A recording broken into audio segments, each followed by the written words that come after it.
The alien invasion ravaged Earth's surface, forcing survivors to retreat underground. In a ruined command base, Hunsung and his injured comrade barely survived an enemy strike. Smoke filled the corridors as systems collapsed, and soldiers collapsed one by one. Hunsung, exhausted but conscious, stood amid the chaos while his bloodied friend clung to life. Though wounded, the silver-haired soldier remained defiant, masking pain with sarcasm. Hunsung helped him adjust a music device to ease his pain. Despite the situation, a moment of calm settled between them. As melodic notes played, the injured man reflected on their bond. He joked about idol groups and their shared conversations, unwilling to let silence replace friendship. Hunsung remained quiet, knowing time was short. Yet even in war, music brought peace, if only briefly. Hunsung stood over his dying friend, masking grief with a steady expression. The man, bloodied and weakening, told him to live, for everyone's sake. With those final words, Hunsung turned away, carrying the burden of survival. Behind him, silence fell. Alone, he walked through the dim corridors until enemy fire burst through the walls. A barrage of bullets signaled the enemy's arrival. Then, a figure descended, an armored being with radiant energy, its presence overwhelming. The enemy soldiers had no time to react. The being moved like lightning, blades slicing through them with precision. Panic erupted as they realized too late. This was no ordinary opponent. The glowing warrior, completely transformed, decimated the squad with inhuman speed. In seconds, the hallway became a battlefield filled with death and light. Enemy soldiers fell quickly, sliced down by unstoppable speed and force. Gunfire proved useless, its body deflected bullets like dust. Panic spread as commanders realized their lines were crumbling. Then came silence. Hunsung stepped forward, facing the creature directly. He ordered a ceasefire, but the being charged at him regardless. Hunsung evaded swiftly, gripping his weapon. Their clash began, raw strength versus unyielding will. He dodged, leapt, and countered with a blade strike. Sparks flew as energy surged between them. With precise timing, Hunsung landed a clean slash across the creature's side. It staggered but didn't fall. As lightning crackled through its limbs, it raised its arm again, undeterred. The fight had only just begun, and Hunsung stood as the last line of defense. Hunsung narrowly evaded a fatal blow, his instincts sharp despite exhaustion. The enemy loomed, its energy crackling, declaring the battle over. But Hunsung refused defeat. He gave urgent orders, bombs armed, countdown set. They had 3 minutes before a larger assault began. Soldiers scrambled, tension rising. The enemy activated its warp unit, clearly planning escape. Hunsung noticed and immediately understood: teleportation. He ordered his men to finish preparations and leave. Meanwhile, the armored enemy stood at a console, tapping impatiently as the teleport system lagged. Hunsung confronted it, confirming his suspicion aloud. His calm confidence unsettled the creature. As the room pulsed with blue light and countdown pressure built, Hunsung advanced, smirking. The real confrontation wasn't over yet. It was just shifting into its final stage. Hunsung laughed as tension rose, mocking the enemy's repeated declarations of conquest. The armored figure sneered, confident in its superiority and barrier. Hunsung struck with force, blow after blow, refusing to yield. Though taunted, he remained focused, his attacks relentless. Cracks formed in the barrier, a sign of real damage. The enemy's confidence began to waver. Hunsung gripped his weapon tightly and recalled a past encounter. He began recounting a grim memory, the capture of an alien soldier who used biological weapons on humans. That being, once fearsome, had begged for his life. The memory wasn't told for pity, it was a warning. Hunsung remembered that moment as a turning point. From then on, he realized what their enemies truly feared: not death, but understanding. Hunsung shouted, amid the clash, determined to end the war. With a final strike, he shattered the enemy's barrier and closed in. Grabbing the stunned creature, he smiled with fierce resolve. The alien's fear became clear. Hunsung wasn't just fighting to survive, he intended to win. As the warp system activated, Hunsung slashed and seized his opponent before escape. Energy surged, the enemy screamed in panic, but Hunsung held firm. He whispered calmly, promising a visit to its allies. The two vanished together into the warp field. Explosives, set moments earlier, ticked down, then detonation. A fiery explosion engulfed the base. Flames roared as the enemy's stronghold burned. Those left behind shielded themselves from the blast, but Hunsung was gone, having taken the battle directly to enemy ground. Explosions engulfed the towering warp structure as soldiers watched in silence. Their commander had vanished within, taking the enemy with him. Meanwhile, inside the warp stream, Hunsung felt his body tearing apart. The alien struggled in pain, screaming, but Hunsung endured. clenching his jaw through the agony. Space warped violently around them. Light fractured. Hunsung's grip remained firm, but confusion struck. His body was disintegrating. His form flickered between existence and collapse. Thoughts raced. Was this truly the end? The enemy's voice faded into the distortion. As reality unraveled, Hunsung floated weightless, helpless. He didn't resist, but his mind lingered on disappointment. Not from fear, but from uncertainty. His mission wasn't done, yet everything faded to white. And then, for a moment, nothing remained. Hinsung's eyes opened slowly. He found himself in a lavish, unfamiliar room, far removed from any battlefield. Confused, he checked his body, uninjured, intact. No restraints, no signs of captivity. As he stood and stepped through the quiet hall, questions filled his mind. Had he escaped? Was this enemy territory? The room, the air? Everything felt foreign. His body felt heavy, unfamiliar, as if something fundamental had changed. Looking out the window, he expected ruin or steel. Instead, he saw sunlit rooftops, bright skies, peaceful villages, and a grand castle dominating the horizon. Reaching a mirror, he froze. The reflection staring back wasn't his own. His heart pounded. Something had gone wrong, or perhaps something far greater had just begun. His war was over. But a new world awaited. Hunsung realized the reflection in front of him was not his own. Though conscious, he inhabited a stranger's body. The elegant castle interior around him didn't resemble anything from Earth. He observed his limbs, noted no injuries, and questioned whether he was in a simulation or alternate world. As he peered out the window, he spotted armored soldiers and a medieval courtyard, confirming the unfamiliar setting. His clothes were refined, far too noble for someone of his background. Everything felt unreal, yet too vivid to ignore. Determined not to remain powerless, he searched the room and spotted a decorative sword mounted on the wall. Approaching quickly, he reached out and gripped the hilt. If this was a new world, he wouldn't face it unarmed. Hunsung tried lifting the ornate sword, but its weight overwhelmed him. Realizing his unfamiliar body lacked strength, he reached for a smaller dagger instead.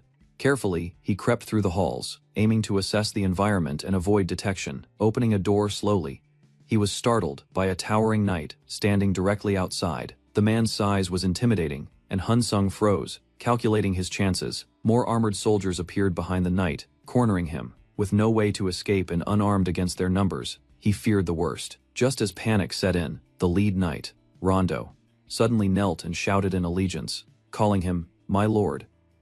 Hunsung stood in stunned silence, realizing he wasn't their prisoner. He was someone important in this strange new world. Hunsung stood stunned as the knights bowed before him, shouting their loyalty. Still disoriented, he struggled to grasp the situation. Rondo confirmed this was his castle and addressed him as their lord. Confused but pressing, Hunsung demanded his name. Rondo answered, Ian Albaran. The name meant nothing to him, but it was now his identity. Trying to process the shift, Hunsung had little time before Rondo gently lifted him without warning. Despite his protests, Rondo insisted on returning him to bed, expressing genuine relief at his awakening. Though overwhelmed, Hunsung realized his status held weight. He wasn't a prisoner or fugitive. He was someone of power in this world. Now he had to figure out how to use it, or survive it. Hunsung, now called Ian Albaran, lay in bed trying to make sense of his situation. Rondo expressed relief that he'd awakened, but Ian's thoughts spiraled. He questioned whether he was inside a fabricated reality, perhaps a simulated world created by enemies who experimented on living beings. If that were true, this might be a weaponized illusion. Rondo remained attentive, prompting Ian to nervously reflect on what kind of world this was. When Rondo offered to call a healer, Ian played along and pretended to faint. Meanwhile, two nobles in the estate garden discussed Ian's revival with relief, but their tone revealed selfish motives. They valued him only as a tool to maintain their influence. Ian had power now, but he was surrounded by opportunists waiting to exploit it. While Ian lay in bed recovering, two nobles continued scheming nearby. They debated hoarding wealth and doubted the loyalty of the estate's knight, Rondo. One mocked the idea of integrity, while the other urged caution, unsure if Ian would survive. As they strolled the garden, they confirmed the medication had worked and decided to visit Ian directly. Meanwhile, Ian, now more alert, observed his surroundings carefully. He noted that no one had acted hostile or suspicious toward him. With doubt creeping in, he questioned whether this was truly a trick by his alien enemies or something else entirely. He recalled the moment of warping. Something might have gone wrong. As a servant gently checked on him, Ian considered a chilling possibility. This world might be real, and his arrival accidental. Lying in bed, Ian questioned whether he'd be trapped in this unfamiliar body forever. When asked, the attending physician introduced himself as Dr. Nakarmo, claiming years of care. Ian's confusion grew, but the doctor suggested memory loss due to fever or trauma. Soon after, Rondo informed Ian that 2 estate officials had arrived, Tommen the financier and Node the administrator. Ian allowed them in, and the men showered him with concern, praising his recovery and recalling efforts made during his coma. But Ian, overwhelmed by unfamiliar faces, admitted he couldn't tell who was who. The room fell silent. His declaration left both men stunned. With a calm yet firm tone, Ian made it clear he didn't remember them, and that uncertainty now tilted the power dynamic in his favor. Ian's blunt question stunned both officials, exposing their discomfort. Noah's and Tommen quickly declared their roles, but tension flared. Accusations flew as Tommen panicked, mistaking Ian's confusion as insult. Noah's grew suspicious, sensing something unusual in Ian's behavior that didn't align with his memory. After waking from the brink of death, Ian Alberon faces suspicion and tension from those around him. Though weakened and with some memory loss, he acknowledges that the Dr. Nakarmo saved his life. Choosing gratitude over doubt, Ian spares Nakarmo and earns his loyalty. Tommen offers aid while secretly plotting control, assuming Ian's condition has left him manipulable. Meanwhile, Nos arrives with urgent matters. He reminds Ian of a pending decision he couldn't complete before collapsing: the mercenary recruitment order. Confused, Ian learns this action involves hiring soldiers under his name. Noah's explains. It is meant for a monster subjugation campaign, as creatures terrorize the lands, harm civilians, and destroy livestock. These threats exceed normal beasts, requiring immediate strategic action. Ian Alberon questions the reality of monsters and wonders if a demon king exists, hinting at his unfamiliarity with this world. Noah's explains the subjugation campaign occurs every 5 years in the Yondiar territory, and a decision must be made swiftly. Ian, overwhelmed, feels unprepared for such responsibility. Tommen attempts to simplify the matter, suggesting routine acceptance, but quickly panics, warning Ian not to act hastily. He reveals the territory's finances are unstable, making mercenary hiring risky. A mysterious figure echoes this concern, highlighting the massive costs involved. Ian presses further, asking about the financial condition. Tommen admits they can afford the hire now, but uncertainties ahead make the expenditure feel excessive. Ian reflects, recalling that monsters are already causing severe harm, prompting deeper thought. Ian listens as the others try to justify inaction due to budget concerns. But he quickly turns the argument around. He accuses them of being willing to let citizens die just to save money, shocking the room. Tommen tries to downplay the threat, but Ian pushes back, questioning the logic of ignoring a crisis after citizens have dutifully paid taxes. Grabbing Tommen in anger, Ian declares he won't abandon his people, demanding accountability. He reminds them of the destruction monsters cause, and challenges the room, asking if they'd still call it a waste when lives are lost. With authority returning to his voice, Ian demands immediate preparations for subjugation. Nos, acknowledging his resolve, responds affirmatively, setting in motion the order to protect the territory before it's too late. Outside the chamber, Tommen vents his anger, furious that Ian dared assert authority after years of frailty. He mocks Ian's transformation, blaming Noah's for encouraging the change. Noah's, however, silently acknowledges Ian's resolve and instructs that preparations begin for mercenary recruitment. Later, Ian enjoys a lavish meal, raising eyebrows among the servants. His improved appetite is unusual, drawing surprised stares. When questioned, Ian casually explains he needs to regain muscle, lost during his bedridden state. His honest remark confuses the others, who clearly didn't expect such practical thinking. Curious about the delicious stew, Ian asks for more. The servant, pleased by Ian's mood and change, gladly agrees. This moment subtly reflects Ian's return to vitality, signaling a shift not just in power, but in spirit. While enjoying a private meal, Ian notices the Knight Rondo standing awkwardly nearby. Inviting him to join, Ian breaks formality, expressing discomfort at being stared at while eating. Rondo hesitates but eventually complies, though his nerves are apparent. Ian reassures him with a casual tone, frustrated by having to repeat himself. As they dine together, Rondo sits stiffly, overwhelmed by the sudden shift in dynamics. Ian, trying to ease the tension, recommends one of the dishes and encourages Rondo to try it. Following the order, Rondo reluctantly takes a bite. The atmosphere gradually lightens, and a subtle bond begins to form between them. For Ian, the moment isn't just about food, it's a deliberate step toward building trust with those who now serve under his rule. Ian is pleased when Rondo enjoys the meal and urges him to eat well. emphasizing the importance of strength to protect the Lord. The conversation shifts to Albaran's defense force. Rondo explains that 300 soldiers are split between guarding the castle and dealing with roaming bandits. Ian learns that a recent village raid by bandits led to a deployment under the security captain's command. Although the battle remains unresolved due to overwhelming enemy numbers, Rondo assures Ian of the captain's reputation as Albaran's strongest. Curious, Ian asks for the name. Rondo reveals it, Charlin de Poor. Meanwhile, in a distant forest, Charlin faces off against a group of bandits. Their leader mocks him with recognition, surprised to see a former royal knight in a remote territory like Albaran. The bandit leader lunges forward, driven by ambition to defeat Charlin and earn fame as the continent's strongest. Seeing the former royal knight before him, he believes this is his moment of glory. Charlin, calm and unreadable, prepares silently for the inevitable clash. The bandit leader charges forward, aiming to defeat Charlin and claim fame as the continent's strongest warrior. Crossbows are prepared in the shadows as the ambush intensifies. Charlin calmly counters, deflecting the first assault with expert timing. His movements are swift, forming arcs of power that keep his enemy off balance. As the leader sees what he believes to be an opening, he lunges, only to be countered mid-strike. Nearby, the hidden archers attempt to tip the fight, shouting to reload between volleys. Charlin continues his assault unshaken, striking down enemies with controlled precision. Charlin calls them cowards for relying on tricks instead of strength. Surrounded but unfazed, he stands firm, displaying the battle instinct of a former royal knight without hesitation or fear. The bandit leader mocks Charlin's insult, rallying his men by glorifying their unity in both life and death. The group charges together, emboldened by his fanatic loyalty speech. As Charlin's ally offers to fight beside him, he coldly refuses, choosing to face the group alone. Charlin views the bandits' camaraderie as misplaced and driven by delusion. He shows no hesitation as he unleashes his power, declaring he will grant their death wish. The battlefield shifts as his aura intensifies, energy swirling around his blade. The leader, unfazed, welcomes the challenge and reveals he too can wield force, a rare and deadly skill. With both warriors prepared to fight at full strength, the clash between disciplined might and reckless loyalty is about to escalate. Charlin channels his energy into his sword. The bandit leader watches in shock as Charlin's power surges beyond expectation. His comrade urges others to stay back, but Charlin declares the fight finished.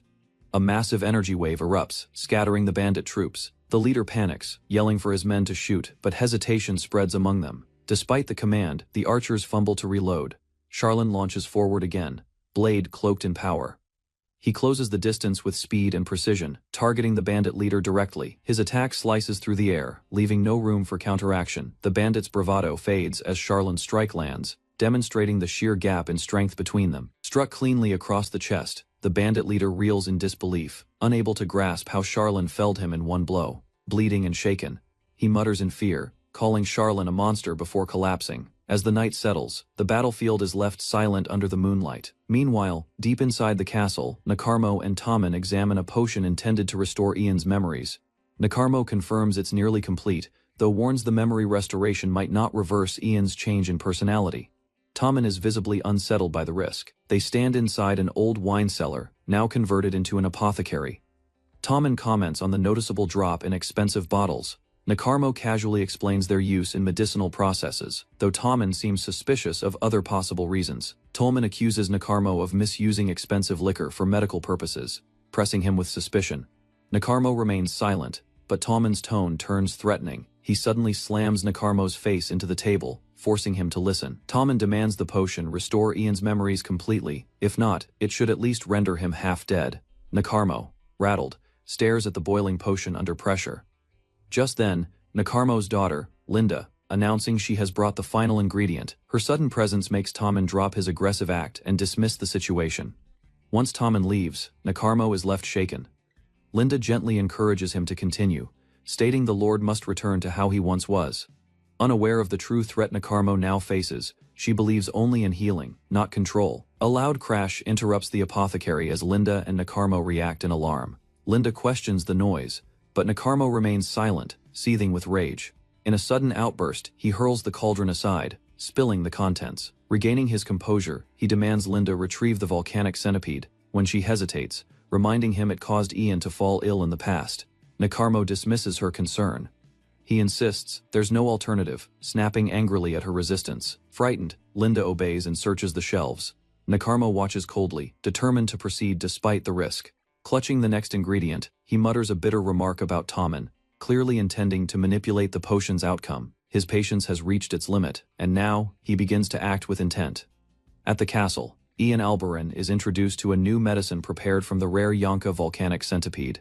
Linda explains its properties. Its intense heat promotes muscular and skeletal growth. Curious, Ian asks who she is, and Nakarmo introduces her as his daughter.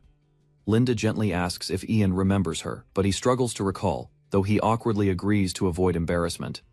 Linda looks disheartened. Nakarmo confirms the medicine was originally acquired for the previous lord, but it didn't suit his body.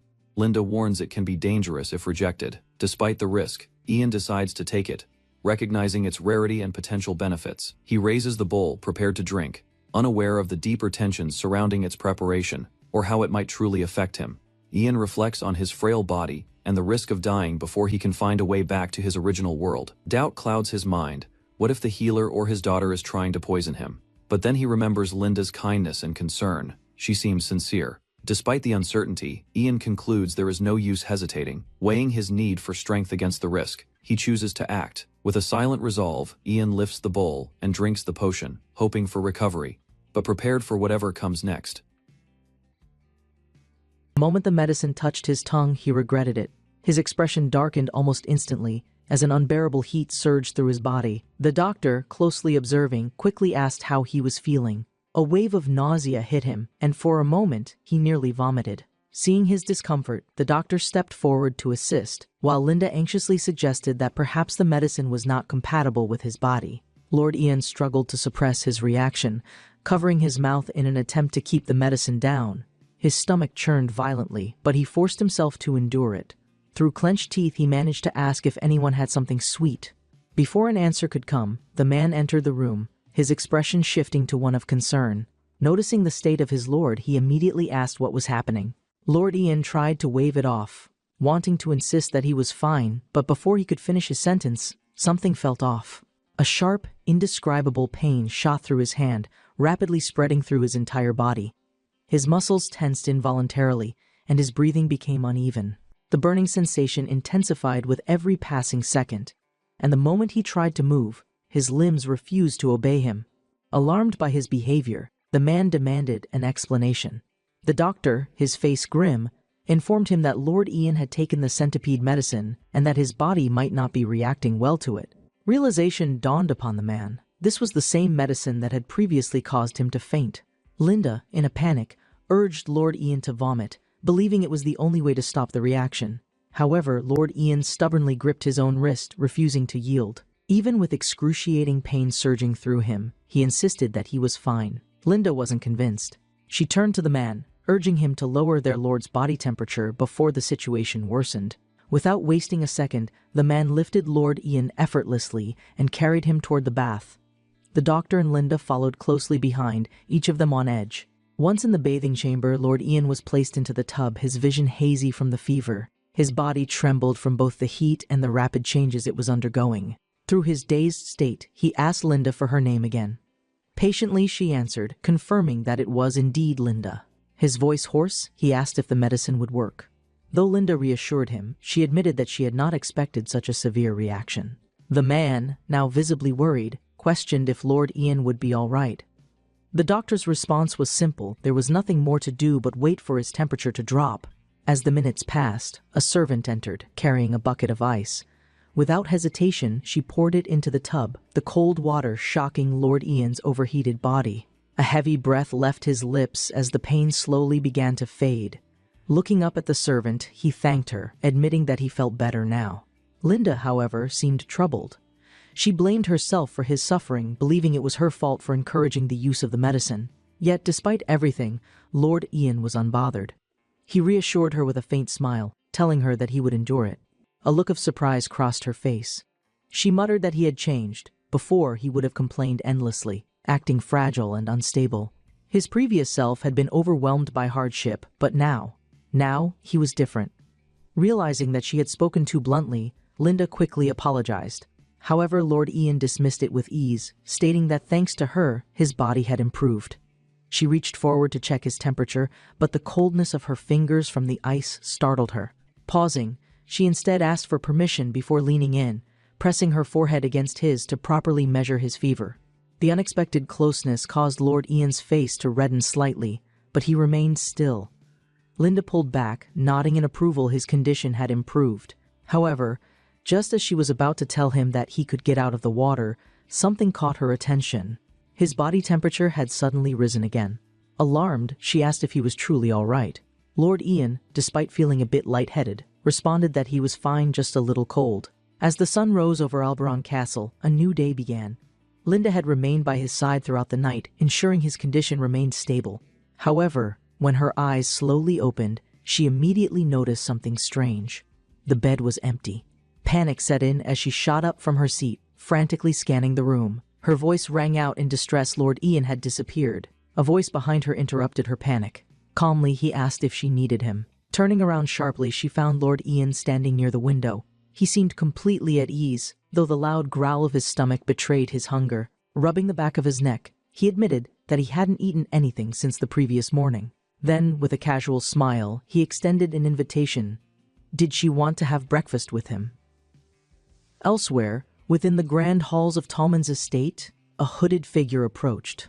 The servants, accustomed to their master's unusual guests, allowed the mysterious visitor to pass without question.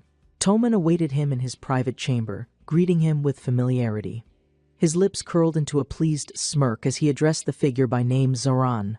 Seated in a lavishly decorated chamber, Zaran adjusted his cloak as he delivered the latest news. The young lord was alive and in excellent health. This revelation caused Tallman to release a sigh of relief. Securing another lord who would be as easily manipulated as before would have been a tedious task. However, something was undeniably off. The boy, despite appearing to be the same person, acted entirely different. Zaran raised an eyebrow, not quite grasping the concern. Seeing this, Tallman took a deep breath and began to explain.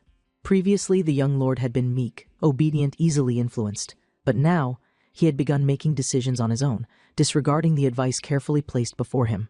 The most alarming change had been his willingness to hire mercenaries, a move that directly went against Tallman's recommendations. Zaran leaned forward, his expression darkening.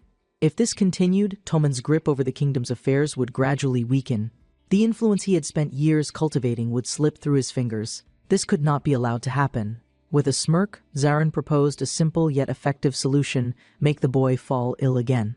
Tallman, rubbing his chin, considered the plan carefully. The young lord would suffer, but he wouldn't die. That much was certain. They only needed to weaken him, ensuring that he remained reliant on their guidance. If the boy was left alive but rendered incapable of standing on his own, everything would continue according to plan.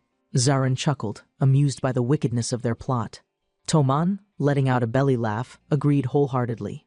Everything was already falling into place. Later that day, within the protagonist's castle, a butler carefully took Lord Ian's measurements. He observed, with mild surprise, that the young lord had grown significantly since the previous day. The unusual statement piqued Lord Ian's curiosity, prompting him to ask if this meant the tailoring would need to be redone. The butler, keeping his tone professional, reassured him. He would simply craft the clothing with extra room to accommodate further growth. Once the fitting was complete, Lord Ian and his butler exited the room, making their way through the castle corridors. Along the way, he greeted those he passed, exchanging brief pleasantries. However, when they reached an unfamiliar part of the castle, his interest was immediately drawn to a particular room. Stopping in his tracks, he turned to the butler and asked what the space was used for. The butler, slightly hesitant, informed him that it was an office. Without wasting a second, Lord Ian stepped forward, reaching for the door. The attendants nearby immediately reacted, trying to dissuade him from entering, but his curiosity had already taken hold. Ignoring their protests, he pushed his way inside. The moment he crossed the threshold, an eerie stillness settled in the air. Dust had gathered on every surface, and the room had a long abandoned feel to it.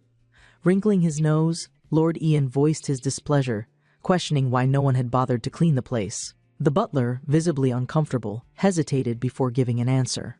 The truth was simple, yet grim. This room had been marked for demolition, and the one who had issued that order had been Lord Ian himself. His brow furrowed as he took in the words.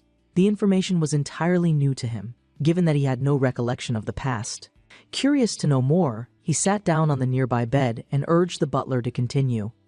With a solemn expression, the butler revealed the room's dark history. It was here that the previous lord had met his end. For a moment, Lord Ian remained silent. Though he was surprised, his face betrayed little emotion. It was an unusual place to die, that much was certain. The man, standing nearby, observed his lord carefully before adding another crucial detail: the previous lord had not simply perished. He had been assassinated. Hearing this, Lord Ian instinctively masked his reaction. His memory was still a void, making it difficult to respond appropriately. The man, unaware of his internal struggles, continued. The former lord had been found dead at his desk, the very desk where Lord Ian now sat. As if to emphasize his words, he pulled back a cloth covering the surface. Faint stains of blood remained, preserved by time. Frowning, Lord Ian leaned in slightly, running his fingers over the old markings. He asked the inevitable question: who had killed him? The man shook his head. No one knew. The mystery remained unsolved.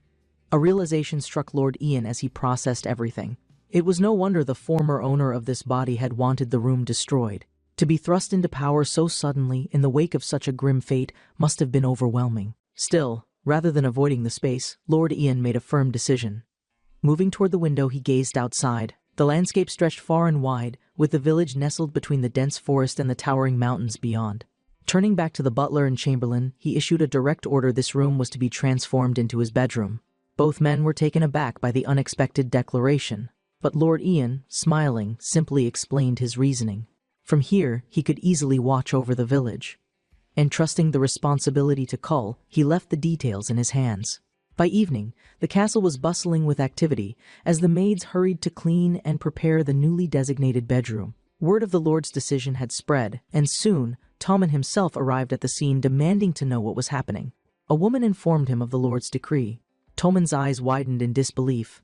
The boy had gone mad. Nearby, a man named Vicente was also struggling to comprehend the situation. When questioned, he could only repeat the Lord's reasoning that he wanted to be able to see the village from his quarters. Tommen frowned deeply. Something was changing. Perhaps the boy had started taking an interest in his own territory. If that was the case, then their plans would need to be adjusted accordingly. As the night deepened, Lord Ian remained awake, training his body. His weakness still frustrated him, and despite the exhaustion setting in, he refused to rest just yet. His butler soon arrived, informing him that the doctor's daughter had come to see him. Giving his permission, he allowed her to enter. Linda stepped forward, her gaze immediately scanning him. Observing his posture, she commented that he had grown taller. Lord Ian, unfazed, questioned why she was simply standing there. Ignoring this, she stated that she had something important to ask. Handing him a document, she waited as he began to read. His eyes quickly scanned the contents. It was a report detailing the expenses and budget required for the recruitment of mercenaries. Confusion crossed Linda's face when she noticed his hesitation. Realizing that she was expecting him to sign off on it, Lord Ian calmly explained his predicament. Since he had lost his memory, he could not authorize any document without first understanding its contents. The explanation made sense to her, and for the first time she began to grasp his perspective. Even if others were unaware of his amnesia, he could not recklessly place his stamp on matters he did not fully comprehend. Having made his decision, Lord Ian entrusted Linda with the task of reading and verifying the report. He did not want others to know that he was unable to read. Linda hesitated, but ultimately agreed. Lord Ian, pleased with her response, grew excited, remarking that he had chosen the right person for the job. However, the girl seemed uneasy. Shifting slightly, she hesitantly asked if he even knew what place. The realization that he had nearly lost his life without even being aware that he was burdened with a massive debt ignited a fury deep within the protagonist. An anger that only grew when he noticed how strange it was that no one had ever informed him of such a critical issue. His soldier, the man, also found the situation odd, pointing out that Tommen should have made him aware of the financial situation of his own territory, but instead, the treasurer had conveniently omitted such an important matter. Lord Ian clenched his fists, grinding his teeth in frustration, before finally declaring that the man was nothing more than a scoundrel. Cotton, standing nearby, acknowledged that things had gone too far, and without hesitation, the young lord gave a firm command: Tommen was to be summoned immediately. The man hesitated slightly, questioning whether it was wise to summon the treasurer at such a late hour. But Lord Ian's sharp tone made it clear that there was nothing wrong with calling upon his own subordinate when he deemed it necessary. Without waiting for further discussion, he turned his attention to the blood-stained knife on the table, exhaling slightly as he looked down at his hand, checking to see if the wound was still fresh. Surprisingly, his skin remained intact, yet he clearly remembered the pain and the sensation of the blade cutting through. A peculiar thought crossed his mind. His teleportation ability hadn't been intentional, and the fact that his body had somehow healed itself left him deeply unsettled. There were too many unanswered questions, and while his instincts told him to investigate further, he decided to put the matter aside for now, knowing that his immediate focus needed to remain on the current situation. Slamming his fist onto the table, he gritted his teeth in frustration, anger rising as he thought about how the knights from Haha had dared to wound him within his own territory, an act that was beyond disrespectful. Trying to make the most out of the situation, he pondered aloud whether Lord Bonin would consider reducing the debt if he could prove that he had been attacked without provocation. As his eyes drifted to his injured hand, he considered another dilemma. Was it appropriate to wake Linda and ask her to treat his wound, or would that be an unnecessary bother? Meanwhile, at Toman's mansion, the fat man was indulging in his usual luxuries, enjoying the comforts of life without a care in the world. However, his peace was abruptly shattered when he received the urgent summons from the castle. His face contorted in annoyance as he muttered complaints under his breath, cursing the boy who had the audacity to disturb him at such an inconvenient hour. He grumbled to himself, lamenting that the only reason he had kept the young lord alive was because he was useful. But if that usefulness ever came to an end, he would not hesitate to sever his head without a second thought. With heavy reluctance, he climbed into a carriage, which promptly set off toward the castle under the shroud of night. Upon his arrival, the butler greeted him with urgency, instructing him to hurry, as the lord did not take kindly to being kept waiting. Huffing and panting, Toman was forced to pick up his pace, each hurried step causing beads of sweat to form along his forehead. In his mind, he cursed the entire ordeal, barely able to contain his resentment as he struggled to climb the long flight of stairs leading to the lord's chamber. By the time he reached the top, he felt as though he had lost several kilos just from the exertion, and his thoughts were filled with nothing but irritation and the burning desire to rid himself of the boy once and for all. As he entered the room, he quickly composed himself, performing a formal reverence before standing before his lord, masking his frustration with a forced expression of politeness. Lord Ian, seated with an air of casual authority, gestured for him to take a seat, remarking that he had been about to sleep but found himself unable to rest due to a matter that had been weighing heavily on his mind. Without further delay, he posed the question, what exactly was the size of his father's debt? Toman's expression twitched slightly at the inquiry, as if trying to suppress his irritation. He asked if this was truly the reason he had been summoned at such an hour, to which Lord Ian replied that it was essential information, as he needed to make plans accordingly. With a sigh, Toman pulled out a small notebook, flipping through its pages before answering the total debt amounted to over 400,000 gold coins. Hearing this, Lord Ian's mind immediately went to the wages of his soldiers, recalling that an average soldier received only about 2 gold coins as payment.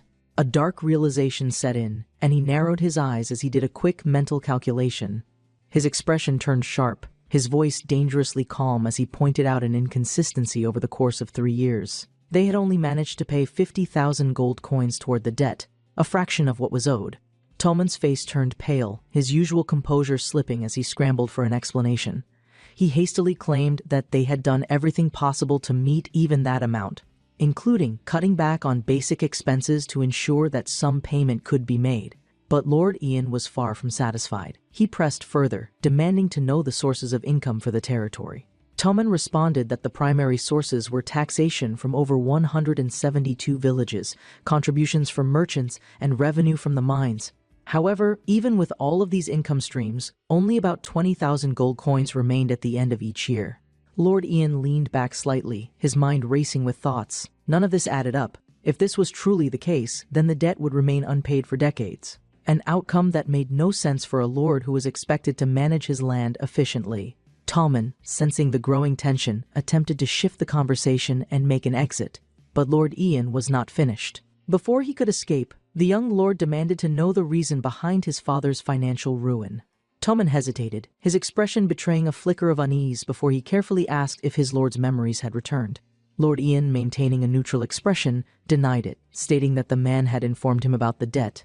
With a sigh, Toman finally provided an answer. Every year, Lord Bonin hosted a grand deer hunt, an event meant to strengthen connections between noble families, but also a gathering where high-stakes betting took place. In short, the debt had accumulated as a result of excessive gambling. Hearing this, Lord Ian felt an overwhelming sense of disappointment toward his so-called father. Realizing that the financial ruin of his land was not due to war or hardship, but rather to reckless indulgence in a vice.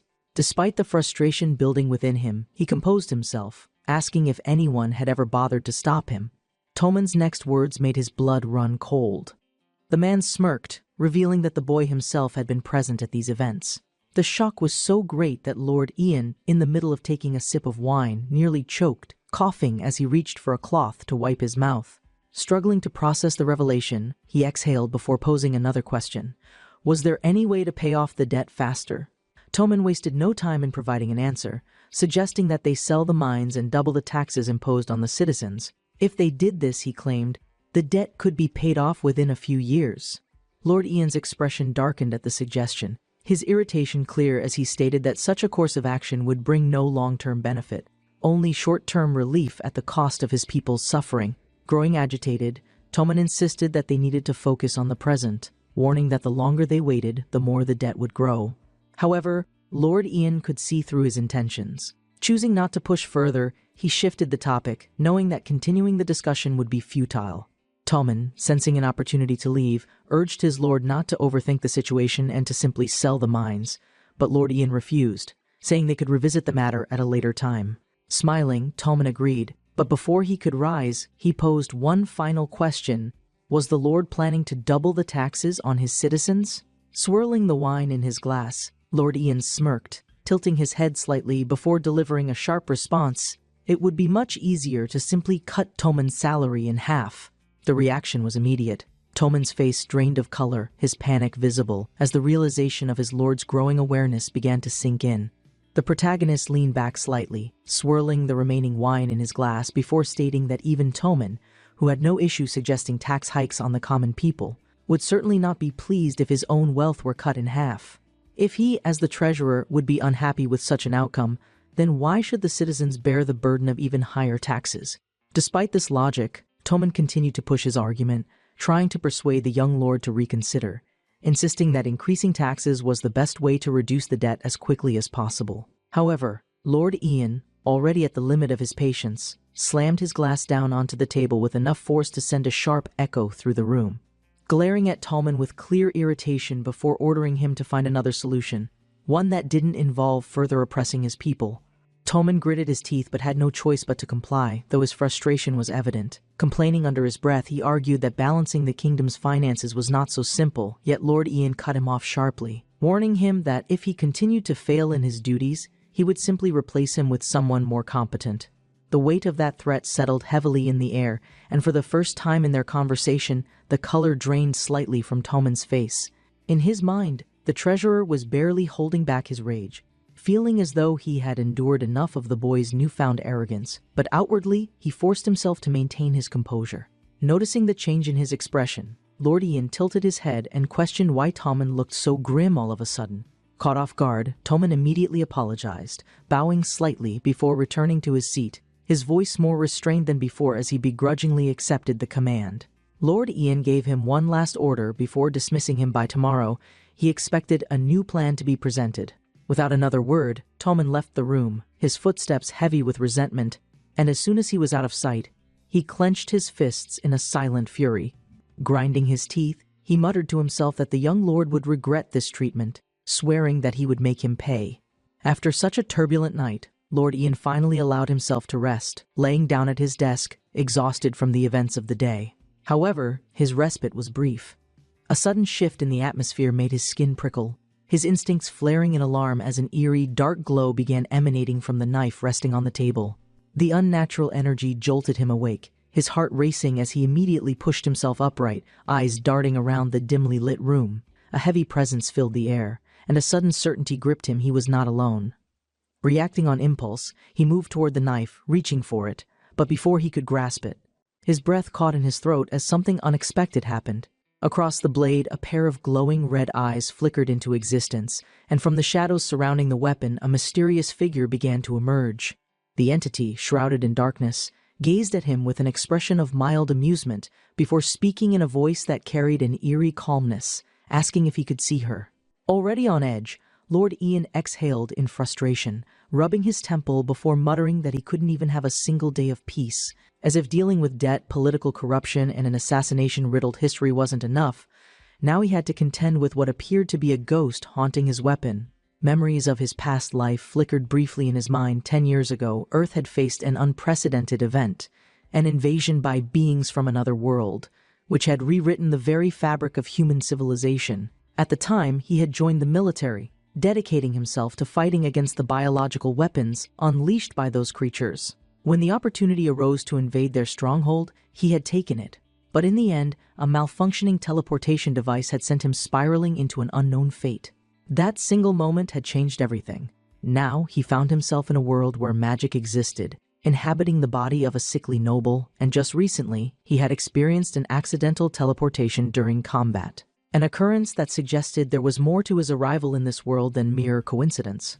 If that wasn't enough to make his head spin, a ghost had now materialized before him, claiming to have been trapped inside his dagger for years. Still unnerved, he asked the man, who had entered the room in response to his sudden movements, if he could see the shadowy figure. However, the man, after glancing around in confusion, asked if he was referring to the dagger itself. That was all Lord Ian needed to confirm that no one else could perceive the entity before him. The ghost, sensing his realization, explained that she had been imprisoned within the weapon by a mage long ago, and, until now, no human had ever been able to see her. The man, sensing something strange in the room but unable to pinpoint it, cautiously asked if he should call for the doctor. However, Lord Ian waved him off, declaring that he was simply going to rest, and that there was no need for unnecessary panic. The shadowy entity, however, was not finished. She revealed that she had been observing him for some time, her interest piqued by the fact that he had entered the body of the Lord. Without missing a beat, she introduced herself as Blenzer, claiming that she had once been the greatest swordsman of the nation. Despite his exhaustion, Lord Ian found himself intrigued. He quickly pressed her for more information, asking if she knew the reason he had been summoned to this world, but Blenzer, much to his disappointment, admitted that she did not. However, she confirmed that she had witnessed his teleportation, further solidifying the fact that she had been present for key moments in his journey. Still dissatisfied with the lack of concrete answers, Lord Ian asked if she had any knowledge regarding the strange events surrounding him, but once again, Blenzer claimed ignorance. Letting out an exasperated sigh, he laid back down, deciding that if she had no real answers, then there was no point in prolonging the conversation. He asked her to let him rest, as nothing she had said so far seemed particularly important. However, Blenzer was insistent. She urged him to listen, and after a brief moment of hesitation, Lord Ian relented, begrudgingly asking what exactly she wanted. The ghostly swordsman wasted no time in revealing her purpose. Despite being trapped within the dagger, she still had a mission to complete, one that had been assigned to her by the former emperor. She explained that she had been given 2 tasks. The first was to assassinate a dark mage named Hakro Bemen, and the second was to retrieve the dragon's eye. Curious, Lord Ian asked about the dragon's eye, seeking clarification on what exactly had been stolen. Blenzer explained that it was an artifact tied to an ancient dragon that had long since disappeared, though a portion of its power had been sealed within the dagger. The emperor, who had sought to imprison its power, had perished long ago, and with his empire having fallen, the responsibility of ensuring the artifact did not fall into human hands had been left to her. Hearing this, Lord Ian questioned whether she had any idea where the dragon's eye might be, to which Blenzer responded that it was likely buried alongside the dark mage, his body resting in the territory of Haha. While Lord Ian briefly considered the implications, he ultimately concluded that such a task was too risky and dismissed it outright, telling Blenzer to forget about it. However, Blenzer was quick to make an offer. If Lord Ian agreed to help her complete her mission, she would teach him the Emperor's sword art, a technique that, if mastered, would make him the greatest swordsman on Earth. Honest to his own nature, Lord Ian immediately declined, stating that he had no interest in mastering the sword. As a lord, he had the luxury of relying on others to fight for him. Besides, he already had the strongest swordsman in the kingdom as his subordinate. At this, Blenzer's expression darkened, her voice sharp with irritation as she demanded to know who dared hold such a title. With a smirk, Lord Ian casually answered Charlene. Blenzer's voice was steady, but his words carried a heavy weight as he issued a chilling warning. Charlene dear. The man Lord Ian had just praised as the strongest swordsman in the kingdom was the very one responsible for assassinating the former lord. Elsewhere, Charlene stood amidst a battlefield littered with corpses, his expression unreadable as he surveyed the lifeless bodies of those who had been caught in the conflict. Blood stained the ground in every direction, the stench of death heavy in the air. A woman approached him, her voice steady yet laced with tension, addressing him as chief before relaying grim news. The bandits had shown no mercy, slaughtering every last hostage, men, women, and the elderly alike. Not a single one had been spared, and to make matters worse, the perpetrators had managed to escape, disappearing into the neighboring territory of Lalan. She suggested that they return to the castle, warning that further pursuit could lead to unnecessary conflict with another region. However, Charlene did not seem pleased with this idea. He did not respond immediately, instead turning toward his horse and mounting it in one swift motion. His mind had already been made up. They would not retreat. They would hunt down the bandits and eliminate them, ensuring that the world understood what fate awaited those who dared to cross Alberon. Meanwhile, deep within Lalan's borders, the bandits who had fled were celebrating their escape, their leader grinning as he confidently declared that the knights would never follow them into another lord's territory. One of his subordinates, still catching his breath from the escape, agreed, stating that an invasion of Lalan would prompt immediate retaliation, and the knights would be foolish to risk a war. The leader scoffed, laughing as he claimed that Charlene would have to be an absolute fool to step foot in this land.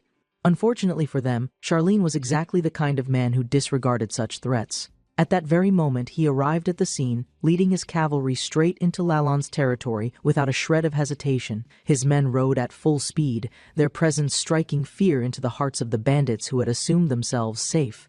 The moment the bandit leader caught sight of the approaching force, his expression twisted in shock. He had not expected this level of recklessness. Panic set in, and orders were hastily shouted. The archers scrambled to position themselves, their bows drawn as they prepared to unleash a barrage of arrows. At the woman's command, the projectiles rained down toward the approaching cavalry, the whistling sound slicing through the air. But Charlene did not falter. Drawing his sword, he moved with lethal precision, cutting down arrow after arrow with ease. His soldiers, fueled by their commander's fearlessness, stormed forward, cutting through the enemy ranks with terrifying efficiency. One by one, the bandits fell, calling out desperately for their leader, but he could do nothing to stop the carnage. His fear was evident as he gritted his teeth, cursing Charlene for his audacity, before declaring that he would be the first to cut him down. But before he could act, Charlene moved first. With a single devastating kick to his shield, the sheer force sent the bandit leader crashing to the ground. The fight was over before it had truly begun. The man struggled, but Charlene did not give him the chance to stand. His boot pressed down hard, keeping him pinned as chaos unfolded around them. Alberon's soldiers dominated the battlefield, executing the remaining bandits with ruthless efficiency. Charlene's voice was calm but deadly as he questioned why the scum before him had chosen to murder innocent hostages. The bandit leader, despite his predicament, let out a dry, defiant laugh. He spat on the ground before replying that he wasn't some cowardly rat. He would do whatever it took to remain in power, regardless of who had to die. For a brief moment, Charlene said nothing, merely observing the man beneath his boot with cold calculation. Then, without hesitation, he drove his sword straight through the bandit's chest, his voice unwavering as he stated that those who lived by such ruthless ambition would die the same way. As the blood pooled beneath him, Charlene withdrew his blade, wiping it clean as he muttered that he too had a reputation to uphold. Back at the protagonist's castle, the morning sun had barely risen when Lord Ian found himself sitting beside Linda, diligently practicing the written language of the land. His handwriting, though still rough, had improved, and after finishing his latest attempt, he handed the paper over to her, waiting for her evaluation. Linda, inspecting his work, smiled before teasingly asking if he would be able to properly pronounce all 32 letters by the next lesson. Ever quick-witted, Lord Ian turned the conversation in his favor, leaning in slightly as he asked if she would reward him for succeeding. After all, he argued, students needed motivation to give their best effort. Linda, caught off guard, hesitated for a moment before admitting that she wasn't sure what would please him. Without missing a beat, Lord Ian casually suggested that she grant him a single wish, something small yet meaningful, if he managed to meet her expectations. Though initially wary, Linda eventually agreed, reasoning that it was a fair trade since he was working so hard to make Alberon a better place. Pleased by her response, Lord Ian's eyes gleamed as he sealed it with a promise. For some reason, Linda let out a small sigh, as though relieved, before confessing that she had feared her lord would turn into an entirely different person after waking from his coma. But now, she was glad to see that he had remained the same adorable in his own way. Hearing this, Lord Ian was momentarily stunned, warmth spreading through him at the unexpected praise. though she quickly excused herself, mentioning that she had a patient to attend to. The words lingered in his mind long after she had gone. As she left, he absent-mindedly called after her, telling her to take care. A quiet moment followed, during which Lord Ian found himself lost in thought. He had to admit he was smitten, but as his heart raced at the thought, he found himself wondering if Linda shared any of the same feelings. Before he could entertain the idea any further, a dark presence loomed behind him.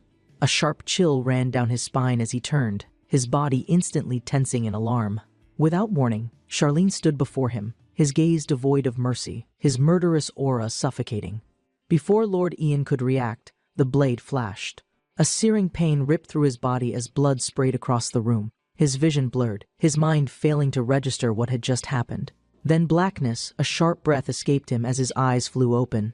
His heart pounded violently against his chest as he found himself staring at Linda, who was looking at him with concern. Realizing that everything Charlene's presence, the attack, the conversation with Linda had been nothing but a dream, Lord Ian exhaled heavily, running a hand through his hair to calm himself. Linda, oblivious to his inner turmoil, simply asked if he had slept well. Still shaken, Lord Ian muttered that he had gone to bed late the night before. Linda, scolding him gently, told him that he needed to maintain a healthy routine, warning that wandering around after already being injured was not wise. Brushing aside the lingering unease, Lord Ian changed the topic, saying that he had a question for her. Encouraging him to ask anything, Linda listened as he hesitated briefly before asking whether the people of Alberon actually liked him. Her expression faltered slightly, confusion flickering in her eyes, but before she could respond, Lord Ian clarified that he needed to understand the true state of his territory. Even before she answered, he could already sense the truth from her face alone. With an apologetic look, Linda admitted that the people suffered under constant tax increases, and those who couldn't pay were enslaved. Lord Ian felt his blood run cold. His hands clenched into fists as the weight of her words crashed down on him. He had not known. He had been kept in the dark. His people, his citizens, had been suffering, not just from mismanagement, but from outright cruelty. Though Linda tried to reassure him, telling him that the blame lay with Tommen and Nose, not him, Lord Ian could not shake the overwhelming frustration that consumed him. Because at the end of the day, it didn't matter who had issued the orders. It was still his rule that had allowed it to happen. The weight of the truth bore down on the protagonist like an iron shackle, his mind racing with the implications of what Linda had just told him. So many people had been forced into slavery, their lives reduced to nothing more than tools for repaying a debt that never seemed to shrink. His hands clenched into fists as anger and frustration bubbled within him, yet before he could allow himself to fully erupt, Linda gently placed her hand over his, her expression filled with concern. She urged him not to blame himself, reminding him that at the time his father was killed, he had been left completely alone with no one to guide or support him. Her words struck a nerve, and for a moment, Lord Ian struggled to suppress his emotions. But then, as if unable to contain his outrage any longer, he raised his voice, demanding to know how the debt had still not been paid despite the excessive taxes that had burdened the citizens for years. However, as soon as the words left his mouth, he noticed the slight flinch in Linda's posture and realized how insensitive he must have sounded. Taking a deep breath, he forced himself to calm down, lowering his tone as he continued the conversation. He mentioned that last night Tommen had suggested doubling the taxes as a means to pay off the debt faster. But before he could even finish his sentence, Linda immediately spoke up, her voice laced with urgency, pleading with him not to do such a thing. A small smirk tugged at the corner of Lord Ian's lips as he reassured her that he had already rejected the idea, though the mere suggestion itself had been enough to infuriate him. After a brief pause, he asked what happened to those who failed to pay their taxes, already dreading the answer.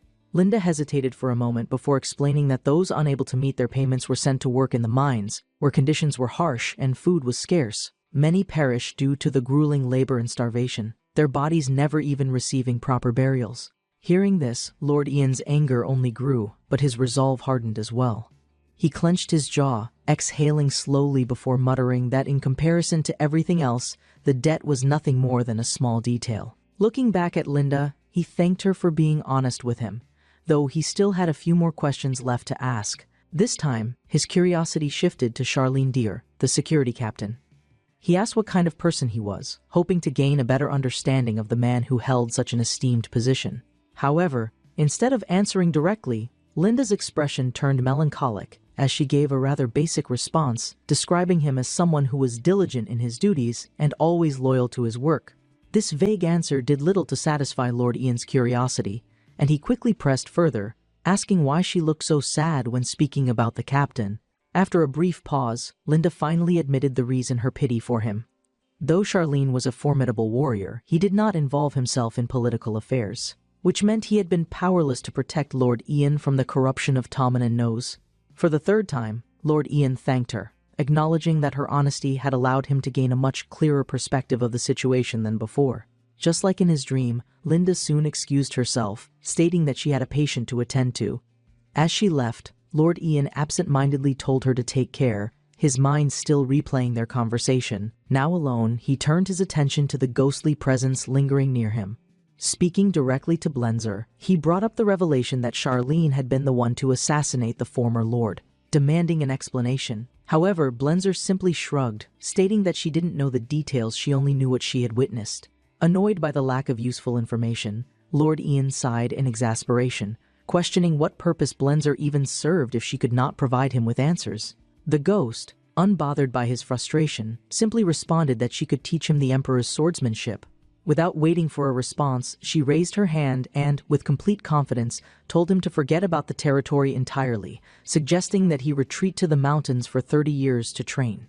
If he did so, he would gain enough power to become emperor himself, and countless strong subordinates would serve under him. Scoffing, Lord Ian leaned back, resting his head against the chair as he muttered that being a lord was already difficult enough without the absurd idea of isolating himself for 3 decades. However, Blenzer was insistent. She warned that in the future, insurgencies could arise, and without strength, Lord Ian would be powerless to defend himself. He would be left with nothing but regret, wishing he had taken the opportunity to train while he still could. Chuckling, Lord Ian dismissed the notion, claiming that such a thing was useless. He saw through Blenzer's reasoning and pointed out that what she truly feared was failing to destroy the dragon's eye. Immediately, the ghost's demeanor shifted, her voice rising in frustration as she insisted that it was for his own good, that he was misunderstanding her intentions. Amused, Lord Ian teased her, asking if she was perhaps some kind of sunbearer or overly protective guardian. Annoyed by his light-hearted response, Blenzer sternly told him to stop joking around. Still grinning, Lord Ian admitted that even if he wanted to learn swordsmanship, he had no way of knowing how powerful the Emperor's techniques truly were. He then revealed something about himself. During his past life, he had spent 10 years fighting for his survival. With that experience, he should at least be capable of defending himself. Intrigued, Blenzer emerged fully from the dagger, finally stepping into view. The moment Lord Ian got a good look at her, his eyes widened slightly in surprise. Blenzer, the entity he had assumed was male, was in fact a woman. She must have noticed his reaction because she sighed, muttering that no matter how many centuries passed, people's reactions remained the same. However, she did not linger on the subject for long. Returning to the matter at hand, she once again asked to see Lord Ian's combat abilities. As she recalled his earlier teleportation, she became particularly curious about how he had achieved it, urging him to attempt it once more. Lord Ian thought carefully about the previous instances where he had teleported. The first time, he had been focusing on the soldiers, and the next thing he knew, he had ended up in a different location. The second time, he had seen the man and had suddenly appeared behind him. Reflecting on this, a realization dawned upon him: perhaps his teleportation was tied to where his vision was focused. Blenzer, considering the theory, suggested that they test it. Without warning, she moved toward the window and passed through it effortlessly, descending toward the ground below. Lord Ian, reacting quickly, ran forward and threw open the window, spotting her figure standing below. She instructed him to concentrate his vision, directing his thoughts toward the goal of reaching her. Focusing hard, Lord Ian felt a familiar sensation washing over him.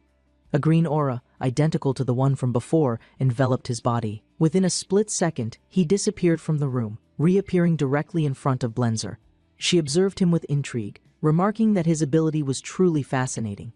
In the past, there had been mages who could perform similar feats, but none could do so instantaneously as he had. Without giving him a chance to rest, she raised her hand.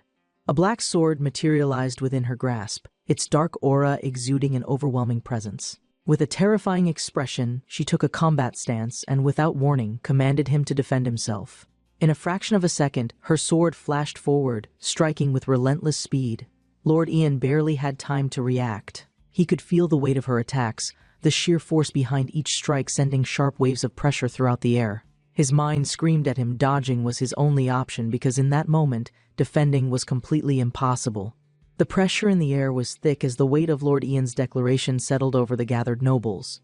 The decision to cut taxes in half had already spread across the city, and the sheer volume of cheers and celebration echoed in the background, contrasting sharply with the silent fury on Toman's face. Though the man remained composed, the slight twitch of his fingers betrayed his inner turmoil. This was not how things were supposed to go. The young lord, who had always been nothing more than a sickly puppet, had suddenly taken control, unraveling the foundation of their carefully crafted schemes. Stepping down from the carriage, Lord Ian carried himself with unwavering confidence, acknowledging the crowd before shifting his attention to the nobles who had finally left the comforts of their homes to witness the spectacle firsthand. His presence alone sent a ripple of unease through them, as they were unaccustomed to seeing him outside the castle, let alone issuing commands of such magnitude. His gaze, sharp and calculating, swept over the area before he finally proceeded into the government building, his strides deliberate as he absorbed his surroundings. Inside, the structure was well kept, as expected of a place that controlled the kingdom's finances. However, as he moved through the halls, he took note of the contrast in upkeep compared to areas under common use. The luxuries afforded to those in power were evident, but his attention soon landed on something unexpected: a door, tucked away in a quieter part of the building. Without hesitation, he pushed it open. A sprawling garden stretched before him, far more refined than the one back at the castle.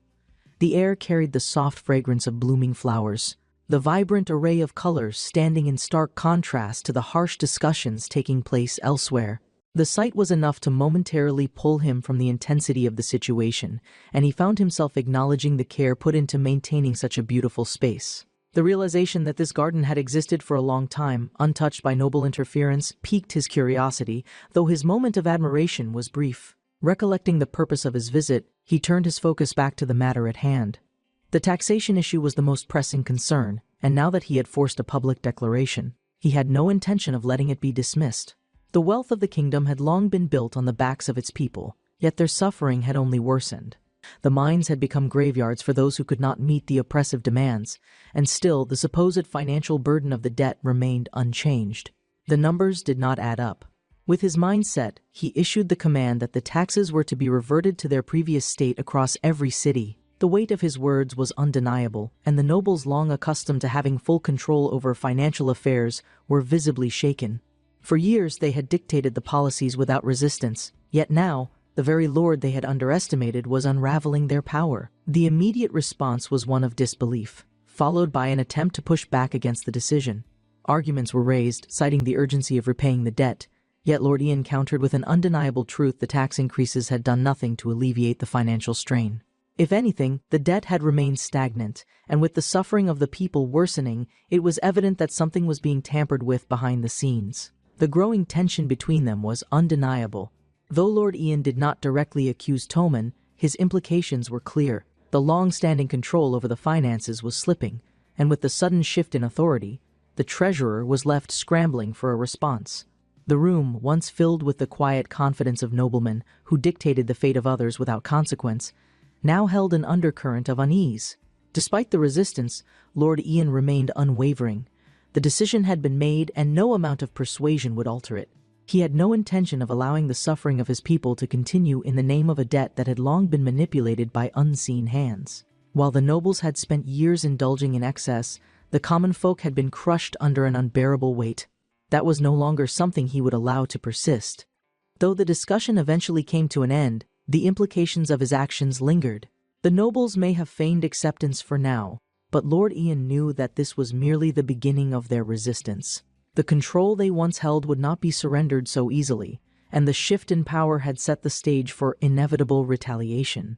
As he left the government building, the distant cheers of the townspeople still echoed through the city, their joy a stark contrast to the silent fury brewing in the minds of those who had just been stripped of their grip over the kingdom's wealth. Toman, whose expression remained composed, watched the young lord with a calculating gaze, already formulating his next move. The game had changed, but the pieces were far from settled. Toman, despite the protagonist's direct order, stubbornly attempted to keep the excessive tax rates in place. However, Lord Ian, ever perceptive, quickly caught on to the treasurer's defiance and wasted no time in calling him out. questioning whether he was outright disregarding his command. Tommen, unwilling to lose his grip on the kingdom's finances, countered by claiming that the high taxes had originally been approved by the Lord himself, and due to his memory loss, he might simply be struggling to make rational decisions. The attempt to manipulate the situation did not go unnoticed. Lord Ian, maintaining his composure, shifted his attention to Nose and asked whether he agreed with Tommen's assessment. Nose, ever cautious, simply responded that he would follow the orders of his lord. Lord Ian smirked at the response, acknowledging that Nose at the very least understood the weight of authority. Meanwhile, Tommen, growing more agitated, shouted that he was the one responsible for managing the finances and that his judgment should not be ignored. Unbothered by the treasurer's complaints, Lord Ian made his decision clear. He was tired and would be returning to the castle.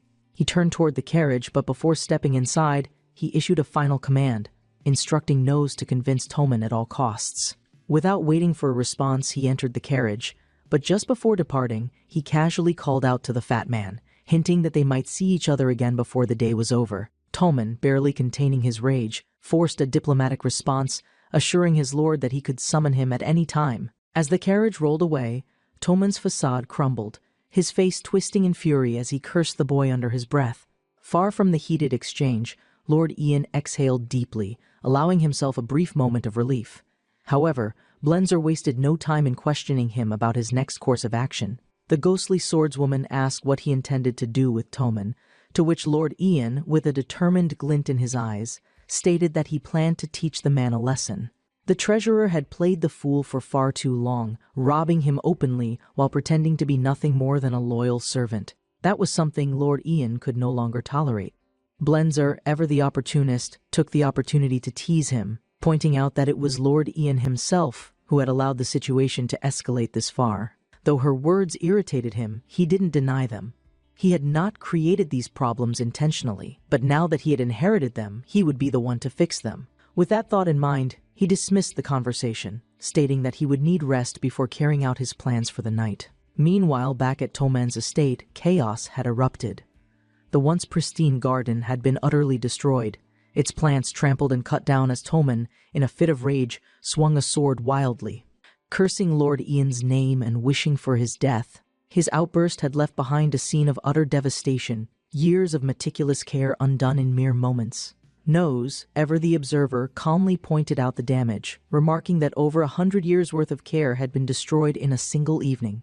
However, his words did little to soothe Tommen's fury.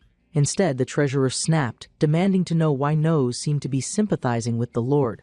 Nose, unfazed, responded that he wasn't necessarily taking sides, but even the village chiefs had begun voicing their grievances over the increasingly oppressive taxes. Their frustration was reaching a boiling point, and it would be unwise to ignore it. Tommen scoffed at the notion, making it clear that he had no regard for the so-called wretches who lived under his rule. If a rebellion were to break out, he saw only one solution: kill them all. Nose, ever the voice of moderation, advised him to exercise caution, warning that excessive cruelty would only lead to greater problems. Despite the words of warning, Tommen remained steadfast in his defiance. He had no intention of submitting to Lord Ian's rule, nor would he lower the tax rate just because of the boy's naive ideals. However, Nose, seeing the path ahead more clearly than his companion, issued a final warning.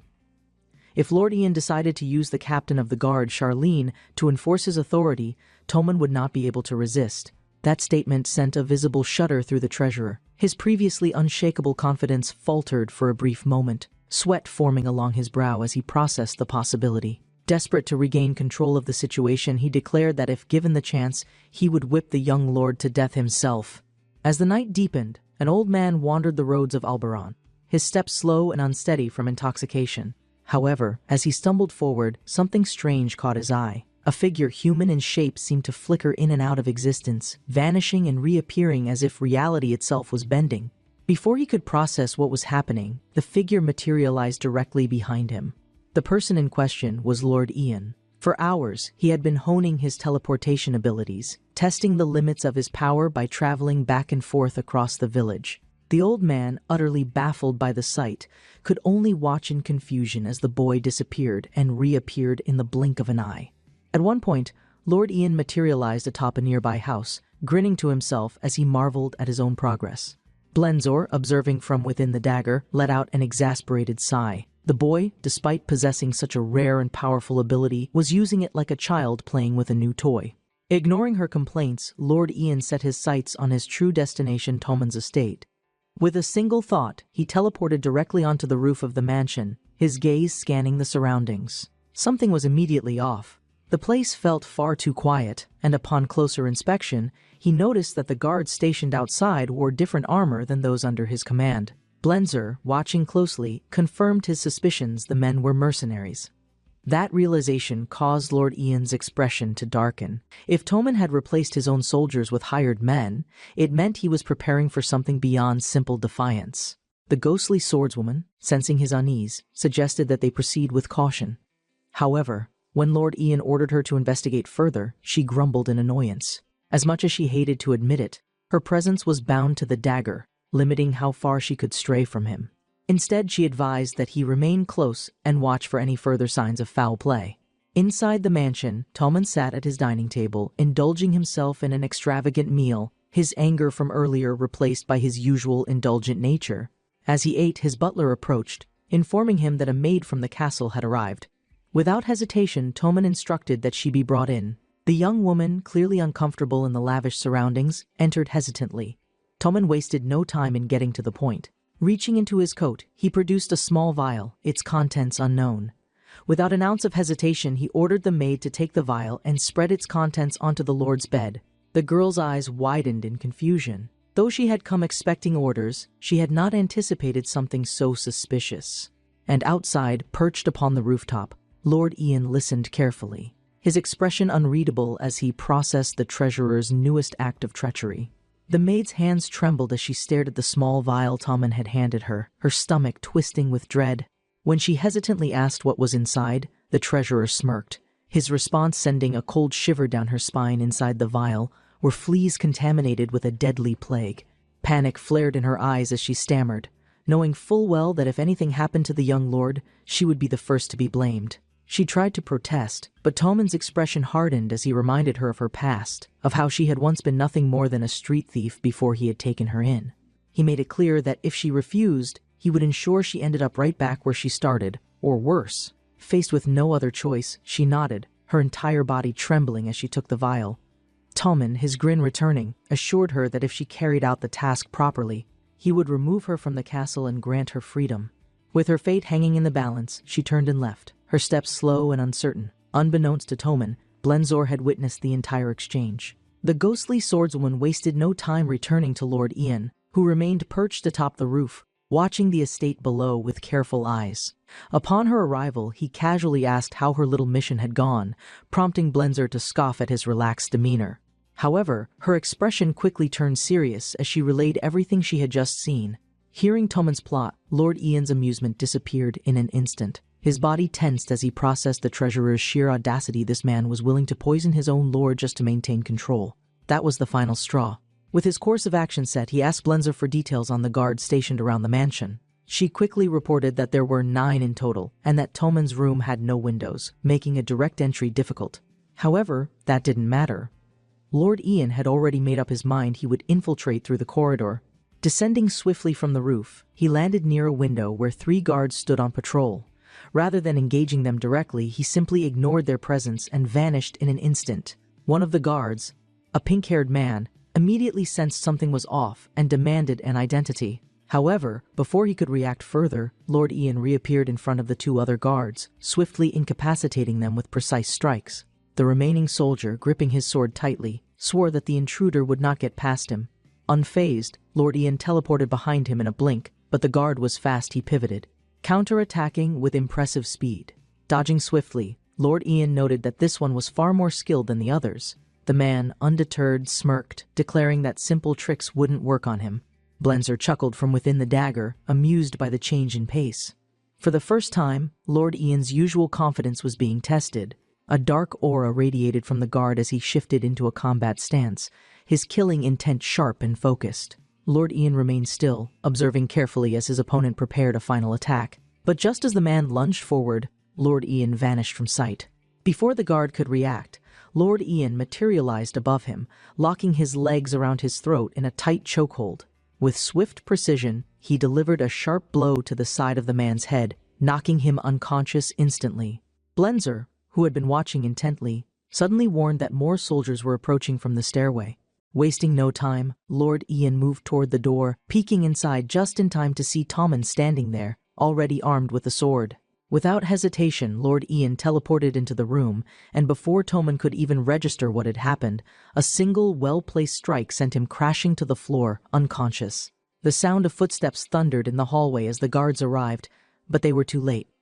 By the time they entered the room, their lord was already gone. Lord Ian, smirking, had already vanished from the estate. Far from the mansion, near the edge of a tranquil lake, Lord Ian stood with Tommen's unconscious body slung over his shoulder. He let out an annoyed sigh, loudly questioning what on earth the fat man ate every day to be so unbearably heavy. Irritated, he unceremoniously dropped Tommen into the cold water below. The treasurer awoke with a start, gasping and flailing, as the freezing water sent a violent shock through his system. Panic set in immediately as he realized where he was, his mind racing to make sense of the situation.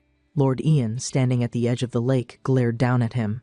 His voice was calm but firm as he reminded Tommen that he had been ordered multiple times to lower the taxes, yet he had continued to defy him. Still disoriented, Tommen sputtered, demanding to know what was happening. Lord Ian didn't bother explaining. Instead, he stepped forward and delivered a brutal punch directly to the treasurer's face. The force of the blow sent the man sprawling backward, his body half submerged in the lake. Coughing and groaning, Tommen barely had a second to recover before he instinctively grabbed a stone from the water and lunged forward, shouting that he would kill Lord Ian himself. Without even flinching, Lord Ian easily evaded the attack, effortlessly countering and immobilizing the struggling man. At that moment, Tommen's stomach twisted violently, and his dinner from earlier came rushing back up. While the treasurer retched, Lord Ian stood over him, shaking his head in mild disgust. There was no need for any further talk. He had already uncovered everything: Tommen's schemes, his betrayal, his greed. There was nothing left to discuss. A final punch landed squarely in Tommen's gut, knocking the wind out of him completely. Lord Ian pressed his foot down onto the man's head, forcing him beneath the water. As Tommen flailed helplessly, Lord Ian questioned him, demanding to know what had driven him to do all of this. Had his life been so dull that he sought excitement through corruption? Lowering the taxes had been such a simple request, yet he had chosen treachery over obedience. Moments before the treasurer lost consciousness, Lord Ian pulled him up, watching as the man gasped desperately for air. Finally broken, Tommen sobbed, begging for mercy. With shaking hands, he declared that he would serve Lord Ian loyally from now on, that he would be nothing but his obedient dog. Lord Ian, unimpressed, ignored his pleas. Pressing the edge of his dagger to Tommen's throat, he calmly told him that if he missed his mark, the wound would hurt far more than an instant death. The terror in Tommen's eyes was palpable. Desperate, the treasurer pleaded for one more chance, swearing that he would return everything he had stolen. Hearing this, Lord Ian let out a dry laugh. How bold of him to bargain using money that had never belonged to him in the first place. The weight of Tommen's failure and humiliation pressed heavily upon him as he tried, with every bit of desperation, to insist that his actions had not been as malicious as they seemed, repeatedly begging for another chance. His voice hoarse with fear and desperation. Yet despite his pitiful state, Lord Ian remained unaffected, merely watching the treasurer with cold detachment before, after a long pause, deciding to grant him the mercy he sought not out of kindness, but because it served his purpose to keep the man alive, at least for now, ensuring that he would carry out the necessary reforms before he eventually outlived his usefulness. As Tommen frantically assured that he would lower the taxes immediately, swearing his unwavering loyalty, Lord Ian took the opportunity to remind him of a few additional orders, making it explicitly clear that when announcing the reduction, the people must be made aware that it was their lord, and not Tommen himself, who had granted them this relief, ensuring that the credit for the act of mercy would be rightfully placed upon Lord Ian's shoulders rather than allowing the treasurer to manipulate the situation in his favor. Furthermore, he commanded that all individuals imprisoned in the mines due to their inability to pay the burdensome taxes be released without delay, their suffering no longer justified under the corrupt system that had long been enforced by Tommen's greed. Watching the treasurer nod feverishly, his face still pale with lingering fear, Lord Ian turned his gaze toward the grand estate behind them, his eyes scanning the opulent structure with mild amusement as he took in its sheer extravagance. The fine craftsmanship, the pristine gardens, the sheer display of wealth, before remarking, in a tone laced with undeniable mockery. That the house was quite a lovely one though, given the circumstances.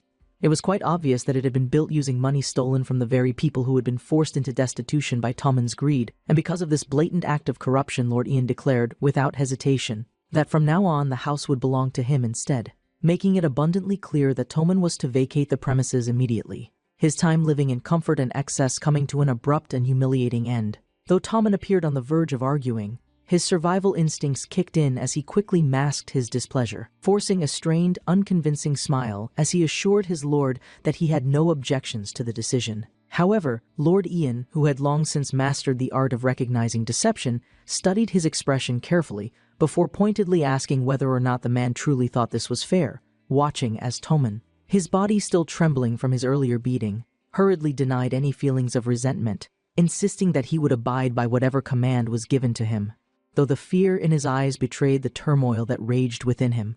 Satisfied, Lord Ian waved a dismissive hand, ordering the treasurer to disappear from his sight immediately, his patience having reached its limit, and though Tommen hesitated for a brief moment, clearly struggling to accept his humiliating downfall, he ultimately turned and began his long, arduous journey back, his once proud demeanor reduced to that of a broken man, forced to walk miles without assistance, every step serving as a painful reminder of the power he had lost, and though his pride burned with resentment, he knew better than to voice his grievances, at least for the time being. Watching the treasurer's retreating figure, Lord Ian smirked slightly, knowing full well that the man's loyalty was as fragile as his resolve, and when Blenzor, ever the skeptic, questioned whether he truly trusted Tommen to follow through with his promises, Lord Ian merely chuckled, his expression unreadable, before stating without hesitation that he did not trust him in the slightest. However, he had successfully instilled enough fear in the man that, at least for a while, Tommen would remain obedient, too shaken by the events of the night to risk defying him again so soon. With his work finished, exhaustion crept into his bones, and rather than wasting any more time, he focused his energy, allowing his teleportation ability to activate as he vanished from the lake's edge, reappearing within the walls of the castle in a matter of seconds, finally allowing himself to succumb to the exhaustion of the night's events as he collapsed onto his bed, his mind already planning for the battles yet to come. The golden rays of the morning sun spilled through the grand windows of the castle, casting a warm glow upon the stone corridors as the quiet hum of daily life resumed within its walls. Yet even as the new day dawned, danger lurked in the shadows, waiting for the right moment to strike. As a lone figure, her hands trembling with uncertainty, crept into the Lord's chambers, her breathing shallow as she cautiously approached his bed, carefully removing the small vial she had been given the night before, its contents swirling ominously as she hesitated, her conscience battling against the fear that gripped her chest.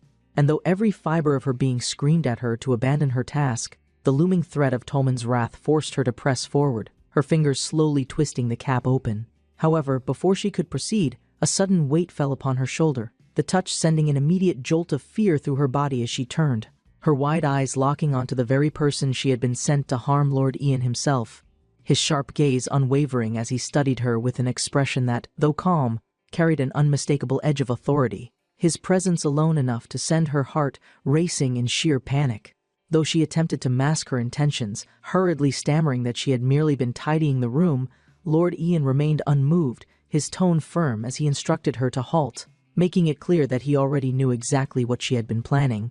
And though she tried to flee, desperate to escape his piercing stare, he swiftly stopped her once more, ordering her, without room for argument, to report any and all future commands issued by Tommen directly to him, his voice leaving no room for disobedience before finally instructing her to take the vial and throw it into the fire, ensuring that the treacherous plot would be reduced to ashes before it could ever be carried out.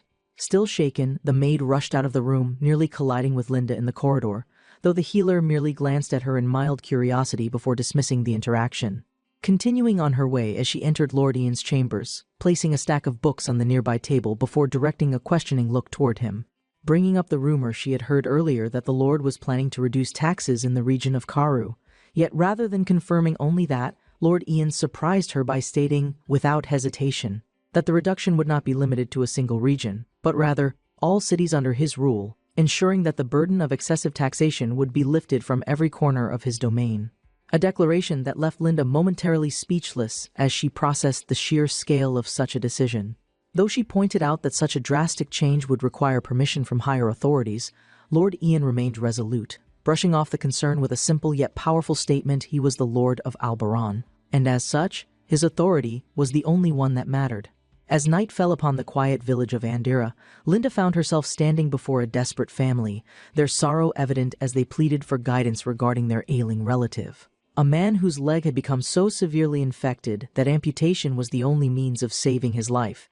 Yet despite her insistence that the operation was necessary, their reluctance remained firm. Their concerns centered not on his survival, but on how he would continue to live without his leg, their words laced with hesitation as they questioned whether prolonging his life at the cost of his mobility was truly the right choice. Frustration flickered in Linda's eyes as she snapped at them, her voice carrying the weight of her conviction, reminding them that there was no other option but to try, and with that, she moved swiftly, igniting a match and lighting a carefully prepared medicinal mixture, instructing the injured man to inhale the smoke in slow, steady breaths, ensuring that the numbing effect would ease his pain before the procedure. Yet, despite her efforts, the woman beside her scoffed, dismissing her actions as nothing more than an unnecessary burden, claiming that she had expected Linda to simply cure the man outright, not bring more suffering into their home, and when the patient himself, though weak, solemnly declared that he would rather die than become a burden to his family, Linda's heart clenched, a sinking realization washing over her as the door was slammed shut in her face,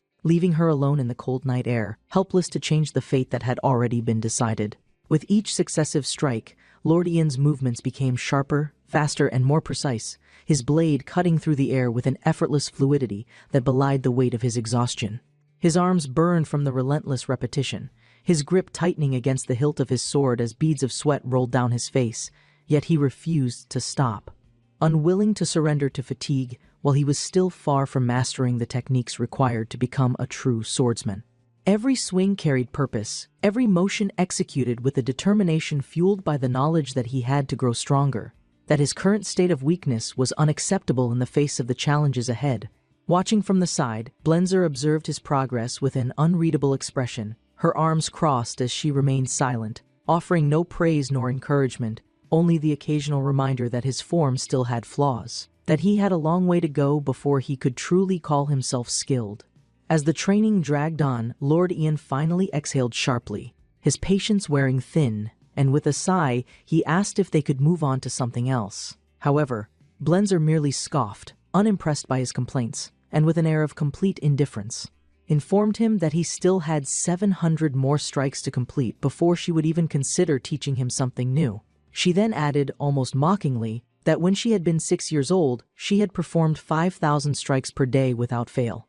The revelation left Lord Ian momentarily speechless, unable to fathom the sheer discipline and endurance required for such a feat, though the competitive fire within him flared at the thought of being outdone by a child, even if that child had once been Blenzer herself. Gritting his teeth, he forced himself back onto his feet, resolving to finish what he had started. Yet even as he resumed his training, his thoughts began to drift elsewhere. In his mind, the image of Linda surfaced, her kind yet determined gaze lingering in his memory, a quiet longing stirring within him, though he quickly pushed it aside, unwilling to allow distractions to cloud his focus. Meanwhile, within the village, Linda moved through the crowded streets, her mind heavy with concern for the patient she had treated the previous night. She wondered if he had survived, if he had been strong enough to endure despite the severity of his injury. Yet as she made her way toward his home, a loud commotion caught her attention. The unmistakable roar of an excited crowd echoed through the air, the clinking of exchanged coins and the shouts of eager spectators signaling that some sort of fight had broken out. Though she had no desire to involve herself in such matters, a strange sense of unease settled in her gut, compelling her to push forward, to weave through the throng of people until she reached the front. And when she finally caught sight of the scene before her, her heart nearly stopped. There, lying motionless on the ground, was the very man she had treated, his face bloodied, his body bruised, his breath shallow yet steady, a sight that should have been impossible, for the severity of his previous injury should have left him bedridden, barely clinging to life.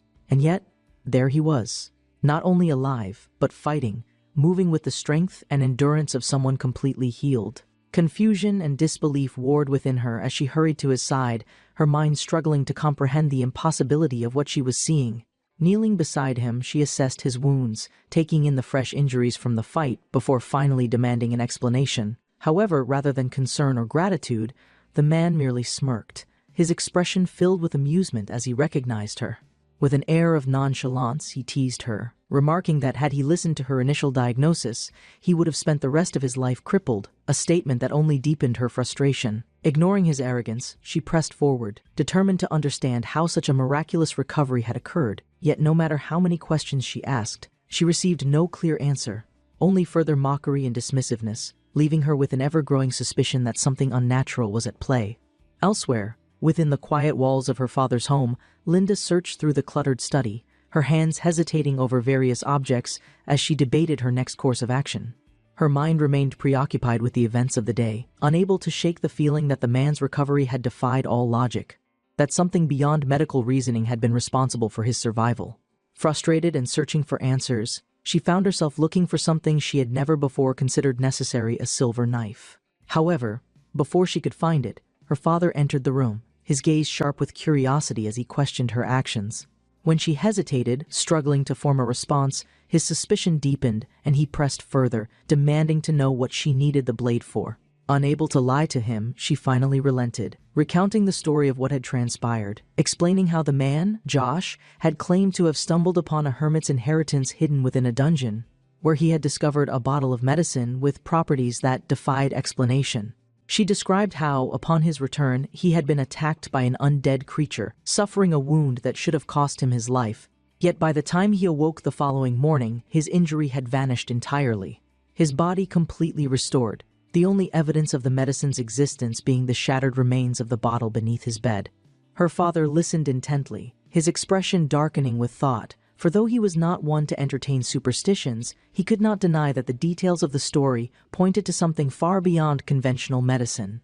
If the liquid had truly disappeared without a trace, then the most likely explanation was that it had evaporated upon contact with the air. Yet even with that knowledge, the effects of the so-called medicine were impossible to ignore. With a heavy sigh, he admitted that if her account was true, then the substance was undoubtedly the work of a hermit's inheritance, a rare and ancient relic with properties capable of miraculous feats. Though before they could discuss the matter further, Josh himself appeared, stepping into the room with a smirk, his presence filling the space with a casual arrogance as he revealed that the dungeon where he had found the medicine lay deep within the HSH mountains. With an air of confidence, he declared that since he had been the one to retrieve the medicine, anything else that remained within the dungeon was rightfully his, an announcement that carried an unmistakable finality, as though he had already made up his mind to return, regardless of the dangers that awaited. Meanwhile, beneath the darkened sky, a campfire crackled softly as warriors rested after a long day of battle, the flickering flames casting long shadows against the worn ground. Among them, Charlene Deer stood near the edge of a river, his gaze distant as he washed the blood from his hands, the cool water offering a brief respite from the weight of his responsibilities. However, his solitude was soon interrupted by a voice from the darkness, a familiar presence making itself known as a figure emerged from the shadows. Seated casually on a nearby rock, watching him with an easy smirk, was Sherelle, an old acquaintance whose arrival carried the weight of unspoken intentions. Their conversation, though brief, was layered with meaning, as Sherelle spoke of the inevitable changes to come, of how the kingdom was on the brink of upheaval, with King Arthur's health deteriorating rapidly, his life nearing its end. Charlene, ever composed, acknowledged the news with a quiet nod, unmoved by the weight of the revelation, for he understood better than most that death was simply the natural order of things. However, Sherelle was not merely there to deliver news, he had come with a purpose, a question that carried with it the weight of future alliances. With a knowing gaze, he asked whether Charlene intended to align himself with Lord Bonin, one of the most influential figures in the looming battle for succession. Without hesitation, Charlene reaffirmed his loyalty to the Alberon family, making it clear that he had no intention of shifting his allegiance. Sherelle sighed, shaking his head, his disappointment evident. In his eyes, Charlene was wasting his potential, choosing loyalty over ambition, clinging to a fading house when greater opportunities lay ahead. Charlene remained silent for a long moment after hearing Sherelle's words, his expression unreadable as he processed the weight of what had just been revealed to him.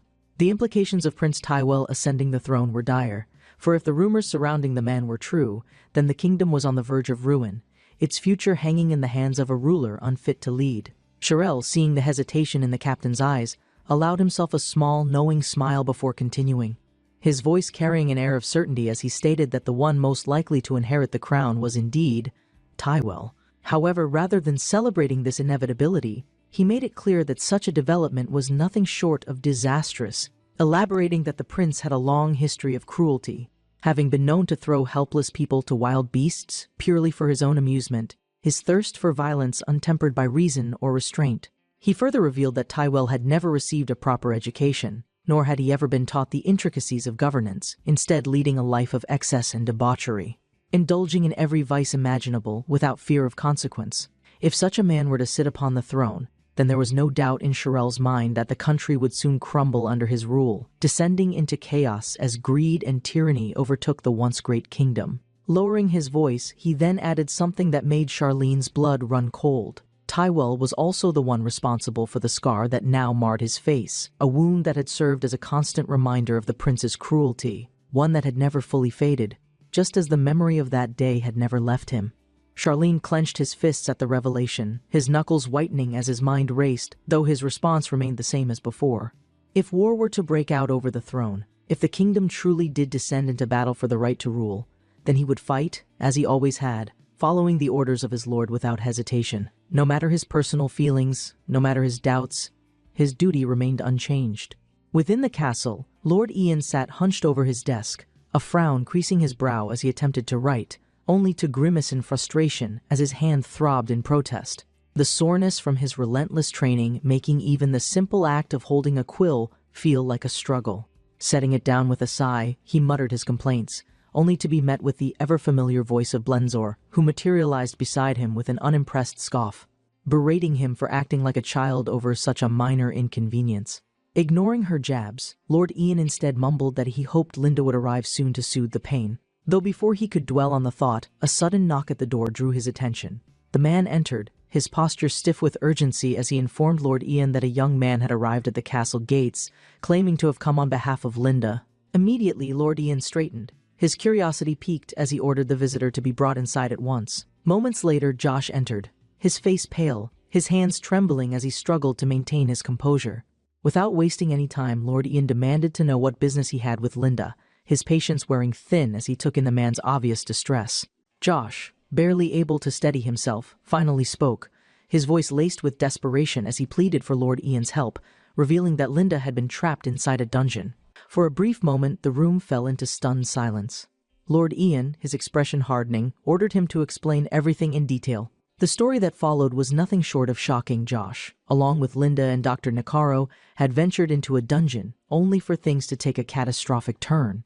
Though they had initially believed it to be a simple exploration, they quickly found themselves being pursued by something far beyond their expectations. The dungeon was vast, teeming with undead monsters, its depths far more treacherous than anything they had anticipated.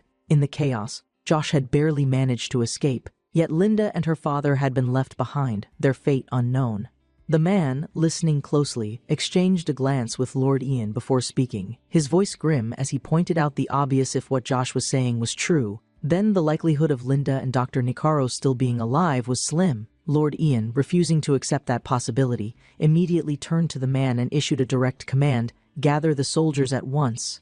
Within minutes, the entire military force of the kingdom stood assembled before the palace, their formation sharp, their expressions filled with both curiosity and apprehension as they awaited orders. Their commander stepped forward, his voice booming as he barked instructions, declaring that every soldier was to be equipped with silver swords, the only known weapon capable of effectively combating the undead. Meanwhile, Lord Ian stood at the forefront, donning his own set of armor, his fingers wrapping around the hilt of his newly acquired silver sword, testing its weight as he examined its craftsmanship. His mind was focused, his resolve unwavering, though the man, seeing him prepare as though he intended to fight alongside the troops, could not help but interject, questioning whether their lord truly planned to wield a weapon in battle. Lord Ian, unbothered by the doubt, merely responded that this was an important matter. However, the man quickly countered, reminding him that regardless of how valuable Linda and Nicaro were, Lord Ian himself was far more important to the kingdom, a statement that momentarily caught the young lord off guard.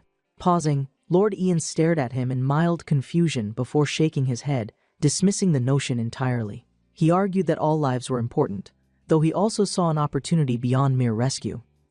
If this dungeon truly contained as many monsters as Josh had described, then it likely held treasures as well.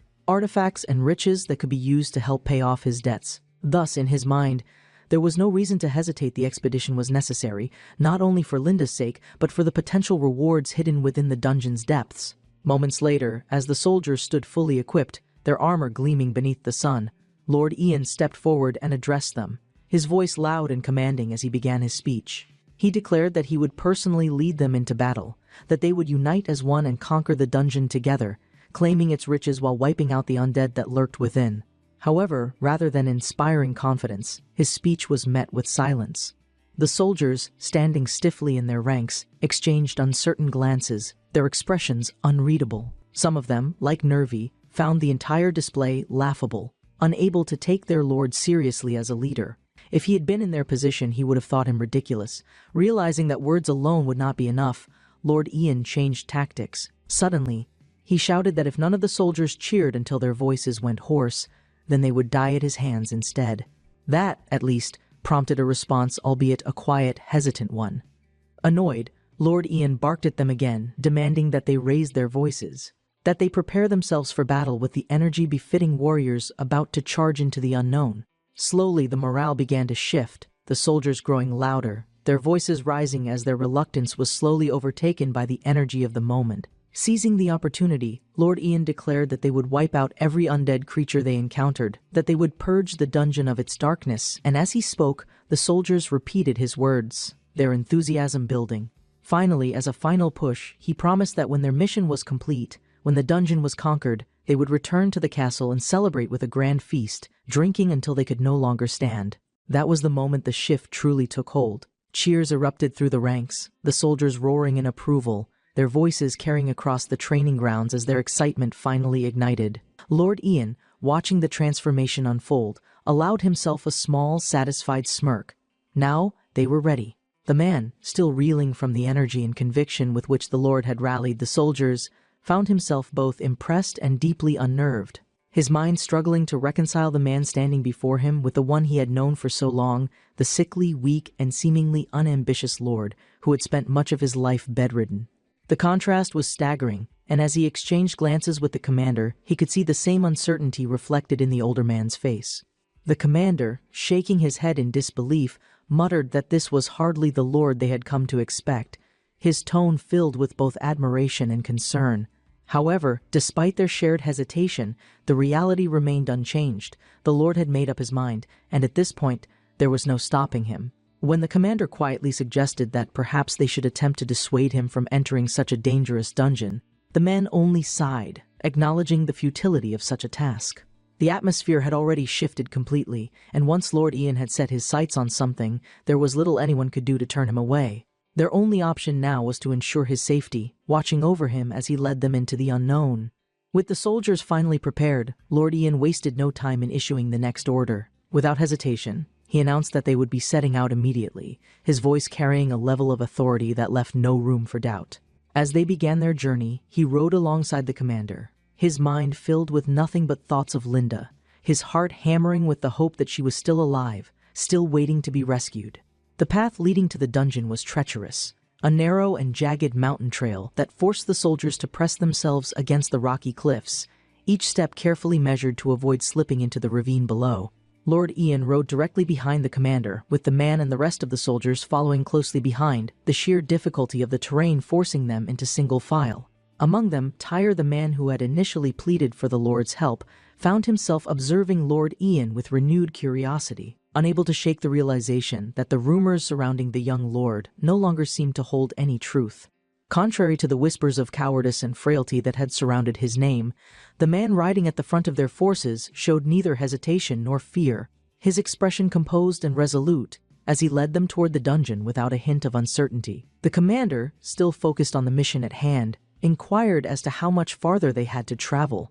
In response, Tyre informed him that they were close, that they would reach their destination once they crossed the ravine, a statement that only earned him an irritated sigh from the commander, who muttered that they should have reported the discovery of the dungeon much sooner, as it would have earned them a proper reward rather than leading to the disastrous situation they were now facing. Exhausted from both the physical strain and the scolding, Tyre admitted that, in the end, the dungeon was likely only worth a handful of gold coins at best. though his words only provoked further irritation from the commander, who coldly remarked that if they had been so confident in its insignificance, they should have completed the exploration on their own, rather than running to their lord for assistance. The rebuke left Tyre speechless, his frustration clear, but before he could offer rebuttal, another voice cut through the tension, surprising him. It was the Lord. Lord Ian, his tone unexpectedly calm, dismissed the commander's harsh words, stating simply that it took a great deal of courage to ask for help, that no one should be ashamed of doing so when faced with danger beyond their control. More than anything, he urged them to focus on what mattered most, saving Linda and Dr. Nicaro. At that moment, something in Tyre's expression shifted. He looked back at Lord Ian, his regret evident, his silence taking on a new weight as he reflected on his choices. Not long after, the group finally arrived at the dungeon's entrance, a secluded cave with an unassuming, narrow opening, its darkness stretching inward like the gaping maw of a beast. Tyre stepped forward, guiding them as he explained the layout of what lay ahead. He recounted how, upon first entering the cave, they had discovered what appeared to be nothing more than a small stone chamber, believing at first that this was the extent of the dungeon. However, as they ventured deeper, they had made a shocking discovery. Beyond the chamber's walls lay an entire underground village. The revelation struck Lord Ian like a bolt of lightning. An underground village? He pressed for confirmation, and Tyre, though still visibly shaken by his previous experiences, affirmed that what he had seen was no illusion. The strangest part, he added, was that the village contained something that should have been impossible to sky. As they made their way forward, Lord Ian questioned how such a thing could exist, how a place so deeply buried beneath the surface of the world could contain a moon, a sky, things that should have been reserved only for the lands above. It was at that moment that Blenzor, the ever-observant spirit, materialized beside him, offering her insight with a tone of detached amusement. She explained that dungeons such as these were remnants of fractured worlds, places born from the cracks between dimensions, where the rules of reality no longer applied. In such places, it was not unusual to find a sun or a moon, nor was it uncommon to encounter things that defied all understanding. As they delved deeper into the cave, Lord Ian continued to press Tyre for information, asking if he had been separated from Linda and Nicaro within the underground village itself. Tyre confirmed this, stating that while he had lost sight of them during their frantic escape, he believed there was a high chance that they had survived and were now hiding somewhere within the village, waiting for rescue. Finally, after what felt like an eternity of walking, they arrived at their first true landmark, a collection of ancient, human-made structures, their presence confirming beyond any doubt that civilization had once existed here. As they descended a worn, crumbling staircase, the air around them grew heavier, a sinister presence settling upon them. Then, without warning, a creature appeared before them. Dressed in the tattered remains of a soldier's uniform, its hollow eyes burned with an unnatural light, a skeletal figure radiating a malicious aura that sent shivers through even the most battle-hardened men among them. Without hesitation, the commander acted first, throwing his sword with incredible speed, aiming to strike before the creature could react. However, the skeleton proved far more formidable than expected. It moved with alarming agility, raising its shield just in time to block the attack, its reflexes sharp, its instincts honed. Lord Ian, watching from the sidelines, could barely contain his shock. How could something made only of bones move with such speed? Blenzor, reappearing beside him, offered an explanation, her voice calm as she stated that this level of agility was natural for the undead, as they often possessed far greater combat ability than even the most experienced human soldiers. The knight raised his blade as the shadow beast lunged forward. "Protect his lordship!" someone shouted urgently. Ian turned swiftly. His armored guard blocked the blow, bracing his shield against the forceful demon's strike. The shield met the enemy's claws with a thunderous crash. Sparks flew. Ian watched with clenched fists. The demon leapt high, spinning midair with deadly precision. The knight followed, sword drawn and gaze steady. Their blades clashed. Steel hissed against shadow. The knight pushed forward, determined to end this fight quickly. The knight swung hard, his blade cut through the air, aimed at the creature's exposed side. Steel pierced flesh. The demon staggered as the blade buried deep. Purple energy cracked around its chest. It roared in pain, eyes glowing fiercely. The flames burst from within, lighting the corridor with blue. The demon collapsed, engulfed by fire. Its ashes scattered while the knights above watched, blades still drawn, alert. Ian lowered his sword, exhaling sharply. "He sure went down with a big fuss," he muttered calmly. Ian and his knights descended the staircase. The demon's charred remains below, still glowing with lingering magical energy. He recalled records of rogue alchemists who used abandoned dungeons to conduct forbidden experiments away from law. These alchemists often coexisted with dungeon monsters, using them for research or defense against unwanted intruders. Reaching a sealed chamber, Ian halted. According to reports, this room stored remnants of their hidden work. He stepped cautiously into the chamber, ready to examine anything left behind that could explain the summoning. A group of undead soldiers emerged from the shadows, their glowing eyes locked onto Ian's advancing team. Recognizing the threat, Ian quickly assessed their numbers. These weren't mindless husks, they were strategically positioned. Without hesitation, Ian gave the command. His knights surged forward, drawing weapons with precision and discipline. Ian stayed near the entrance, ensuring the path was secure, while the squad engaged the undead directly. The battle erupted instantly. Blades clashed, spells lit the chamber, and each knight struck down an enemy. A knight drove his weapon into a skeleton's chest. Its bones cracked as blue energy exploded outward. Another soldier swept low, severing limbs with swift strikes. The enemies collapsed, unable to reform or retaliate. Ian observed their coordination. With the undead falling quickly, he nodded once, satisfied with their execution. Behind him, the young noble clapped lightly, impressed by the knight's efficiency as the last foes burned. With the chamber cleared, the squad regrouped. Ian led the march deeper, steps echoing through the dungeon. As the team advanced, Ian suddenly halted. A strange energy filled the air, urging caution and awareness. Above them, a glowing red orb illuminated the cavern. It looked unnatural, like a false underground moon. Ian observed the strange sky. The terrain, color, and atmosphere felt alien, as if beneath another dimension. One of the knights spotted something. Ian followed his gaze toward a large, ruined settlement hidden in shadow. Within the crumbling structures, a cloaked skeleton turned, sensing movement. Its eyes flared as it silently vanished. The cloaked skeleton peeked through a slit in the wall, silently tracking the knight's movement through the ruins. Inside, a man in worn robes noticed its behavior. He questioned why it pursued them so persistently. Beside him, a young woman reminded him he'd previously injured the creature during a confrontation with debris. The skeleton turned, locking its glowing eyes on the room's entrance. It had sensed their exact location. The man's face tensed as realization struck. "Oh no, I think it's onto us," he whispered, backing away. The man made a plan he would draw the creature away while his daughter used that moment.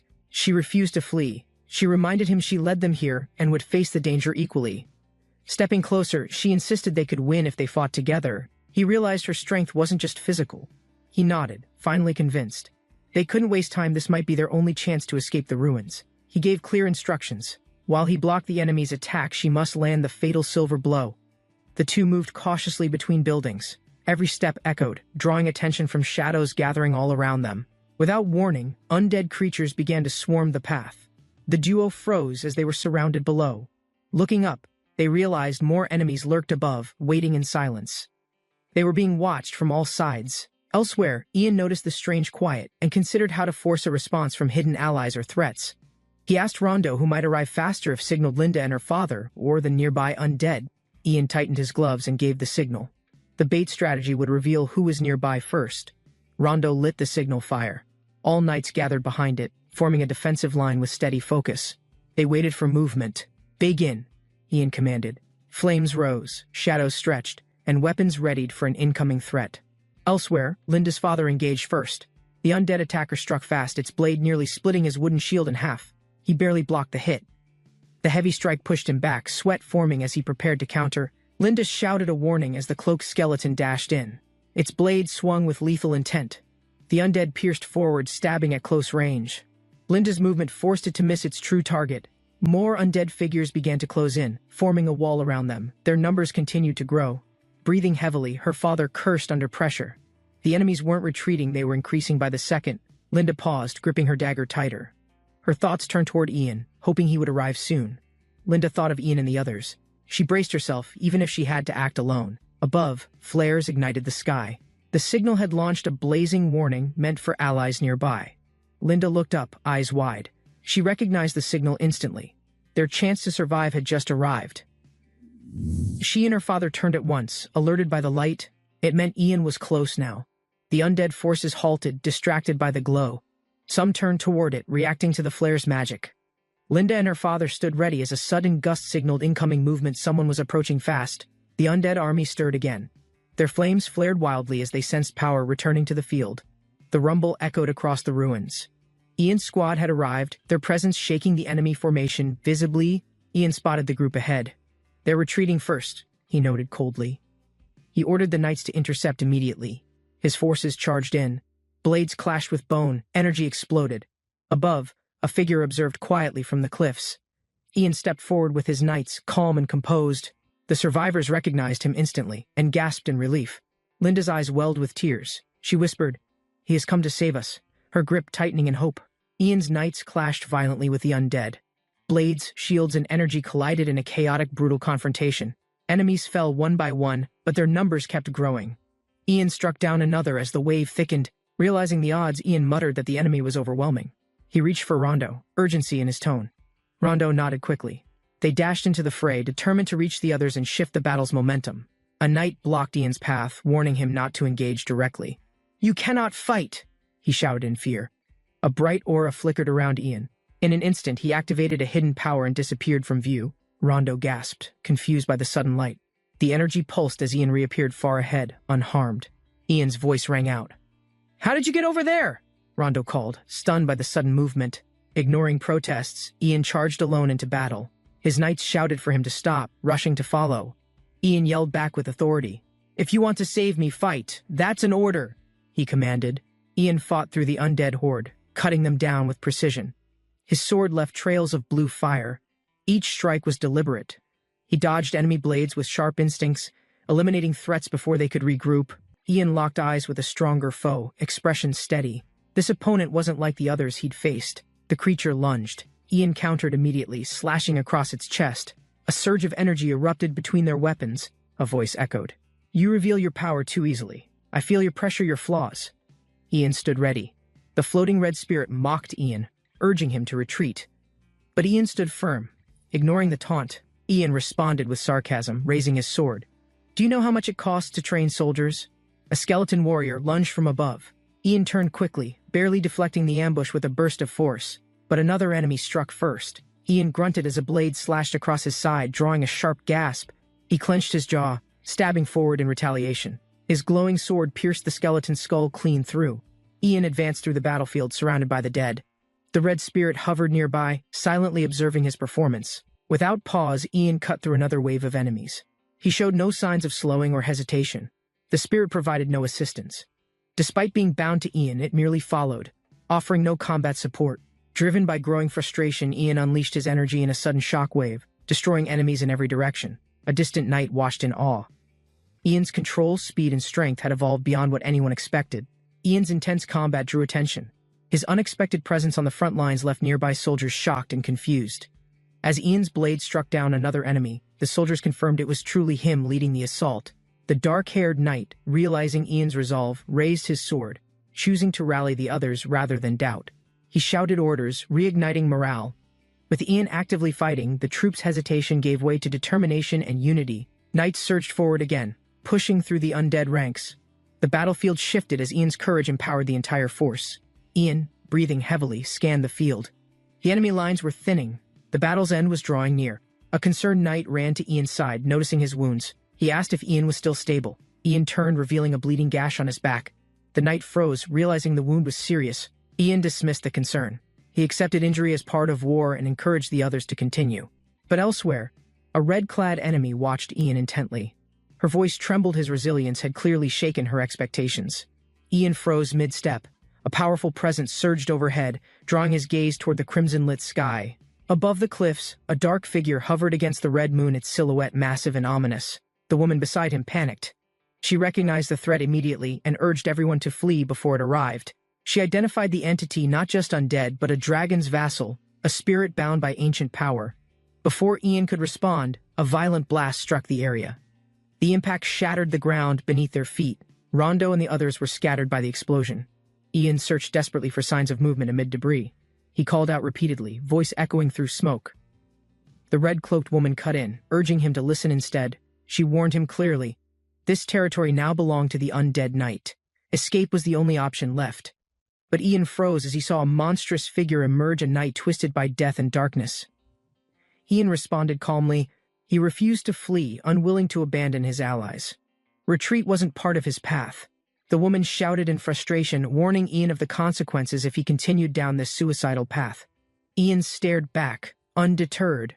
He questioned her logic, asking what future was worth living without conviction. He raised his sword once more. To him, protecting his people now defined what his future would become. The woman fell silent. Ian's resolve shook even her confidence as she realized his choice was final. Ian stood alone in the darkness. Without visibility or magic, he knew an ambush could end everything. The woman's eyes widened in panic. She spotted movement and screamed, warning Ian to look above him. Ian turned sharply. A dark-clawed figure dropped from the shadows, aiming to strike him down directly. He blocked the incoming blow, clashing swords with the undead knight.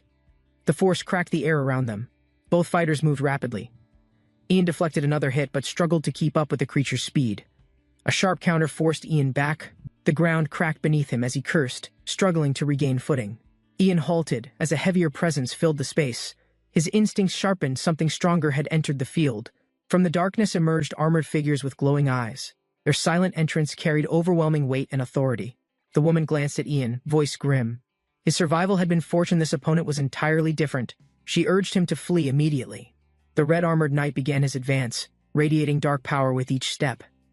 Ian hesitated only for a second before shifting his stance. He knew escape wouldn't be simple anymore. Ian stood tense, silently calculating his next move. The enemy's overwhelming presence left no room for hesitation. The red knight raised his massive weapon.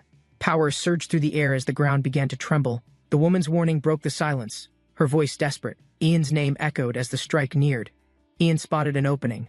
With quick focus, he prepared to counter. This moment was the only chance. He launched forward, meeting the incoming blow. Energy exploded on impact as their clash shook the entire battlefield.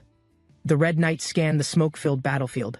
His target had vanished in the chaos of the clash. He turned, sensing something was wrong. The spot he struck was empty. There was no body, no blood. A surge of magic flared nearby. Ian reappeared behind the knight, propelled by teleportation magic midair. The knight slowly turned to face him, surprised by Ian's sudden repositioning. The momentum had shifted. Ian shouted confidently from above, announcing his return. His expression was fierce. He wasn't finished yet. The undead knight's horse reared violently, reacting to Ian's sudden appearance. The rider gripped tightly, eyes narrowing.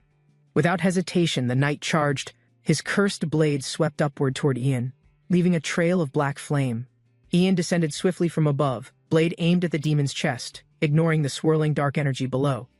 The demon countered instantly, summoning a swirling vortex of green and purple power, preparing to strike back hard. Ian grabbed the glowing crystal, evading the clawed strike, then struck downward to break the enemy's momentum. Another knight charged from behind, yelling, "Take this!" While swinging his blade toward the demon's exposed shoulder, the blade pierced, slightly surprising the demon. Its armor cracked, and it gasped, eyes wide with disbelief. The demon trembled in rage. Ian stood firm, aware the soldiers nearby might become unintended targets. With a swift step, Ian dashed forward, slashing the air to pull the demon's focus back. "Over here! Try to keep up!" Ian shouted, moving fast to lead the enemy away safely. The demon gave chase through the broken city, its form distorted by the power it held. The soldiers watched in stunned silence, realizing Ian was baiting the monster alone to protect them. The demon smashed into the ground, sending shockwaves through the ruins as soldiers witnessed the destruction unfold. Thick shadows spread across the battlefield. Civilians and knights stood frozen, watching the corrupted energy expand outward. Ian reappeared from the smoke, unfazed. He analyzed the enemy's movements, preparing to strike without hesitation. The demon's form pulsed unnaturally, drawing attention. Some mistook Ian's return for illusion caused by intense pressure. Without delay, Ian launched forward. His sword met the demon's claws in a powerful direct counterattack.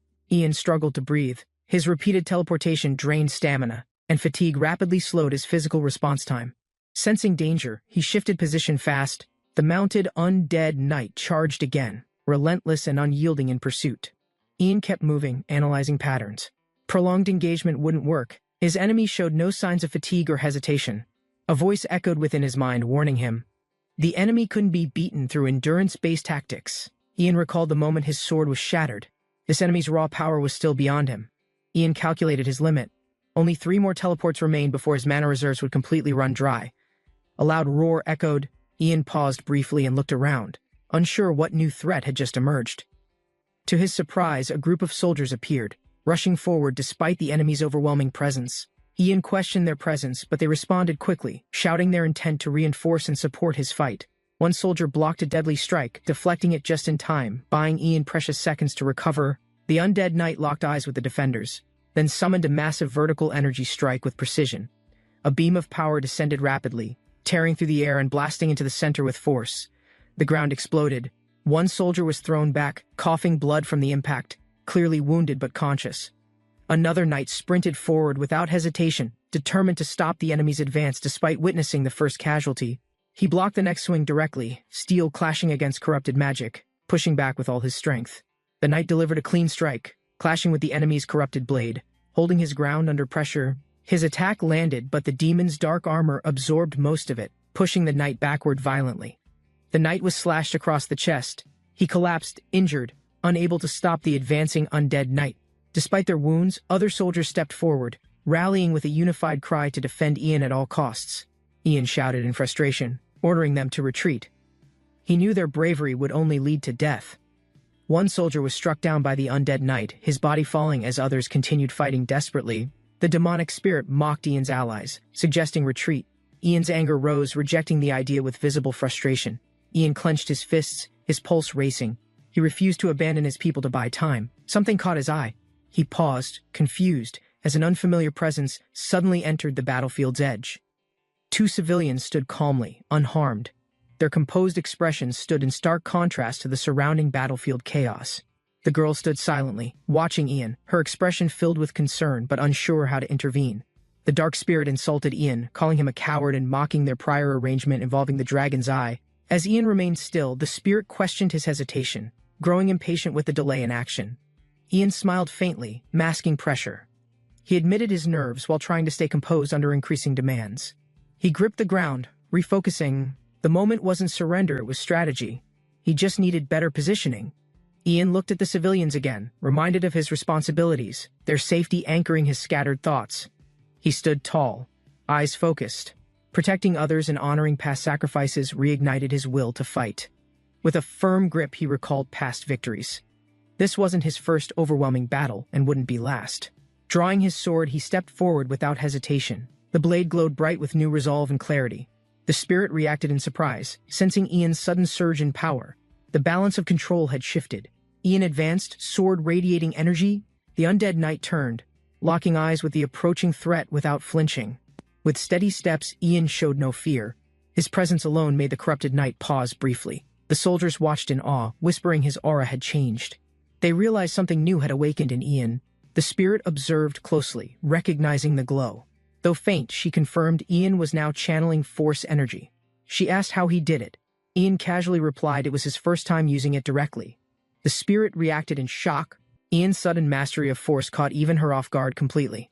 Another voice warned her to stay quiet. Ian was advancing fast, and the tension shifted instantly. The undead knight jolted, sensing Ian's approach. For the first time, its movements showed hesitation. Ian charged directly, sword glowing. The knight swung, but Ian stayed focused, his timing clean and fearless. Their weapons clashed violently. Ian's blade, now empowered, sliced cleanly through the enemy's strike with overwhelming momentum. Ian dashed forward, ignoring the spirit's warnings. He was fully aware of the risks he faced. Watching the knight's power surge, Ian analyzed calmly charging straight in would be reckless and likely fatal. He repositioned quickly, drawing attention. His voice echoed through the battlefield, baiting the knight with precise control. The undead knight turned sharply, rushing toward Ian's voice, falling into the tactical maneuver without second thought. The spirit watched from behind, narrowing her eyes. She knew Ian was planning something, but couldn't guess what. The soldiers called out anxiously. Ian's calm demeanor under pressure kept them from panicking or interfering. The undead knight lunged with immense force. Ian readied his stance, bracing for the oncoming dark strike. Their weapons clashed again. Ian resisted, though pain surged through his body from the forceful impact. He ascended mid-air, narrowly dodging a follow-up blow. His eyes remained locked on the enemy's movement. Hovering above, Ian's eyes glowed intensely. He sensed the timing this next move had to count. The knight's eyes widened as Ian vanished in a flash, charging directly from above without warning. Ian's blade connected mid-air, slashing through the dark armor with enhanced force, breaking the knight's defensive stance. Landing swiftly, Ian kept momentum.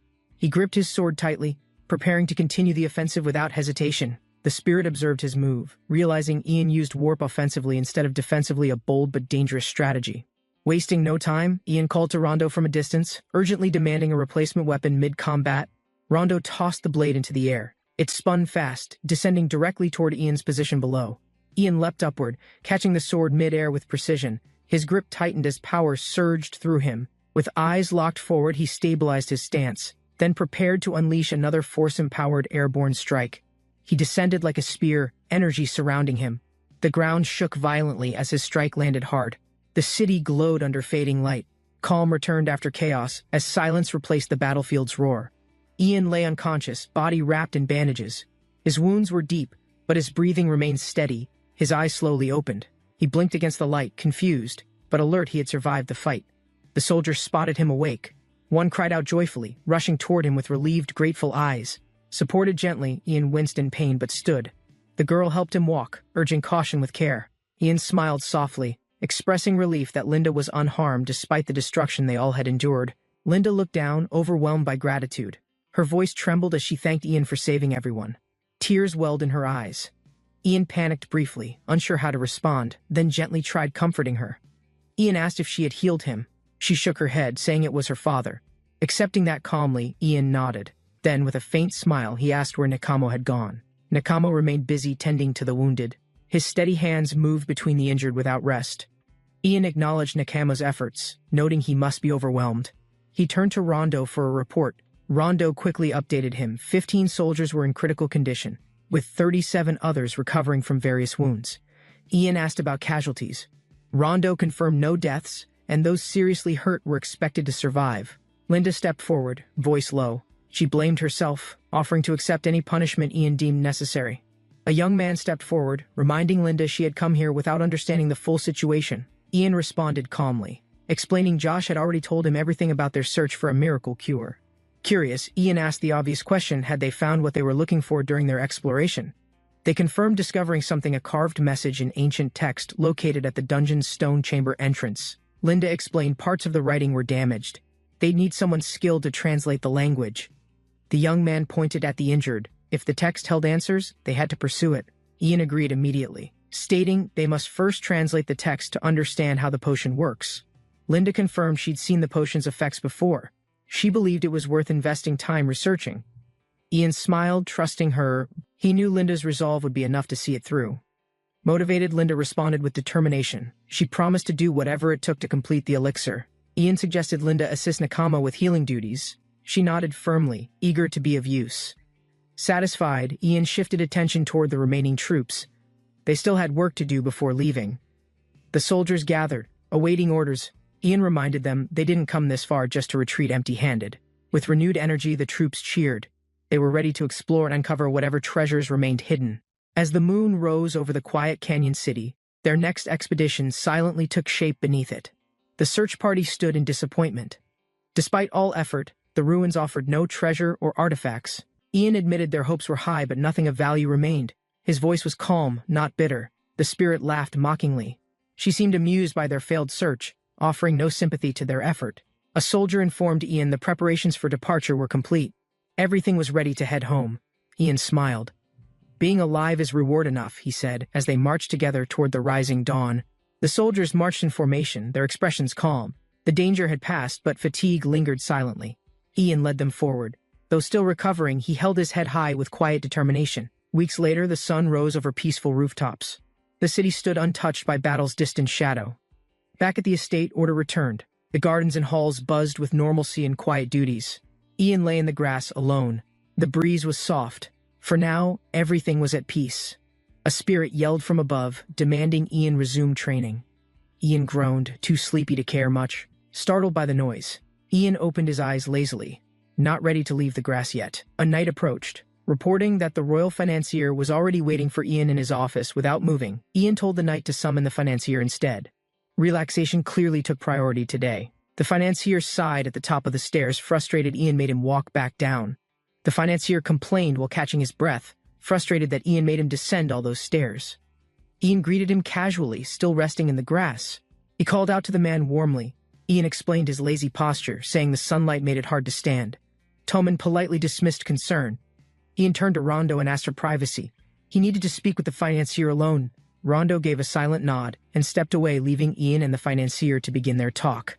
Ian revealed he had gone to the basement yesterday and discovered something that left him stunned.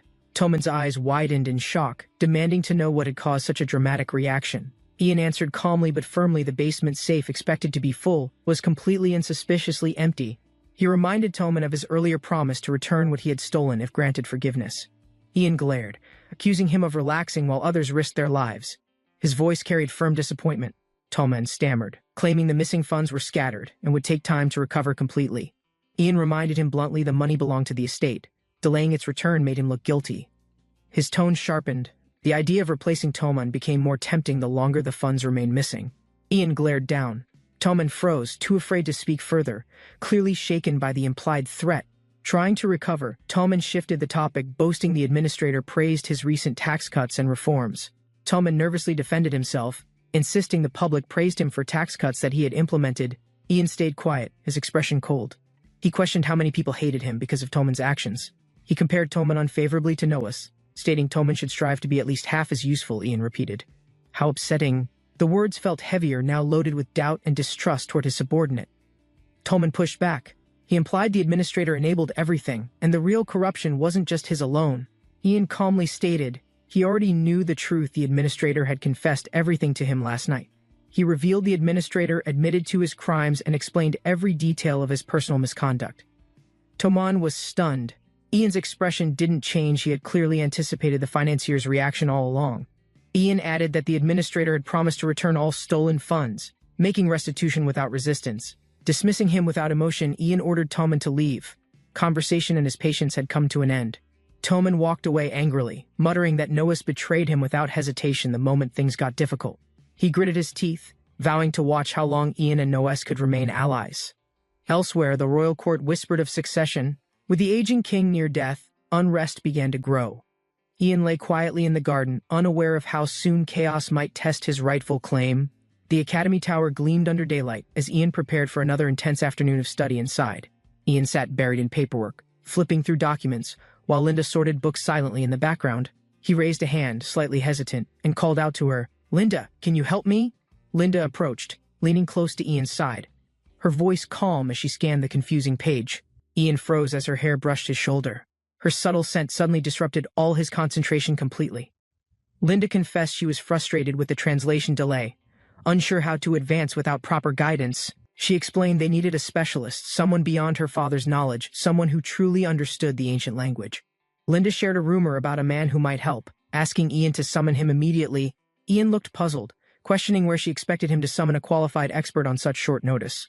Linda hesitated, then revealed the man was imprisoned for fraud, leaving Ian visibly shocked by the suggestion. Linda assured Ian that despite being a con man, the man's ancient language skills were nearly unmatched. Ian asked curiously for his name.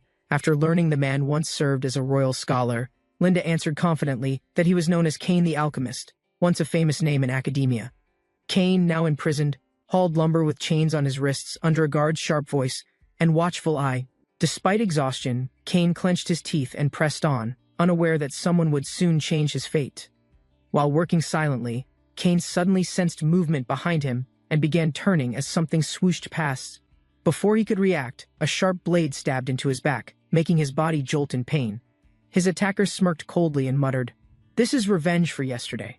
Tightening grip on the hidden knife, the attacker pulled the blade again, aiming higher, but Cain quickly caught sight and clenched his jaw tightly.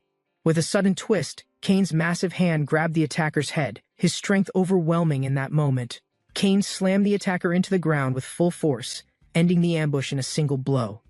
The attacker groaned, barely conscious, pain spreading as he realized his plan had completely failed in seconds. Cain glared down and warned coldly, "Don't mess with me if you're not prepared to die." Just then, someone shouted Cain from behind, halting his next move as urgency filled the air. A guard unit rushed in, weapons drawn, shouting for Cain to drop the man immediately and surrender. Cain dropped the injured attacker to the ground without hesitation, stepping forward to face the incoming guards. The first guard struck with speed, but Cain absorbed the hit and retaliated with a powerful punch. More guards charged in. Cain blocked and countered, each blow landing hard against the armored red uniforms. A blur of fists and impacts followed, until all sound faded into a heavy crimson silence. Later, guards stood silently over the scene, prisoners restrained, attackers unconscious, and Cain seated. Finally subdued in chains, Cain adjusted his loose clothes, his muscles bruised but steady after the rough skirmish with guards. He glanced sideways, checking his surroundings, alert for any sudden movement or signs of another possible threat. With a grimace, Cain spit to the side, trying to clear the lingering taste of blood. He rubbed his stomach slowly, feeling the sting from wounds that hadn't yet stopped aching beneath skin. A voice suddenly called his name, Kane, snapping his attention forward, eyes narrowing in cautious recognition and readiness. A guard gestured firmly for Kane to enter the carriage, reminding him his destination was already set. Meanwhile, back at the estate, Ian remained focused on his work as someone approached the room. The man delivered news that the captain had left the village and was returning safely home. Ian brightened with excitement and relief, eager to reward those responsible for finishing such a mission. He praised their success, but admitted something else. Something troubling had been on his mind since the morning. Ian looked concerned and asked what was wrong, noticing the sudden shift in the man's tone. The man explained the captain had crossed Crimson Ravine, unintentionally entering Lobelon's territory during the pursuit. He warned that Lobelon's lord, always seeking expansion, might see this as justification for aggression now. Ian reasoned they saved Lobelon's people from danger, wondering why that wouldn't count as goodwill instead. The man replied grimly, the Lord of Lobelon valued power, not people, and would never see it that way. The advisor warned that provoking Lobelon further would result in war and countless civilian deaths across borders. Frustrated, Ian asked what else he could possibly do, get on his knees and plead for peace. The advisor calmly suggested they send someone quickly, offering reparations to diffuse tensions before it escalated. Ian was shocked, repeating the idea aloud. You want to give him money? Still trying to comprehend it. The advisor proposed 20,000 gold coins, leaving Ian stunned and shouting at the overwhelming cost. Suggested the advisor explained the payment was necessary for Lobelon to maintain dignity despite their border violation. Ian sighed in resignation, finally giving in, and told him to inform Tolman about the arrangement. Left alone, Ian leaned back, disappointed there'd be no reward for the captain or Kane after all. A guard entered the room and announced the arrival of the prisoner Ian had been waiting for. Kane was escorted inside by 2 knights, stepping firmly toward Ian as tension quietly filled the room. Kane knelt silently while Ian approached and ordered him to raise his head for questioning. Ian confirmed Kane's identity, asking if he truly was the expert in reading ancient languages and scripts. He then questioned Kane about a past incident involving a false promise to build a stone golem. Kane calmly responded he hadn't lied. He genuinely believed he could build it at that time. Ian pressed further, confused why Kane failed, pointing out the merchant's trust and financial investment in him. Kane defended himself, saying failure came before success, and that he truly believed in his own abilities. Ian asked directly what kind of golem Kane had promised to build back in that deal. Kane described a golem shaped like a human, able to perform complex tasks and even battle. He explained it would not need sleep or food, only orders from its master to operate endlessly. Ian was stunned, realizing such a creation could change how nations fought, defended, and possibly ruled forever. The dwarf scholar explained that golems, though non-human, could perform tasks and engage in real combat. He added that golems never rested or disobeyed, acting as loyal, tireless guardians when properly constructed. Ian listened silently, realizing a successful golem could tip the balance of power across the continent. He compared them to machines from his previous world, understanding their creation could disrupt the current order. Curious, Ian asked if such powerful constructs could truly be made using only this world's magic. The dwarf revealed that alchemy, not pure magic, held the key to building advanced magical constructs. Ian learned all matter could be transformed, but only with strict alchemical principles studied through centuries.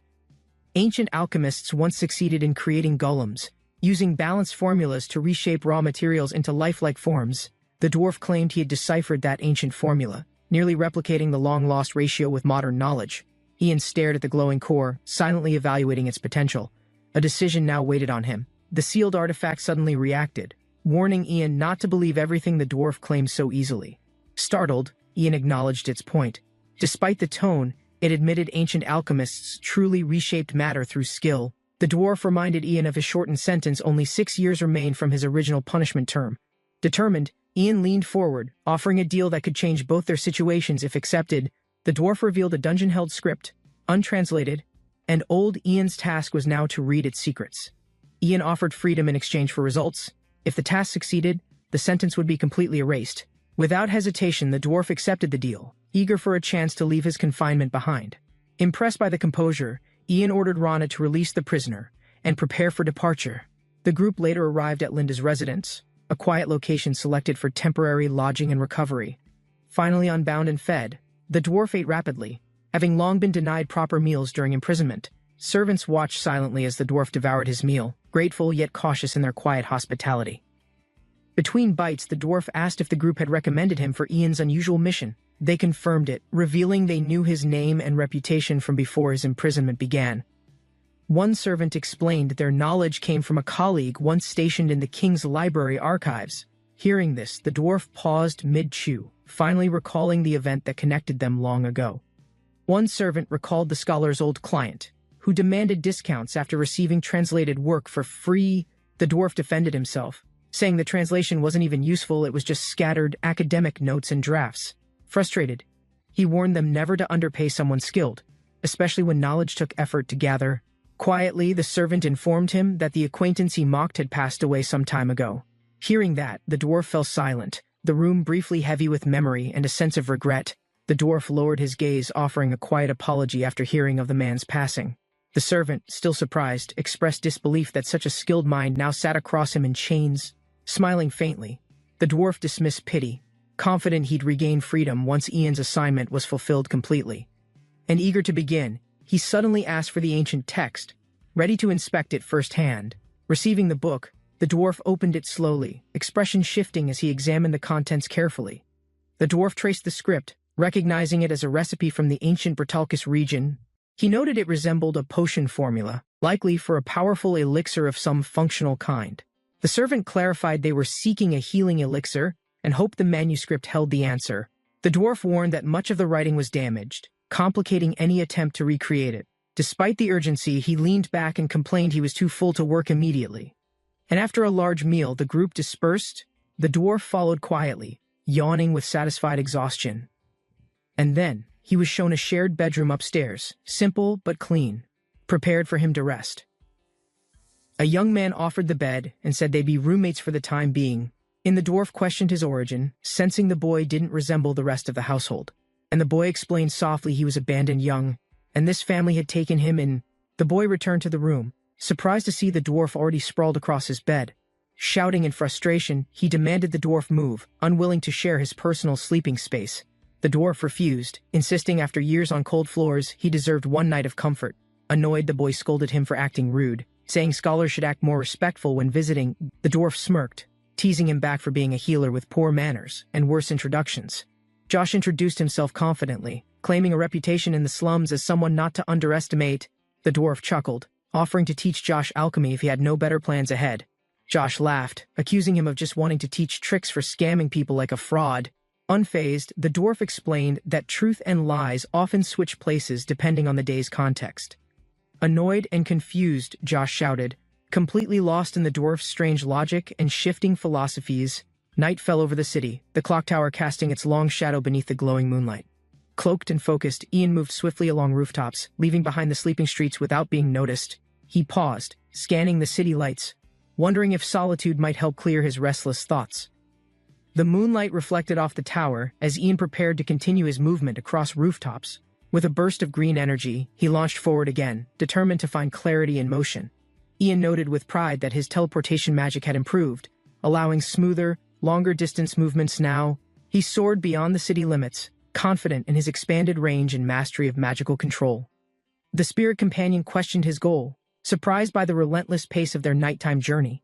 Ian answered calmly he wouldn't stop until he could see the southern sea with his eyes.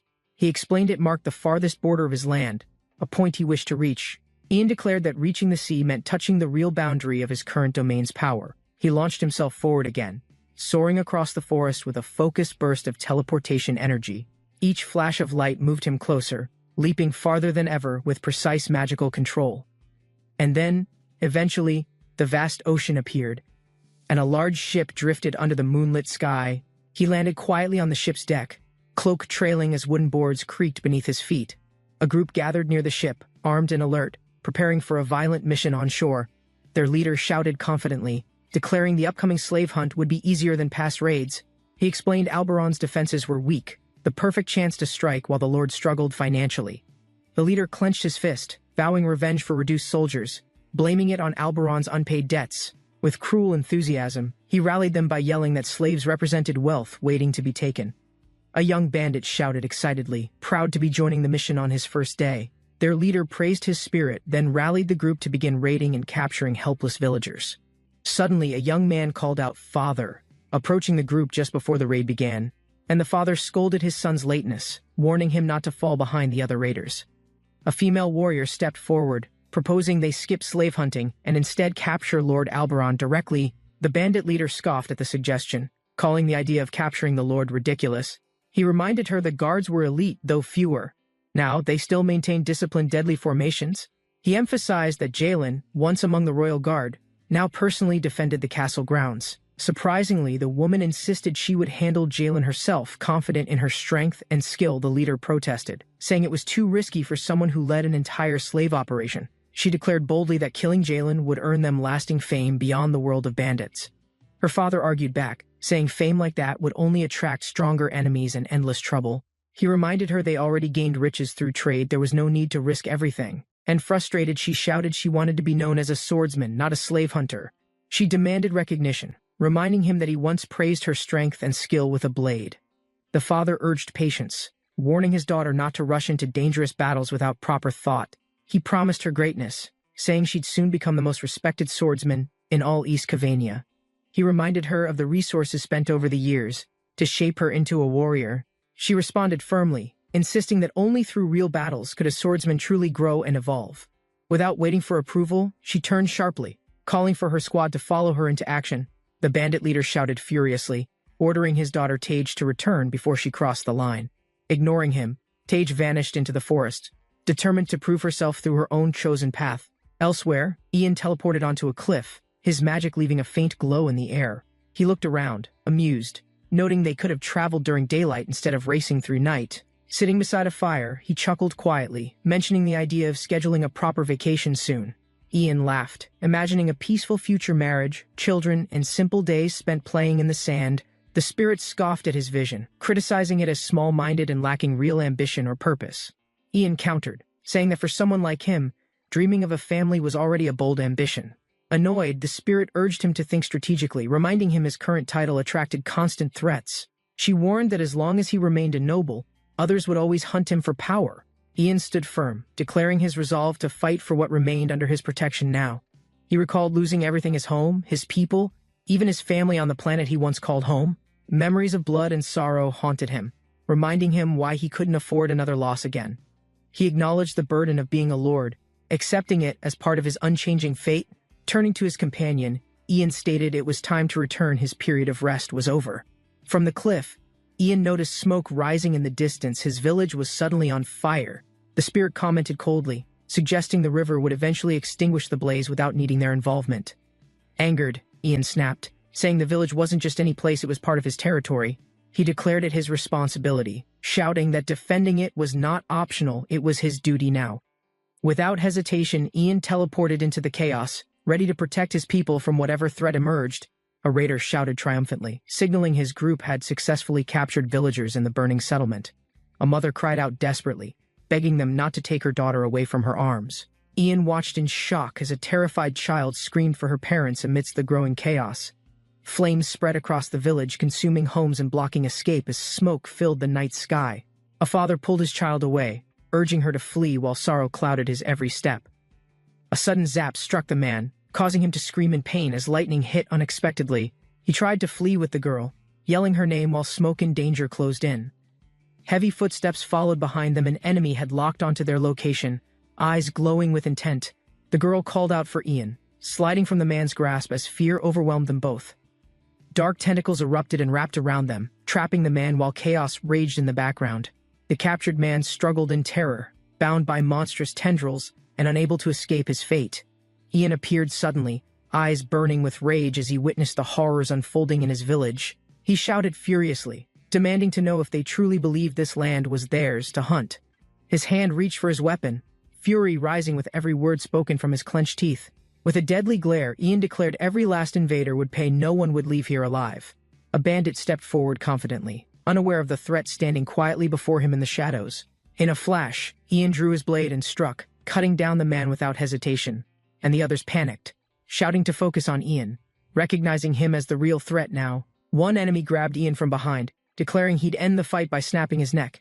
But as the attacker grinned, something shifted. Ian remained calm, showing no fear at the threat. Surrounded by enemies, Ian activated his teleportation magic, vanishing before they could react to his movement. He reappeared midair behind the attacker, still gripping him tightly, preparing to finish the counter-strike. The brute panicked, realizing too late something was wrong. Ian's strength and precision defied his expectations completely. As the structure behind them cracked and crumbled, Ian stood silently, eyes fixed on his next move. The village burned under enemy assault. Civilians screamed, scattered, and soldiers tightened ranks to control the chaos. As smoke thickened, the thugs searched the grounds. Their target vanished, leaving confusion and mounting fear. Suddenly, a cloaked figure emerged. His glowing weapon hummed with energy, catching the raiders completely off guard. He revealed himself with controlled anger. The blacksmith's warning fueled his resolve to dismantle their operation. With precise movement, he dashed forward. His blade led the charge, aiming directly at their commander. He struck first, cutting two enemies down. Their formation collapsed before they could react or regroup. With relentless speed, he spun through another wave. Their weapons clashed, but none pierced his defense. One rebel lunged wildly, shouting death threats. The hooded warrior blocked calmly, responding with sharp counterforce and precision. His glare silenced the battlefield. Focused, he calculated the final movement, waiting for the perfect strike. In one fluid slash, he disarmed and subdued the last attacker, ending the ambush without hesitation. He walked past the last fallen enemy. The fight ended swiftly, leaving only stunned silence behind him. The noblewoman appeared, assessing his work. She questioned his decisiveness but acknowledged his skill without complaint. Though his methods were harsh, she admitted he eliminated the threat completely, restoring control to the area. Meanwhile, villagers cautiously emerged. Hope returned to their faces as they saw freedom within arm's reach again. He freed the first hostage silently. Gratitude filled the man's voice, though the warrior offered no reply. The rescued villagers gathered closely, clutching each other. Relief flooded their faces as they thanked their savior. He asked for information, his voice steady. The warrior needed answers to plan his next move. They revealed the truth. The attackers served Crowell, a slaver who sold villagers like animals for profit. Hearing this, he paused briefly, then, determined, he gave orders and promised to retrieve the missing families. Without hesitation, he activated his teleport spell. Green light surged as villagers watched him disappear into the unknown. A captive wept in fear and frustration. Memories of separation and loss overwhelmed his trembling, broken voice. In a distant camp, two guards noticed movement, one pointed, alarmed by a lone shadow approaching silently.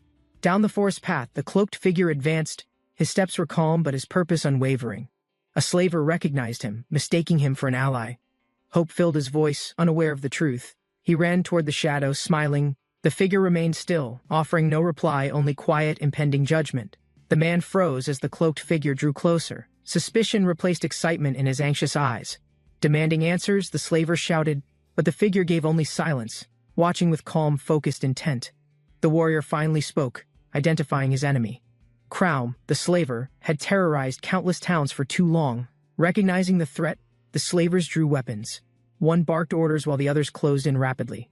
Blades clashed. Chaos erupted. The warrior moved first, slicing through the crowd before they could organize. Crown panicked as green energy surged. He sensed danger but didn't understand what was happening around him. The cloaked warrior stepped forward. His voice was calm, recalling the deaths caused by Crown's men. Crown turned, shouting in confusion. He demanded to know where his crew had gone without a trace. The truth hit him hard. The warrior's silence confirmed it. His entire force had already been eliminated. Desperate, Crown lunged, but the warrior was faster, moving ahead effortlessly, leaving Crown stunned by the impossible. The warrior clenched his fist, eyes locked on the slaver. This fight was far from over. He landed a clean blow. Crown staggered, pain spreading through his face as blood sprayed outward. Stumbling backward, Crown collapsed. His strength failed him, and he fell hard, stunned by the brutal strike. The warrior stood firm. He warned this was only the beginning. More punishment would follow without mercy. Anger erupted. The warrior shouted, demanding answers why Crown had chosen cruelty and turned innocent lives into property. Blow after blow landed. The warrior's fury grew, demanding accountability for crimes committed without shame or thought. Witnesses above watched in silence. His voice roared this injustice would end, and it would end now. Crown bled and gasped. Pain filled his vision as he collapsed, barely able to lift his head. The warrior dragged Crown to the river's edge. The battle was won, but justice was unfinished. He plunged Crown into the cold current, shouting commands, forcing the slaver to confront his ruined conscience. Crown struggled underwater. His body panicked, lungs aching, as the river showed no signs of mercy. The warrior pulled him back, refusing death. Death was too easy. Justice required suffering, not escape. Crown begged for forgiveness, raising trembling hands. His words were hollow, too late to change anything meaningful. The warrior swung with precision, hurling Crown. His strength sent the slaver flying toward his final destination. Crown's body hit the water beside a docked ship. The splash echoed across the empty night. The ship rocked gently in silence. All eyes followed the splash where the villain had vanished. A flash of green signaled his return. The warrior had teleported back onto the ship's deck. He tossed Crown's unconscious body aside. No more words were spoken, his actions had delivered the sentence. The blacksmith bowed deeply. His voice trembled with gratitude as he thanked the warrior for saving everyone. Cradling his child, the man asked quietly how could he repay him. Could he know his name? He finally spoke his name, Hyun-sung. The silence broke, and his identity became known to the villagers. He told them to remember only that name. There was no need for titles or praise. Ian revealed his true role, Shadow of Lord Alberon, carrying out justice without needing recognition or credit. He instructed them to sell the slaver's ship. Its value would help rebuild the broken village. As he walked away, he ordered Crown be spared. Justice would come later from higher authority. She noticed his injury. Blood trickled from his side, but he ignored the pain without hesitation. He flinched slightly. Her teasing made him irritated, yet he stayed composed while she laughed playfully beside him. Ian coughed and steadied himself. Though wounded, he knew his work was not yet finished tonight. He summoned the portal again. With calm authority, he told them to return home safely and rebuild. The blacksmith whispered his name with deep respect, holding his child tightly as Ian vanished once more. Morning light broke over the peaceful village. A quiet home sat nestled between trees, undisturbed by war. A woman stepped outside, sensing movement. Her eyes widened when she saw the approaching figure in black. She recognized him instantly. He smiled gently, admitting he may have startled her with his arrival. He requested help, turning slightly. The woman noticed the blood and nodded, already preparing to treat him. Removing his cloak, he downplayed the injury. But she saw the truth, this wound was serious, not minor. Bloodied cloths lay on the table. The woman had already cleaned and prepared tools for treatment. She handed him a bitter herb to ease the pain. He accepted it with mild hesitation. Ian grimaced at the taste, joking playfully. She, however, remained serious. This moment was not for humor. He insisted the pain wasn't severe. She watched closely, unconvinced by his calm tone and forced ease. Concerned, she asked directly about the injury. He offered a simple excuse, claiming it happened during training. She wondered if he was hiding something. Her voice trembled, sensing unspoken pain behind his silence. Apologizing softly, she admitted her worry. Seeing him hurt made her feel helpless and deeply concerned. Ian reassured her. If he became stronger, he believed he could protect himself and others more effectively. She tied the final bandage, asking if it was done. Her hands moved with practiced care. He smiled genuinely, praising her skill. Her help brought more comfort than any medicine or rest could. Linda warned him to rest. Though his wounds were healing, recovery still required patience and time.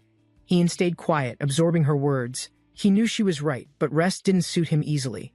He hesitated, then asked did she prefer the man he was before, or who he'd become. She didn't answer immediately. The question held weight she hadn't prepared for, and silence briefly filled the room. He clarified gently, he wanted her to judge the person he was, past and present honestly. Linda repeated her earlier question, now gently teasing. He confirmed yes, his wounds came from another hidden battle. She paused near the window. Her gaze lingered on the light, reflecting on what truly mattered. Turning back with a smile, she finally answered. She liked the man he had become now. Relief spread across his face. Her words eased a burden he hadn't realized he carried so heavily. Changing the subject, he asked about Kane, curious if the man had made progress with the dungeon text. Linda confirmed Kane was progressing faster than expected. His skill with language proved greater than they imagined. She smiled with confidence. Kane would eventually decipher the text, they only needed a little more time. Ian asked if that meant the elixir could be made. Hope sparked quietly behind his question. Linda paused mid-step. His optimism caught her off guard, and she took a moment to process. He reassured her gently. Success wasn't required, just trying was enough. Still, he silently hoped she'd succeed. Ian encouraged her again. Even if the elixir failed, her efforts could lead to something valuable. Motivated by his trust, Linda promised to give her best. His faith gave her added strength. Ian pulled on his cloak. It was time to leave, though his body still needed rest. She reminded him firmly he had to recover. Pushing through pain would only delay his true healing. Returning to her task, Linda turned toward the kitchen, already thinking ahead to her next lesson. Linda looked around the room. He was gone, having left silently without saying a proper goodbye. She noticed a shell on the table. Curious, she picked it up with gentle, questioning fingers. A small smile formed. Whether a message or memento, it was clearly left just for her. Surrounded by blooming flowers, she held the gift close. In her hands, the memory felt alive. Meanwhile, in a distant city, life moved forward. Carriages arrived. The next chapter had already begun. A man stepped out of a carriage, adjusting his coat. His arrival carried quiet significance and weight. He walked across the stone path. Behind him, another man followed, keeping a respectful but curious distance. The follower hesitated, then drew closer. A single gesture invited conversation, but tension lingered between their steps. The older man turned slightly, sensing the question. He paused before speaking, aware of what it implied. The reply came sharp and confident. The house was indeed changing hands, something new was beginning today. Inside the grand hall, one noble laughed mockingly. He viewed the situation as ironic and undeserved. His companion clenched his fists. The sudden shift in authority left him confused and increasingly bitter. Bitterness turned to accusation. He claimed hypocrisy, resenting the other's obedience to new power for personal gain. The other man stayed calm, defending loyalty. He believed admitting fault was expected of all faithful servants. He stepped closer, voice steady. He prepared to explain what truly separated them, something far beyond status. Tomon urged the noble to speak. He masked defensiveness with sarcasm, demanding to hear the distinction. The noble answered directly. His lineage had pledged loyalty to House Alberon for generations. Tomon had no such bond. Tomon challenged the claim, insisting legacy meant nothing. The knights had failed, leaving duty behind long ago, but the noble argued otherwise. Bloodlines mattered, shaping their sense of duty and vision for service. Tomon grew agitated. He questioned how someone who'd seen failure could still claim noble superiority over others. The nobleman acknowledged his past doubts. He admitted disliking the former lord, calling him unfit to lead. He now supported the new order. In his view, adapting to change showed reason, not betrayal. Tomon scoffed, calling him opportunistic. At least, he claimed, his loyalty hadn't shifted with the political winds. Old wounds resurfaced. The noble mocked Tomon again, referencing a past punishment that still clearly stung. Their tense exchange was cut short. A firm voice called from behind, interrupting the rising conflict. A knight stepped forward, informing them without expression. His lordship was waiting and expected them immediately. The men entered the chamber. The lord stood calmly, overlooking a worn rug and quiet surroundings. He greeted them formally, masking any emotion. One servant bowed, asking if he'd rested well that night. Without delay, the lord expressed disappointment. He scolded them for arriving late despite the castle's proximity. He pointed to the ground. The village they overlooked was the reason for their urgent summoning. Ian pointed at the map, confirming the location. The burned region marked land and villages' destroyed perimeter. He reported the attack clearly. Crown and his men had launched a brutal raid the night before. The officials reacted with shock. Neither of them had been informed about such a critical overnight incident.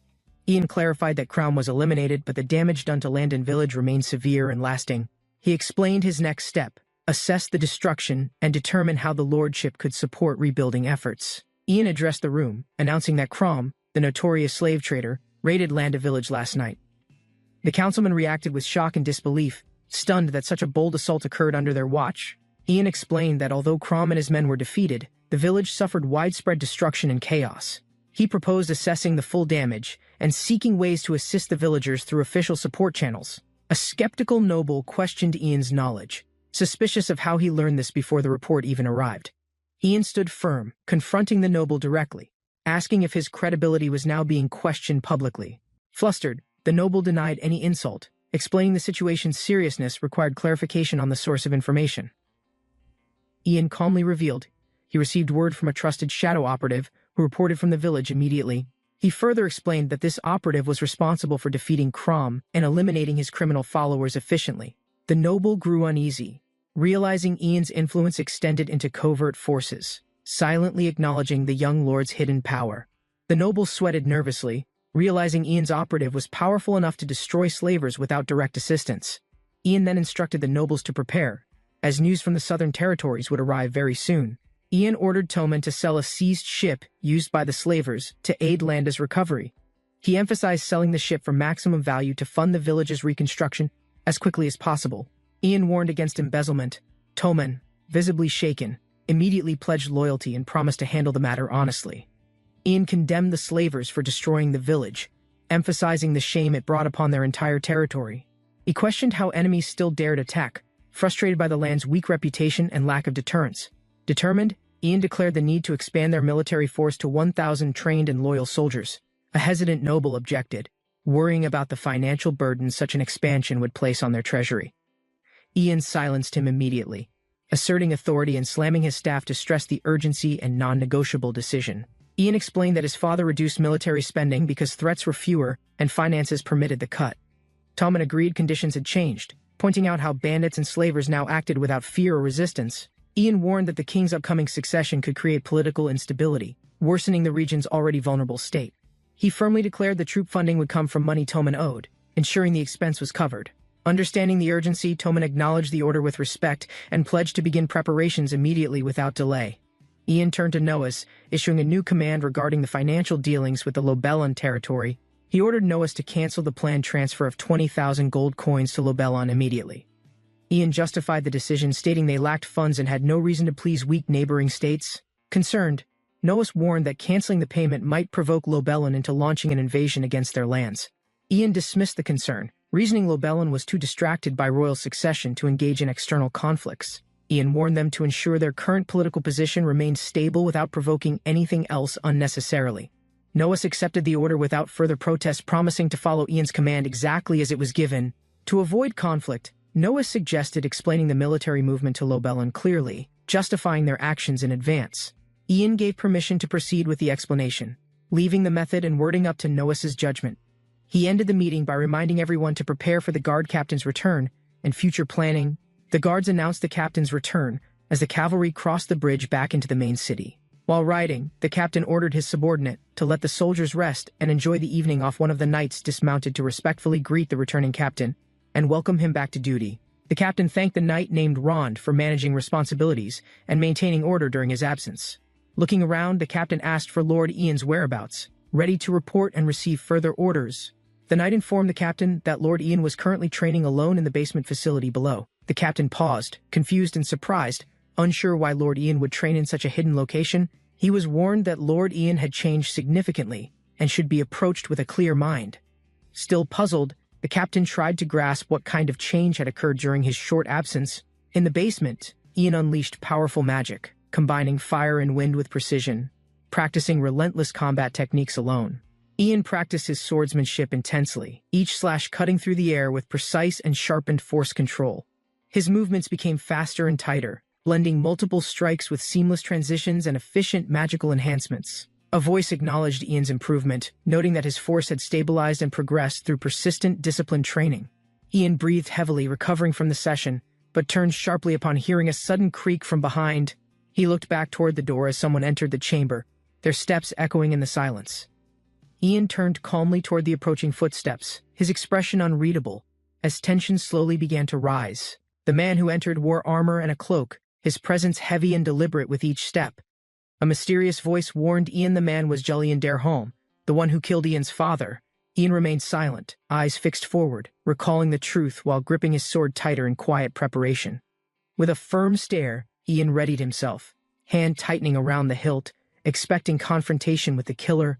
Julian stopped in front of Ian without hesitation, standing upright as magical energy faintly surrounded his steps. Without delay, Julian knelt firmly on one knee, head lowered in formal military respect before his commander. He introduced himself with composure, confirming his identity and reporting back from his assignment without revealing emotion.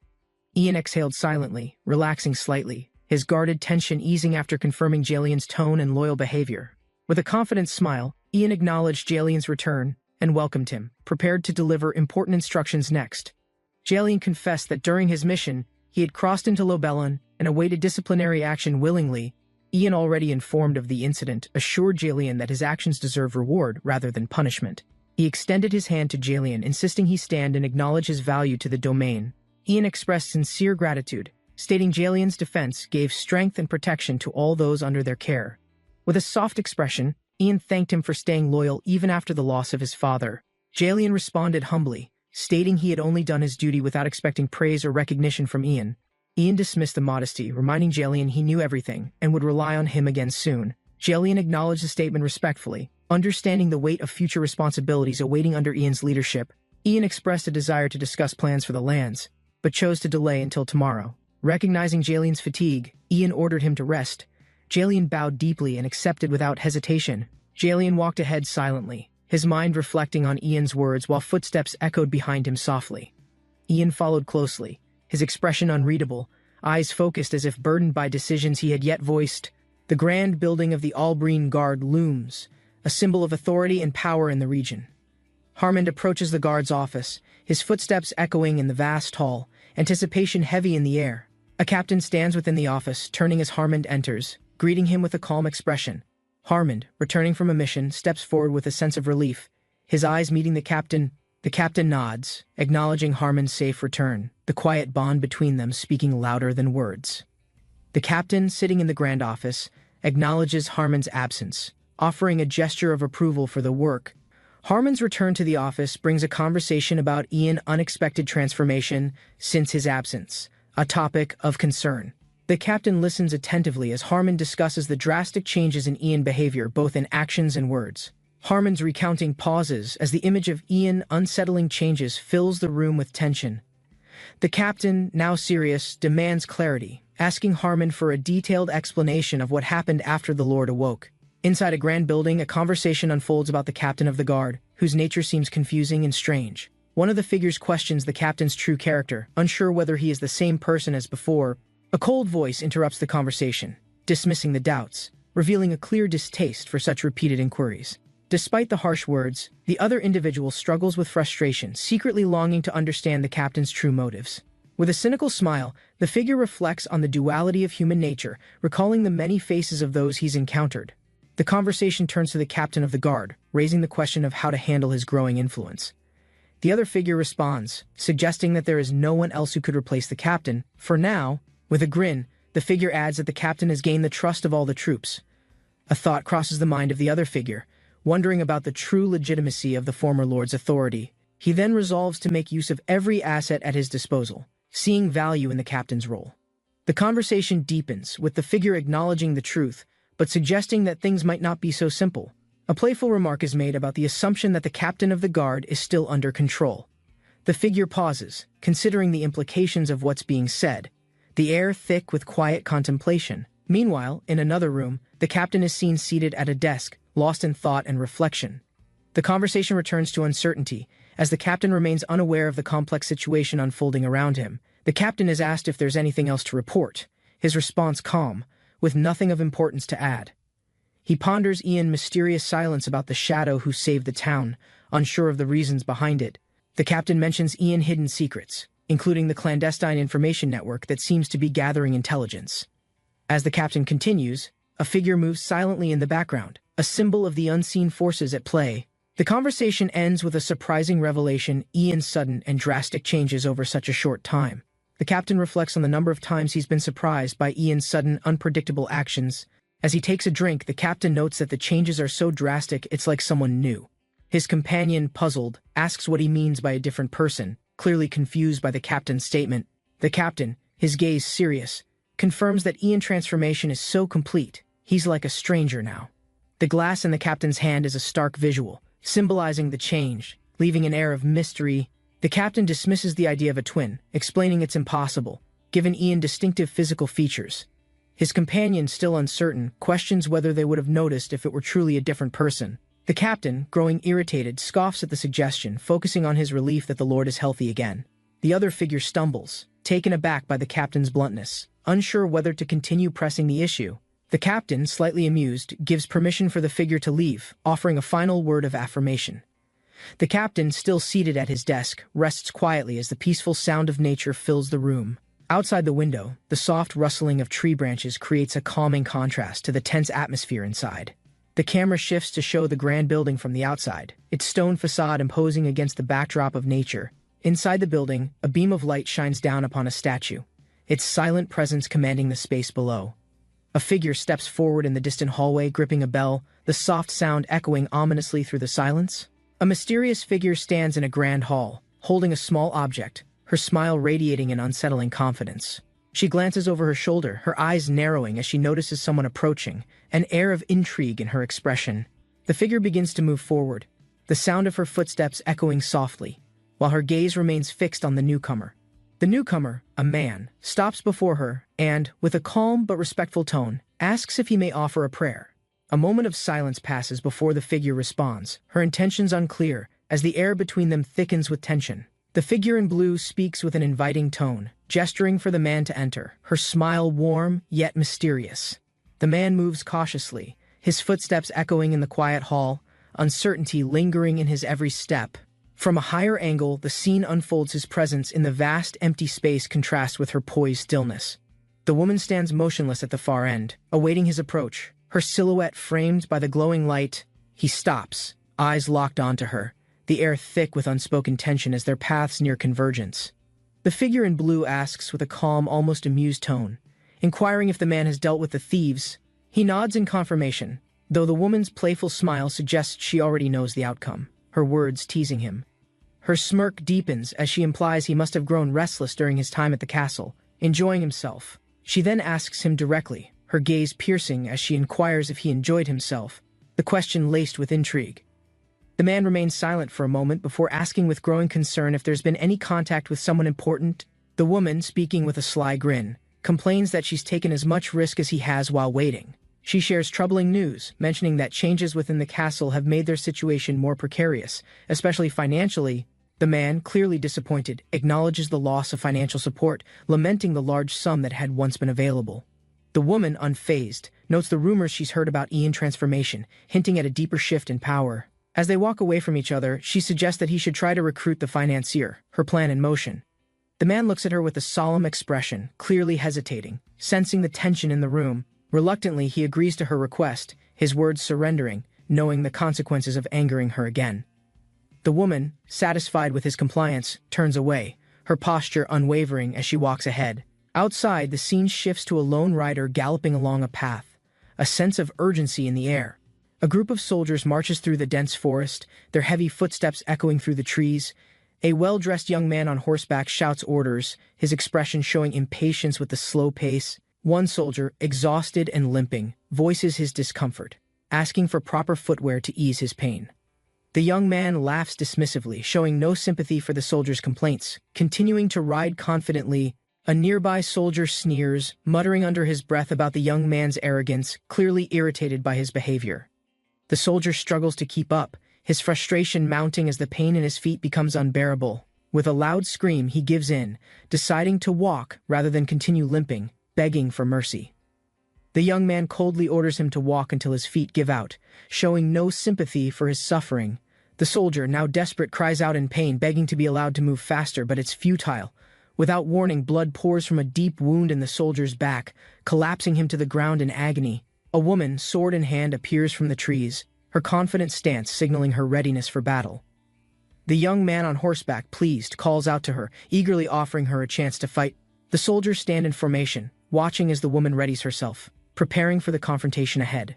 With a swift motion, the woman draws her sword, her expression filled with determination and excitement for the fight. She grins confidently, her eyes locked onto her target, fully prepared to face the challenge head-on. The grand castle looms in the background, its towering spires and majestic design showcasing its opulence. Inside, the young lord sits relaxed, flanked by his advisors as they discuss matters of great importance.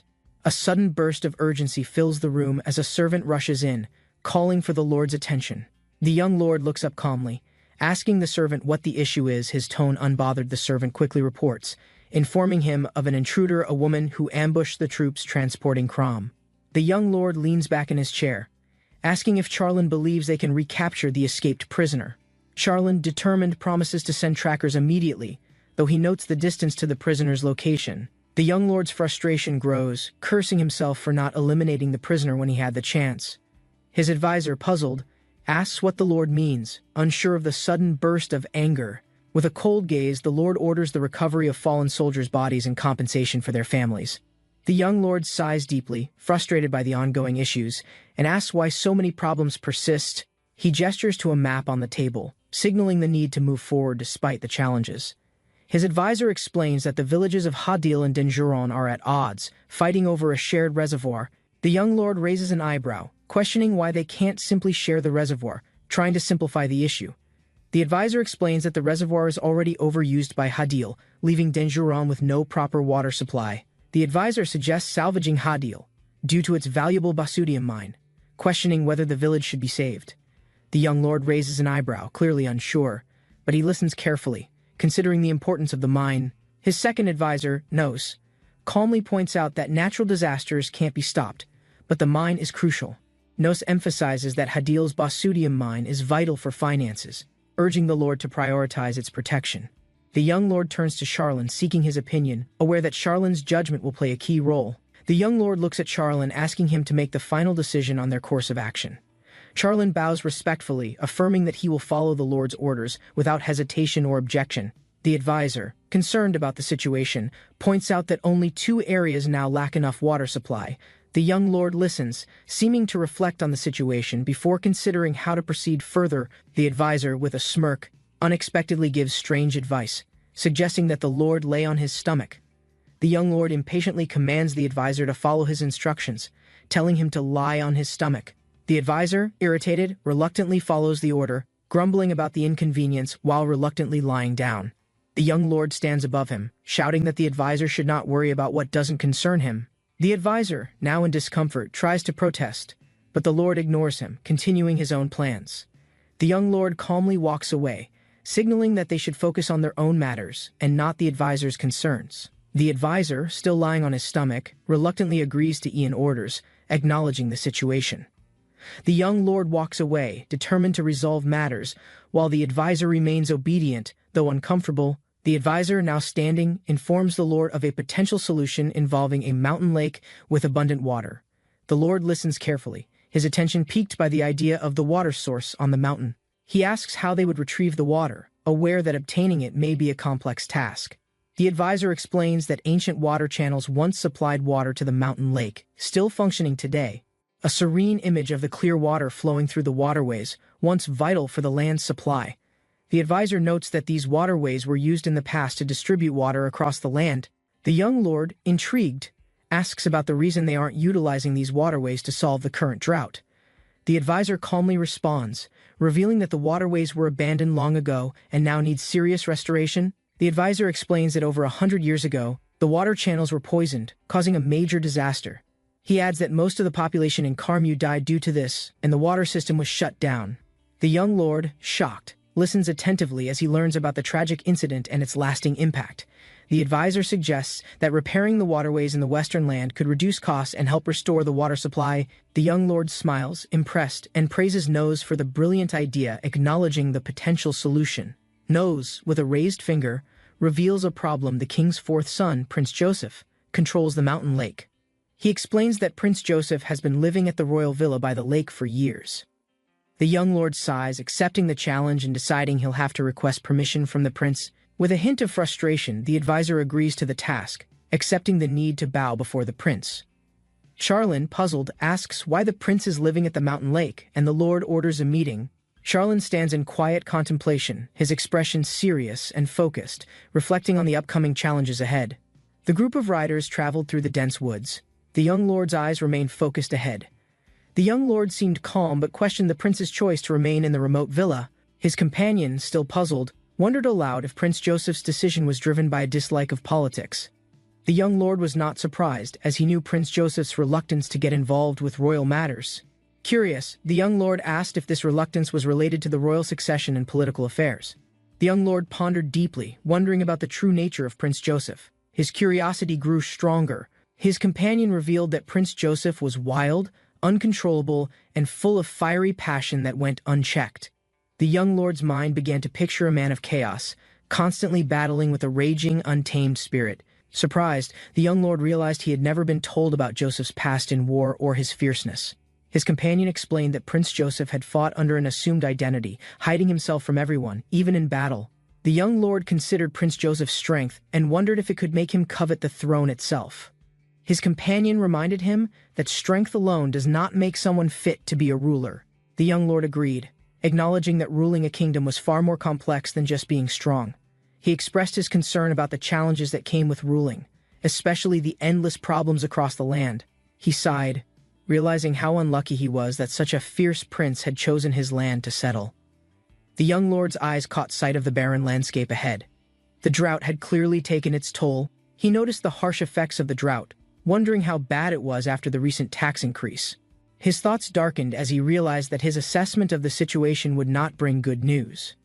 He focused on the ground beneath his horse, feeling uneasy about the state of the land he governed. Suddenly, a disturbance by the water caught his attention. His curiosity piqued as something unusual appeared. The young lord observed the area, recognizing it as the site where 2 villages had been at war. Curious, he wondered if the villages had managed to settle their differences and reach a resolution. His companion suggested that the villages might still be hostile, despite the rumors of an agreement. The young lord's eyes narrowed as he observed the villagers. He could sense the lingering tension between them. As they approached, it became clear that the villagers were still in conflict, and peace remained distant. The young lord, furious at the sight, saw villagers starting a fight in his presence. His patience thinned. He commanded his men to make the villagers bow before him, asserting his authority over the conflict. The villagers froze, forced to comply. The tension in the air was palpable as they lowered their heads.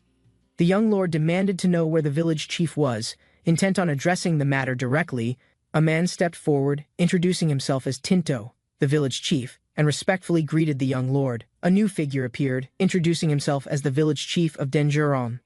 The conflict stemmed from the reservoir. The young lord, disappointed, asked if the village had received his previous instructions to share the water supply. Tinto, the village chief, confirmed they had received the orders, but the conflict persisted. Tensions were unresolved. The young lord, frustrated, demanded to know why the fighting continued despite his clear orders to share the water. A concerned voice from the crowd alerted the young lord that one of the villagers was disobeying his orders. The village chief of Denjuron explained that despite the young lord's orders, one of the villagers refused access. The young lord's eyes narrowed as he questioned the validity of the claim, expecting an explanation. The chief defended his actions, stating he had only requested an equal exchange for the use of the water. The young lord, angered, pressed further, asking what the village of Hadil was asking in return for water. The chief revealed that the village of Hadil demanded silver for every container of water they took. The chief explained the harsh conditions the village had faced, suffering from both a drought and poor harvests for years. He justified the charges, stating that without payment for water, the villagers would be forced to leave their homes. Apologetically, he reasoned that the reservoir's survival depended on their ability to charge for its water supply. The young lord refuted the chief's claim, asking how anyone could waste water when it was vital for survival. The chief responded, explaining that his village housed many miners from the Bosidim mines who relied on water. The chief, with a pleading expression, asked the young lord to ensure the miners' families lived in comfort. The young lord, processing the request, remained silent, contemplating the significance of the Bosidim mines and their people. The young lord's voice suddenly grew sharp, ordering the chief to lie down on his stomach, catching him off guard. The chief, confused and startled, asked for clarification, unsure of what the young lord meant. The chief, realizing the mistake, quickly apologized, insisting that his earlier words were misunderstood and not what he intended. The young lord, growing furious, shouted that he had given a direct order to share the reservoir, nothing more. He snapped, demanding to know if the chief had defied his order to sell water to the villagers. The chief, taken aback, tried to defend himself, but the young lord's fury only intensified as he lashed out. The young lord scolded the chief, questioning why he had brought weapons and caused trouble instead of following orders. The young lord demanded the chief get up immediately if he wanted to stop being punished for his actions. The young lord ordered the chief and the villagers to face each other, putting aside their differences for a moment. He firmly stated that despite their differences, they were all under his rule and his responsibility as their leader. He urged them to collaborate and find a solution together, especially in the face of the dwindling water supply. The young lord, resolute, declared that he would not allow anyone to abandon their neighbors, even in difficult times. To his surprise, the two chiefs embraced each other, showing a moment of unity and understanding amidst their struggles. The young lord ordered everyone to embrace each other, declaring that their true enemy was the drought, not each other. Apologies flowed from both sides as villagers admitted their wrongs and expressed remorse for their actions. The young lord smiled, reassured by the apology, but he also reminded them that both sides had acted out of fear. Turning to Chief Tinto, the young lord casually asked if his house was far, hinting at a visit. Tinto smiled warmly, welcoming the invitation and declaring it would be an honor to have the lord visit. The young lord confidently walked with his group, urging everyone to join together and unite as one.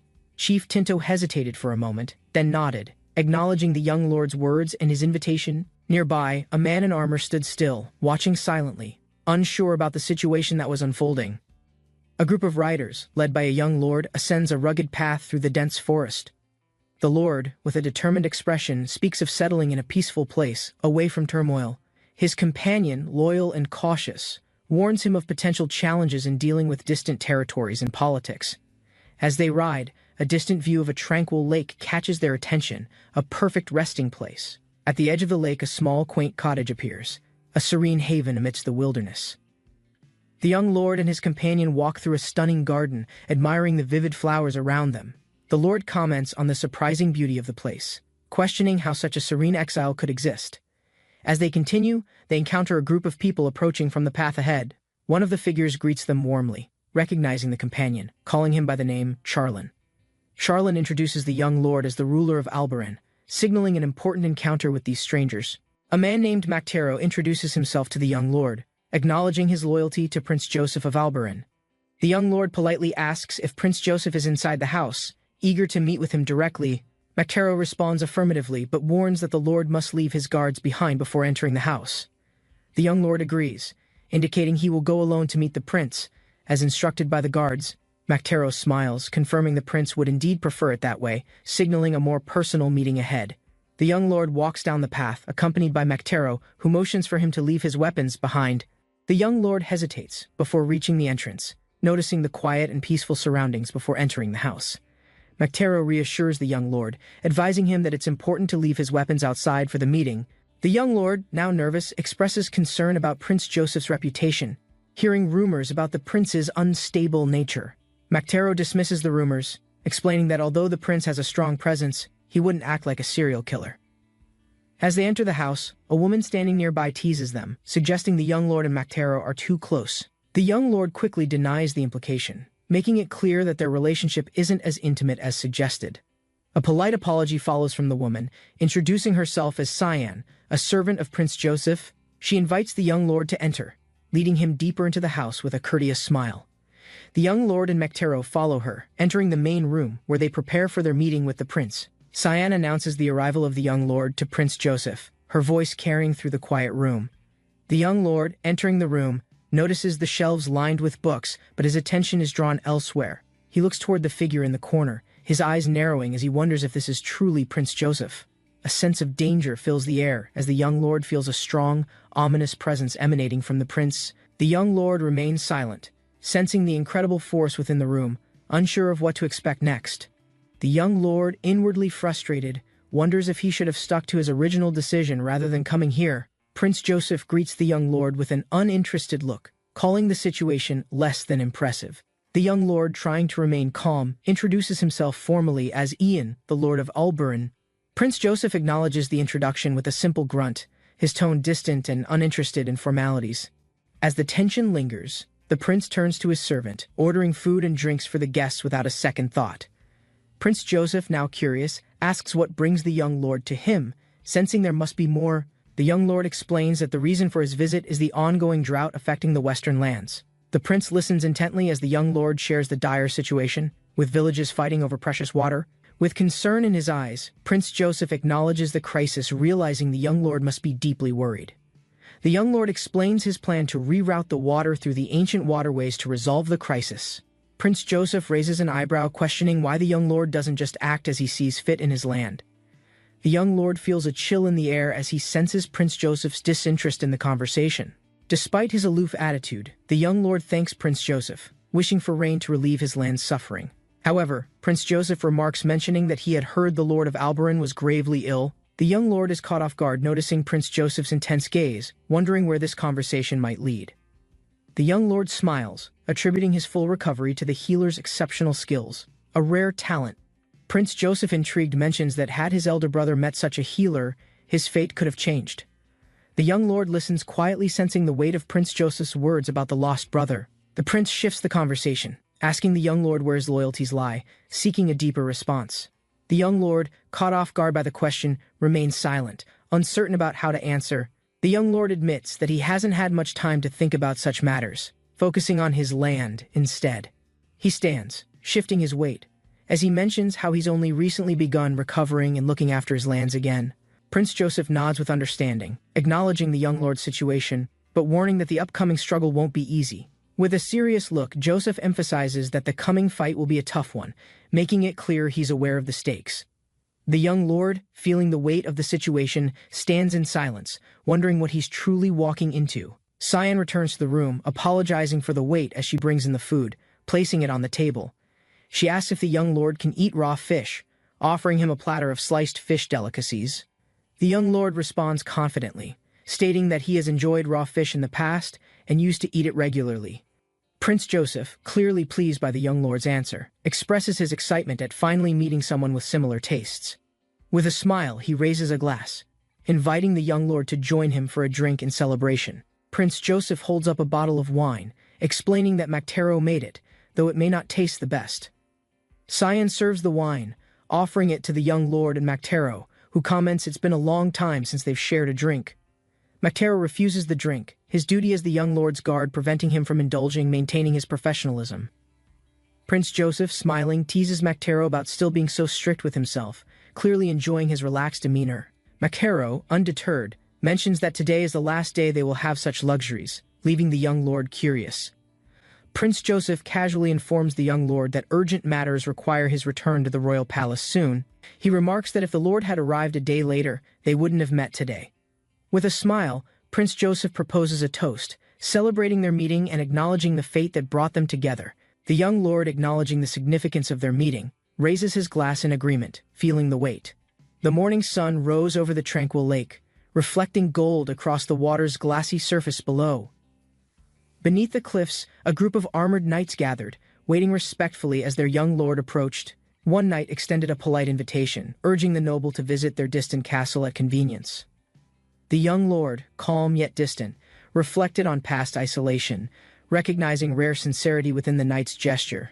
Beside him, cheerful knights exchanged smiles, knowing well no training could match the young lord's skill. The young lord smiled faintly, arms crossed, knowing his unmatched skill made sparring partners quickly surrender. With a calm voice, he offered parting words, reminding the knights to protect their distant lands. One knight, smiling with quiet respect, acknowledged the farewell, promising to meet the young lord again. The assembled group departed, their footsteps fading into the forest path as the noble remained behind, watching.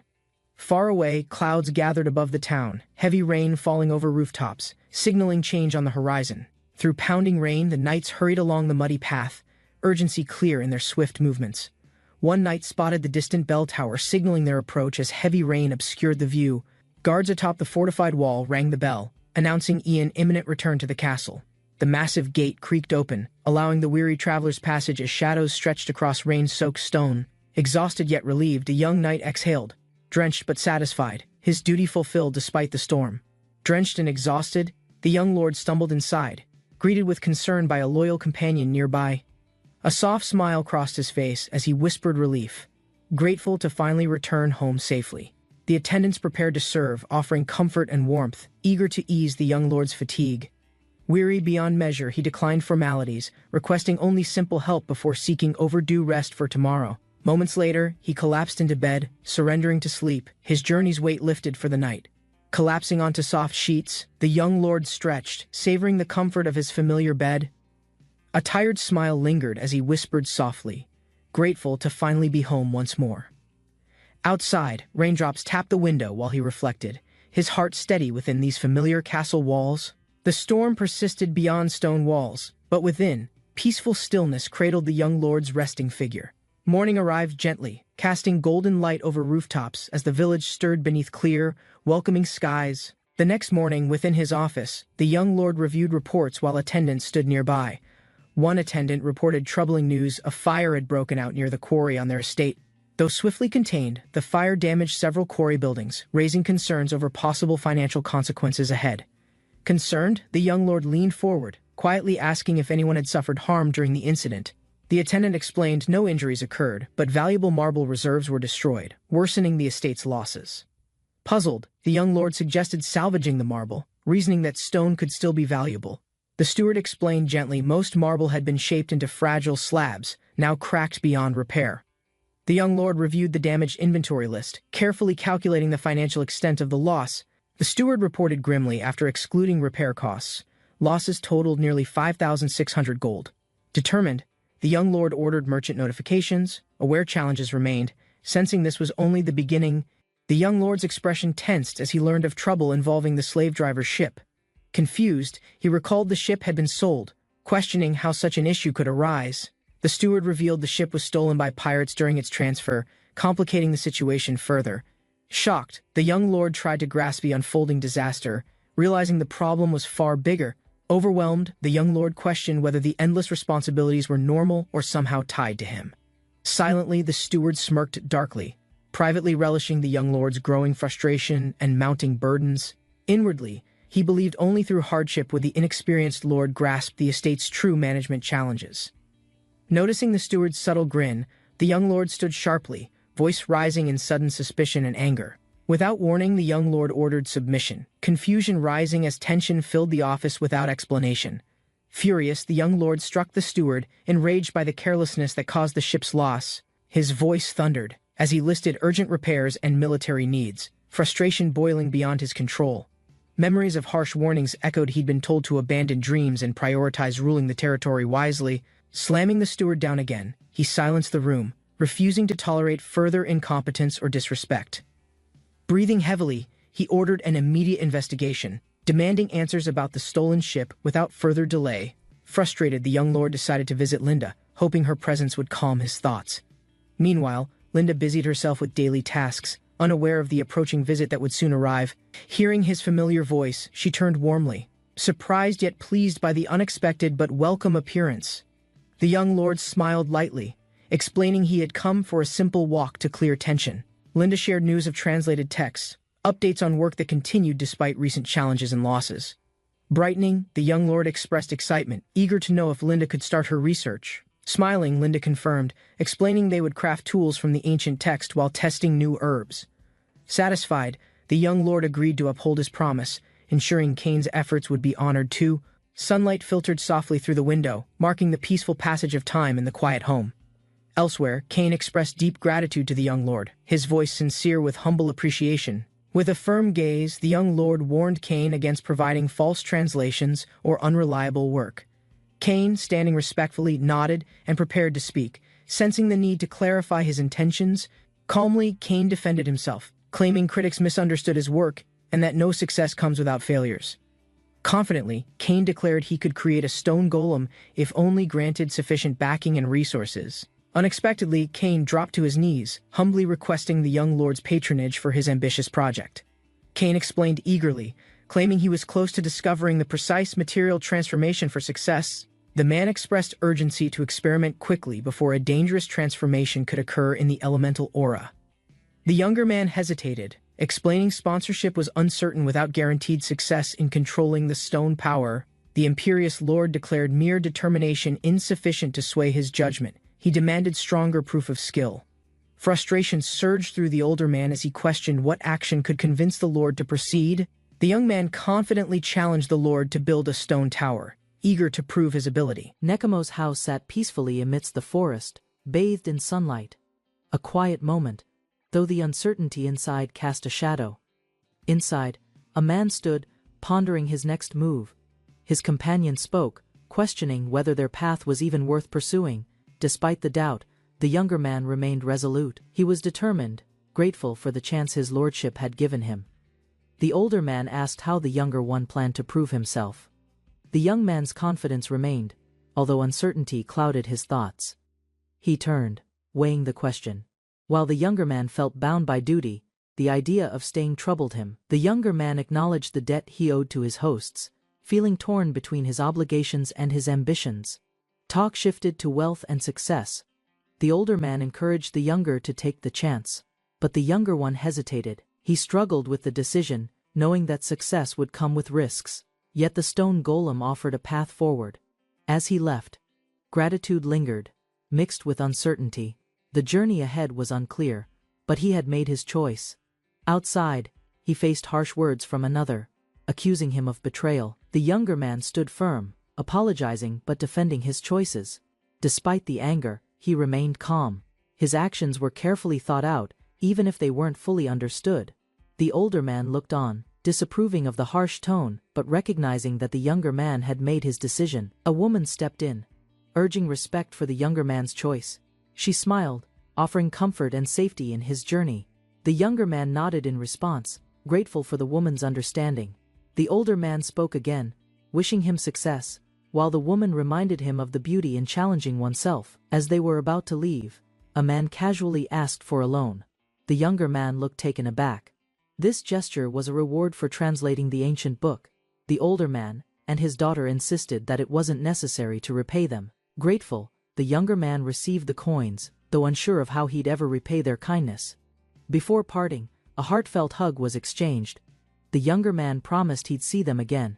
He stepped away, his companion following close behind. The two walked through the village. Amidst the bustling stalls, the older man smiled, knowing their journey was just beginning. The journey continued into the dense forest.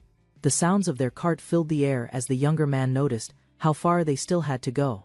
The older man reassured him, insisting they were nearly there, but the younger man suddenly felt a strange, eerie sensation. A chime rang through the forest, and the younger man's eyes widened. He was suddenly unnerved by the sound. The older man, unfazed, pointed out the temple in the distance, dedicated to the goddess of death. Unwilling to admit fear, he defended his nerves, mentioning his allegiance to the goddess of life. Marie, amused, the older man teased him, calling him a scaredy cat, but the younger man remained firm, still feeling uneasy as they moved on. The bells rang louder, echoing through the trees. As they approached a grand structure, the younger man's pace quickened. The younger man called out, urging the older man to hurry. His unease only grew, but the older man's grin remained unshaken. As they reached their destination, in front of the towering structure, a figure in white stood waiting. The air shimmered as they entered. Cain greeted the priestess, acknowledging the time that had passed since their last encounter. She responded with a smile, complimenting him back, and they both shared a brief exchange. Cain explained that he had been released from prison after completing a task for the Lord, and it had been a recent development. Looking at the temple, Cain remarked that it had not changed. The priestess agreed, her voice soft as she observed the surroundings. Cain spoke of his plans for the stone golem, promising that once it was completed, he would donate a large sum to the temple. She chuckled lightly, saying he was too generous. Together, they walked toward the marketplace, moving past the temple grounds. The priestess's gaze shifted to Josh, who was standing with Cain. She inquired about his identity. Cain introduced Josh as his companion, explaining that he would assist with the golem project. Josh awkwardly greeted the priestess. She responded warmly, inviting Josh to visit the temple should he ever need help or guidance. Josh apologized, mentioning his devotion to Mare, the goddess of life, and expressed his discomfort around the goddess of death's temple. Without a word, the priestess continued up the steps of the temple, leaving Josh standing there, unsure of how to react. Cain watched him, a knowing smile on his face, understanding that Josh would have to learn about it in time. Trying to snap Josh out of his confusion, Cain clapped him on the back, encouraging him to stay focused. Josh, still stunned, didn't understand why Cain had struck him. His mind was still processing the strange encounter. Cain casually explained that the priestess was a wizard. Josh was left stunned as he watched her levitate in the air, showcasing her power. The two continued walking toward their destination. The younger man followed closely. Finally, they arrived at their destination. The house stood ahead, quiet and inviting, a stark contrast to the building they had just passed. Inside the house, bottles lined a table. The young man, curious, asked if one of them contained alcohol. The older woman explained that the liquid was indeed a type of alcohol, though it was used for medicinal purposes as well. She informed him that spirits could serve as disinfectants or anesthetics, or even be included in certain medicines. The younger man, intrigued, asked if it was drinkable. The woman told him it would be very strong if drunk straight from the bottle. Took a sip, only to realize just how strong it was. His face turned red as he reacted to the powerful taste. He asked if the woman drank it this way often. She simply smiled, offering to serve him wine instead. Gratefully, he accepted, stating that a drink with less potency would be more appropriate for the moment. As the wine was poured, the young man sighed, mentioning that all the work piled up was making him feel the need for a drink or two. The woman warned that alcohol wouldn't solve his problems and advised him to cut down on it. Still, he asked her to join him, as drinking alone didn't seem appealing. She agreed, smiling as she poured herself a glass. They both raised their glasses, the quiet of the room only interrupted by the soft clink of their glasses. As they shared a sip, the younger man felt the warmth of the alcohol settle. The moment felt oddly comforting. As they drank, the woman sighed, remarking on the financial difficulties that plagued Alberon's situation. The woman explained that there was something important only they knew about. She leaned forward. She continued, revealing that the previous lord had passed away, and the situation had changed drastically. The young man was shocked upon hearing that the family heirlooms had been sold off, due to the financial troubles caused by the new lord's actions. King Linum, the nation's founder, crafted a magical shirt infused with ancient power. Its purpose, to shield the wearer from harm and protect the kingdom. Generations passed, and Lord Alberon kept the shirt hidden, fearing its powerful allure might lead to theft. Its significance was far greater than that of a mere garment. Wearing it symbolized more than just protection, it carried the weight of the kingdom's strength, a legacy from the founder himself. A heavy debt to Grand Lord Vernon led the previous lord to make an unexpected choice, selling the precious shirt. This decision was made in secrecy, without consulting others. Myron, once captain of the guard, took charge of the sale. His involvement raised suspicion, given the artifact's importance. As whispers spread, many wondered whether the sale was born of necessity or something more devious. On his journey to deliver the shirt, Myron vanished, disappearing without a trace. His mission remained incomplete. Some suspected he had stolen the shirt, while others feared darker forces were at play. The mystery deepened, desperation grew. Was the legendary shirt lost for good? Without answers, doubts clouded the lord's mind. Betrayed by Myron, the previous lord was so shaken that he couldn't share the truth before his death. His passing marked an end to the search. Alberon's people believed Myron's disappearance was simply an unexplained event. No one questioned the story. Those left behind now faced the consequences of hidden truths and buried secrets. After the lord's death, the search for Myron waned, and hope seemed all but lost. Yet a merchant claimed to have seen someone who resembled Myron months ago. A spark of hope was reignited. The mystery remains, and the search continues, with renewed vigor and uncertainty. News shocks the group as a merchant mentions seeing someone resembling Myron while traveling over a mountain. A mercenary captain in the same area looked strikingly similar to Myron, adding more layers to the mystery.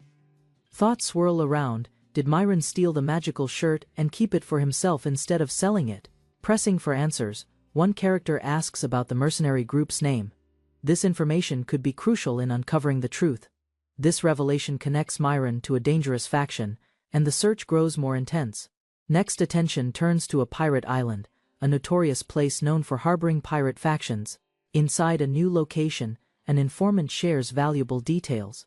Blue Shark pirates control a pirate island. Pirate Island houses over 10,000 pirates, all part of various groups, united by a single law: strength determines survival. Rumors about this island's power spread quickly. It's a place not just for pirates but for anyone who seeks to defy authority. Realization sets in: pirates on this island hold far more influence than initially imagined. The group now faces a bigger questions about what the pirates truly want to rise. Could they be part of a larger network with ties to Crom's dark plans? Information from this source could hold the key to understanding Crom. If they act now, answers about his role may soon surface. Considering the danger, one character wonders whether it's wise to proceed, yet the pursuit of information about Crom outweighs the risks. Finally, the decision is made: follow this lead to gain insight into Crom's connections. The pirate island could provide the answers needed. One character, pondering the looming danger, suggests sending a letter to Pirate Island, preparing for any confrontation that may come their way. The informant's eerie laughter fills the room. With a chuckle, he hints at another scheme. Annoyed by the man's laugh, the character remarks that he's probably up to something nefarious again. Another character, observing the situation, suggests that if anyone were planning a crime, it would show on their face. A sudden arrival interrupts their conversation. Blanzer, another figure, appears, causing a brief moment of surprise. Curious, one character asks if Blanzer knows about the pirate island. It's a question that could unveil vital information, yet Blanzer remains calm and collected. Blanzer reveals he's never heard of the island before. This new information is unexpected, leaving the group with more questions than answers. Despite this, the character decides to take matters into their own hands. Determined, they declare plans to deal with those who are responsible for the situation. With a clenched fist, they vow to destroy every last ship at the pirate island, showing no mercy to those who oppose them. Another warns against such reckless action, urging caution. Their ability to warp might give them an advantage. The comment about survival doesn't go unnoticed. The character teases Blanzer, wondering if he is now concerned about their well-being. Blanzer shoots back, emphasizing that if the character dies, there will be no way to find the dragon's eye. With a smirk, the character agrees to tread carefully, not wanting to make things harder for Blanzer. Later, as they consider their options, the character acknowledges that restocking gold is a necessity. With thoughts of reaching the pirate island, the group discusses logistics. They must make the right moves, but they're low on funds. The pirate island lies close to Lemong's port, a key location for their plans. Their route is set, but obstacles will remain. The character ponders why they must travel through the kingdom of Danoia. It seems like an extra step.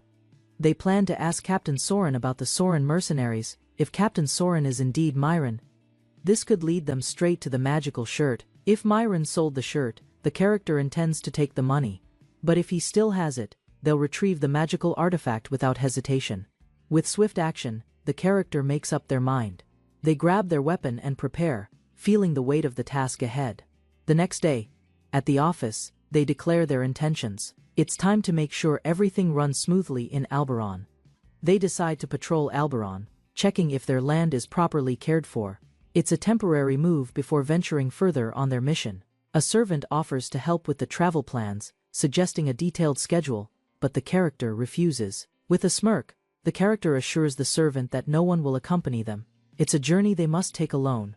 For now, the servant, concerned, pleads with the character to reconsider. Traveling without protection could be dangerous. The character, confident in their abilities, dismisses the concern. They're ready for whatever comes their way. Recalling past battles, the character's resolve strengthens. They know what they're capable of, and are willing to take on any risk to succeed. With no more objections, they make final preparations, ready to leave at a moment's notice. Knowing the journey will not be easy, as the character leaves, they're handed emergency rations, travel expenses, and outdoor gear.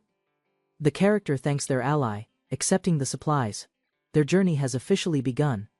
They're given a healing balm for any potential injuries, though the character promises to be careful. He prepares to leave, and someone questions if they're going to search for Myron. They clarify, mentioning the kingdom of Denoia isn't their destination, not for Myron, but for another reason. As they depart, people wish them a safe trip, sending them off with hopeful smiles and good wishes. Inside a quiet forge nestled beneath the night sky, the clinking of tools echoed as an elderly craftsman resumed his work in solitude. Raising a glowing hammer enveloped in blue energy, he struck the half-formed staff, resting atop the anvil with precise force. Through rhythmic blows, the metallic shape began to emit sparks and arcane light, reacting to the magical forging process underway. As molten essence poured into the weapon's frame, the material shimmered, absorbing the extreme heat with eerie resistance. The craftsman gazed solemnly at his creation, his expression hardened by countless years of knowledge and the burden of purpose. Lifting the unfinished staff, dark energy flared violently, pulsing outward as a vertical beam exploded through the roof and into the sky. The blinding red pillar pierced the heavens, shaking the forge's foundation and warping the very air around it. As the glow faded, the man returned to his bench, brushing aside remnants of shattered crystal and observing the weapon's state. His eyes narrowed as he muttered to himself, noting imperfections and understanding the relic was still far from completion. Reaching into a drawer, he retrieved the original Grand Mage Canane's staff, the key to recreating a legendary tool of domination. A cloaked soldier entered, informing him that enemy forces had moved past Callan's fortress, prompting strategic calculations. Grinning with confidence, the elder concluded that Prince Joseph's army would handle the threat with ease. His subordinate confirmed the estimate, prompting a moment of icy satisfaction from the elder. While rain poured outside the ruins, a mysterious young man approached, unaware of the trap he was walking into. Elsewhere, among the ruins, a swordsman tested his skill with the Emperor's sword, still under harsh scrutiny from a watching woman. From the shadows, a wooden beam suddenly fell, startling the young man as he instinctively drew his blade to cut it aside. Inspecting the scorched mark on the broken plank, he tightened his grip on the torch and made his way toward the inner ruins. As his steps echoed down the moss-covered corridor, the light from his flame revealed a deep cavern entrance ahead. The black-haired woman warned that the bridge had collapsed, halting access to the deeper chamber. Without hesitation, he activated a teleportation rune, causing his body to glow faintly with green light. Landing safely across the broken path, he stepped forward into a preserved area untouched by time or weather. A faint hum caught his attention as his eyes settled on a glowing black cube resting atop a pedestal. Later that night by the campfire, he examined the strange object, puzzled by the warmth it emitted. Handing the cube to his companion, he asked for insight, but she confessed she had no knowledge of it. As the young man speculated about the cube's potential enchantment, a sudden clanking drew his focus behind. He turned swiftly, sword raised, just as a dark silhouette emerged from the ruins with heavy steps. To his surprise, it was Mactero, a seasoned warrior, bloodied yet alive, calling him the Lord of Alberon. The armor-clad soldier, clearly injured, explained that hidden assassins had launched a brutal attack near Prince Joseph. Reacting with alarm, the young man asked urgently about the prince's condition and whereabouts, though Mactero had been separated during the chaos. He expressed astonishment at meeting the legendary lord in such a place. With urgency in his voice, the young lord questioned Mactero about Sir Jalin, hoping reinforcements had arrived. Regretfully, Mactero explained that he came alone due to personal reasons, offering no further details. As he slowly rose despite his injuries, the knight confirmed his solitary presence with a heavy tone. Recognizing the imminent threat, Mactero instructed Lord Alberon to hide, warning that the Crocian assassins still lingered. But Alberon, noticing the enemy's approach, questioned whether escape was even possible at that point. Emerging from the trees, a large group of cloaked figures advanced, numbering at least 24 with lethal intent. Determined to protect him, Mactero insisted that Lord Alberon remain close and not get separated during the skirmish. Feeling guilt rise within him, Alberon confessed that his presence may have only complicated the situation. Mactero, turning slightly, took responsibility for the danger that now threatened both their lives.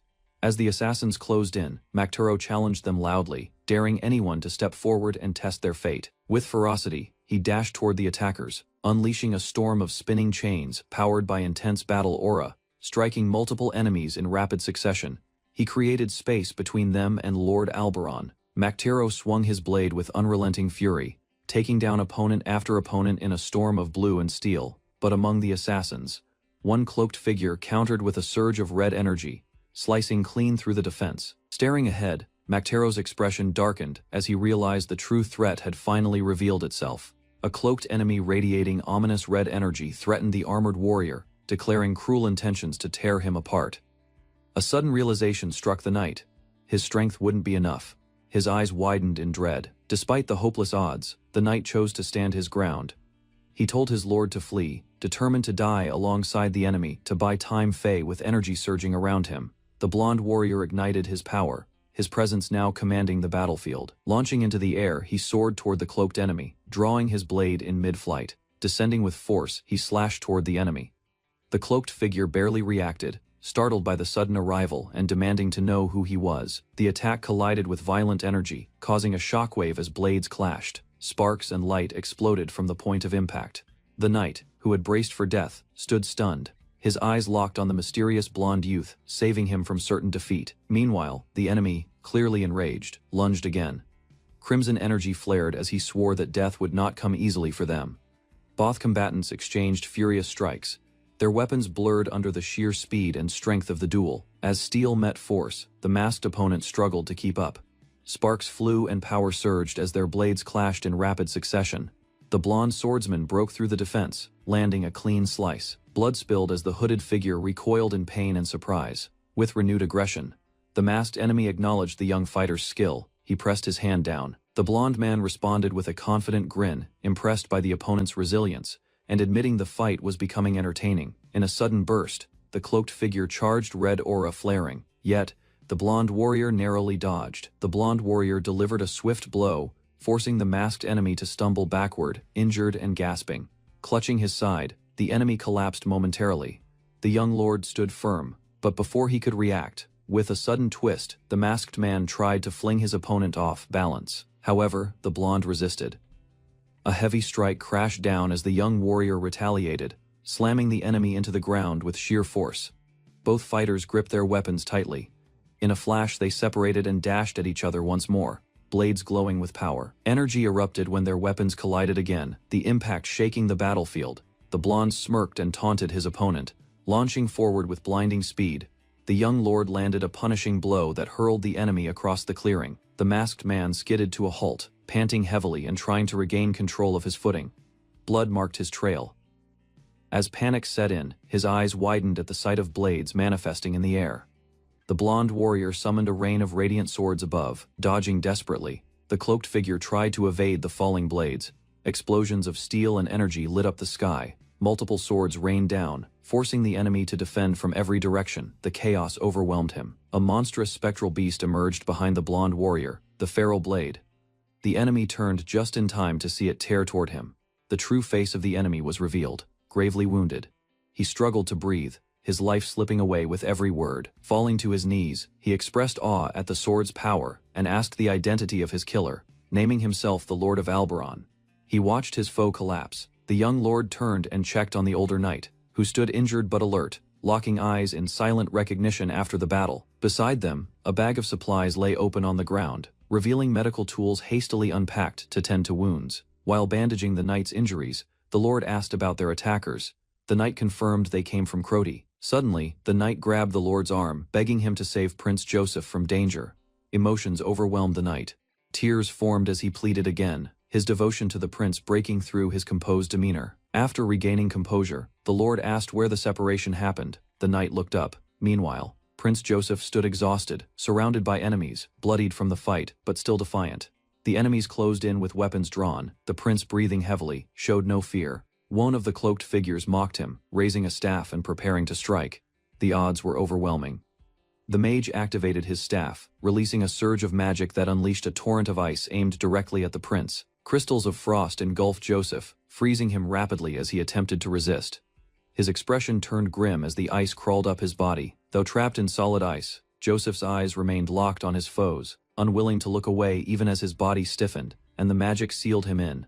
A sharp cracking sound surrounds the young lord as layers of blue crystal seal around his body, locking him in place while three hooded attackers stand before him in the dark forest. Inside the translucent prison, he remains upright and composed, eyes steady despite the pressure tightening around his limbs as the assassins prepare to finish him. Energy suddenly surges from within the crystal, fractures spread across its surface, and the ground trembles as the barrier begins to collapse under his power. With a violent burst, shards explode outward, and he steps forward, holding twin blades formed of condensed blue energy, his coat flaring as debris scatters in all directions. A cold glance sweeps across the battlefield, signaling his awareness of every movement, while the attackers recoil from the unexpected reversal. He drives his power downward, releasing a concentrated shockwave that crashes into the earth and sends a towering pillar of light erupting into the night sky. One hooded man stares in disbelief, eyes wide above his mask as fragments of crystal rain around him. Shock overtakes his expression, sweat forming as he realizes the target they trapped is far beyond their expectations. Amid shattered remains and fallen leaves, the young lord stands unharmed at the center of destruction, blades humming with fading energy. Blood trails from the corner of his mouth, yet he calmly wipes it away with the handle of his weapon, showing only minor strain from the combined assault. Across from him, the hooded attacker hesitates, posture faltering as confidence gives way to uncertainty. The young lord fixes him with a steady stare, signaling that the encounter is not over and that consequences will follow. Anger replaces fear as the attacker grips his weapon and declares his refusal to retreat. A sudden warning shout echoes from behind him, causing him to turn sharply toward the source. Before he can react, a massive arc of blue energy descends from above, slamming into the ground with crushing force as the young lord's unseen strike ends the clash. An older man in dark robes steps forward from behind the shaken assassin, his hand resting near his head as he calmly remarks that the losses would not have been so severe.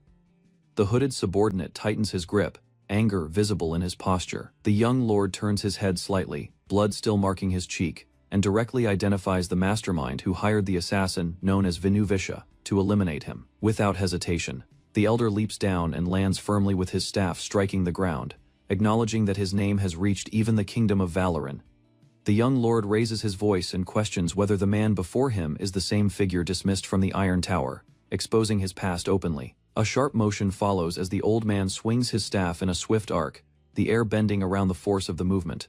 Blue energy gathers along the staff and crashes into the earth with explosive force, splitting the ground and sending fragments outward. Standing across the fractured clearing, the elder addresses the Prince of Valoran and suggests surrender as the only way to preserve his body.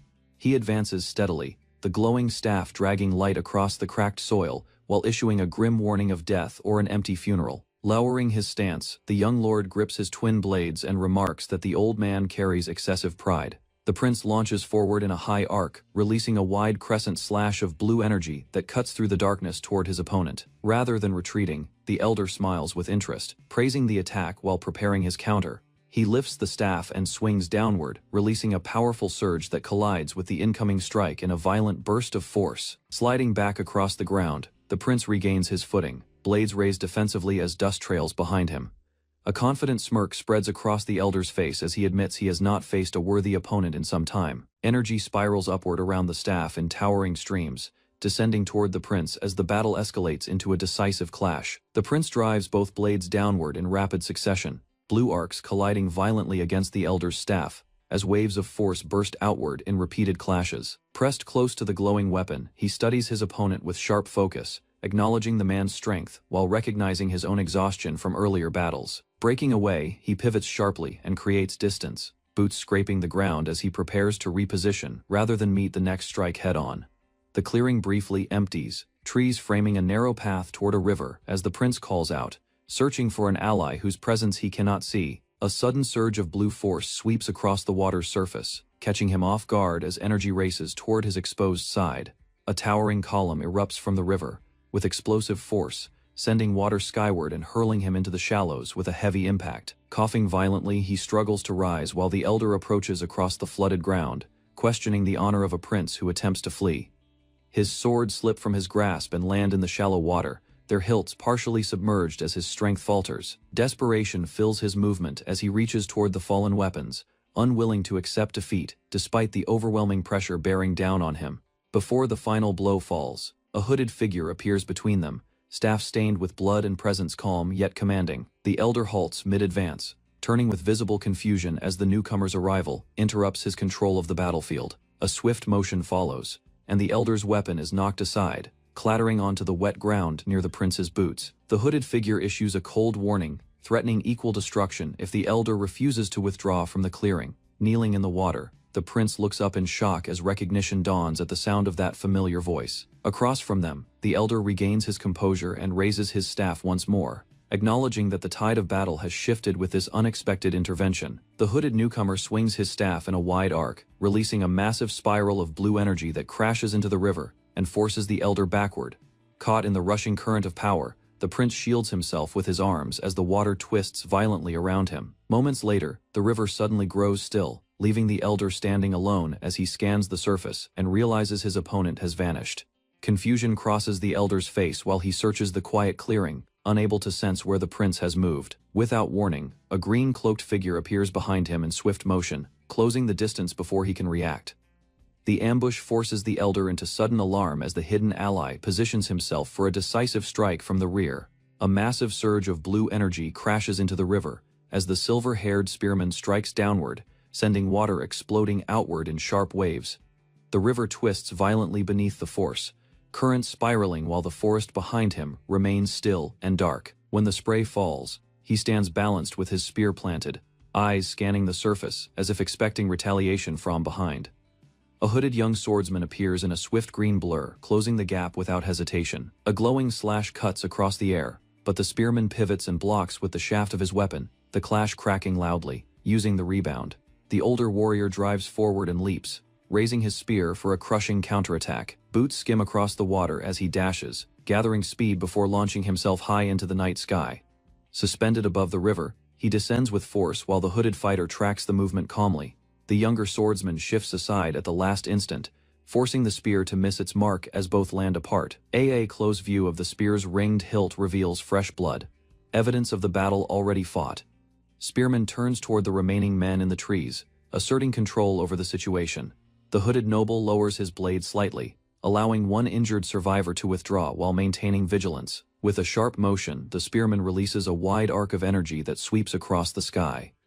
A twin sword fighter steps through the shallow water and kneels briefly before the hooded youth. The hooded noble approaches to assess him, and the wounded man rises, admitting minor injuries as the confrontation settles. The twin sword fighter steps forward across the wet sand, blades lowered but ready, confronting the blonde noble near the riverbank. Tension lingers between them under the dim night sky. The blonde young lord rubs the back of his head with an easy smile, appearing relaxed despite the earlier clash. His posture shows no hostility, only mild amusement. The brown-haired swordsman turns his head aside, a streak of blood visible near his eye, deciding to delay further discussion and focus on urgent matters. A close look at his injured face reveals quiet concern as he considers his missing subordinates. Determination replaces confrontation in his expression. Opposite him, the blonde noble gestures calmly, signaling that he already knows where the scattered men are. Confidence defines his steady gaze. The scene shifts toward the dark forest canopy, where faint lights dot the sky and distant movement suggests others nearby. Beneath the trees, a red-haired woman presses cloth against a wounded muscular man lying on the ground. He winces while she works quickly to stop the bleeding. Irritation flashes across her face as he shifts from discomfort, forcing her to push him back down to keep the bandage secure. After securing the wrap, the injured man lies back, breathing steadily while suggesting they wait for further developments. The woman clicks her tongue in frustration, insisting their duty is to search for the prince rather than remain idle. Suddenly, the pounding of hooves echoes through the forest, causing both of them to look up in alarm. Two riders burst into the clearing, one cloaked figure leading while another follows close behind. The brown-haired swordsman reins in his horse and immediately checks on those gathered beneath the trees. The injured man struggles upright and drops to one knee in relief upon seeing the prince safe. Gratitude fills the clearing as credit is given to Lord Alberon, who stands quietly behind them, acknowledged for ensuring the prince's safety. The red-haired woman and the injured warrior bow their heads toward the blonde lord, expressing formal gratitude beneath the quiet night sky. Their posture shows respect and acknowledgement of his intervention. The young noble responds with a modest expression, brushing aside excessive praise while maintaining a composed demeanor. His relaxed smile suggests he views the matter as simple duty. Moments later, horses are brought forward, and the group prepares to depart immediately, urgency replacing the earlier calm. Hooves strike the ground as the riders move out together, leaving the forest clearing behind at speed.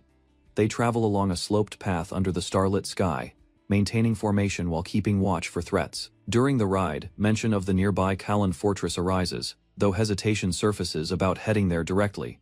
The brown-haired swordsman, a cut still marking his face, considers the involvement of Grand Lord Rollman in the recent ambush. He reflects on the scale of the attack, noting that such a large force could not have moved unnoticed. An image of an elderly noble with long white hair appears in thought, representing the powerful figure whose silence raises suspicion. The blonde lord questions whether a man with widespread influence would truly remain unaware of assassins operating nearby. As the horses continue forward, unease grows that he may have stepped into a larger political struggle between prince and grand lord. The group rides on through the night, uncertainty shadowing their path. Inside, a grand chamber lit by a chandelier, the name of Grand Lord Rollman is spoken with weight. A long-haired elder stands by a tall window, informed that the attempt on Prince Joseph failed despite overwhelming force. The failure surprises him, especially considering a powerful figure was present, leaving him to reconsider the balance of power. Inside a quiet library chamber, a long-haired noble confirms that the failed assassination was disrupted by an unforeseen variable. His composed expression tightens as he acknowledges that something unexpected interfered with the plan. Shadows fall across his face while he explains that a mysterious figure suddenly appeared and aided the prince, overpowering Venuvisha during the confrontation. The mention of the Iron Tower's vice-master signals the level of strength involved. An image of the blue-cloaked warrior flashes in recollection, his glowing blade cutting through the night, reinforcing the seriousness of the report. Elderly lord with a white beard reacts with measured surprise, weighing the possibility that someone capable of stopping such a man now stands beside the prince. From the balcony overlooking the dark forest, the subordinate admits that distance prevented proper identification of the rescuer. Turning back into the study, they confirm that Prince Joseph has already departed toward the king's lands with this unknown assistant. The elder reflects that the prince's refusal to seek aid from Kallan suggests distrust or deeper suspicion. Discussion shifts toward Venuvisha's condition, yet the decision is made to leave the old warrior undisturbed to avoid creating another enemy, left alone in thought. The elder repeats the word assistant quietly, realizing a new player has entered the political struggle.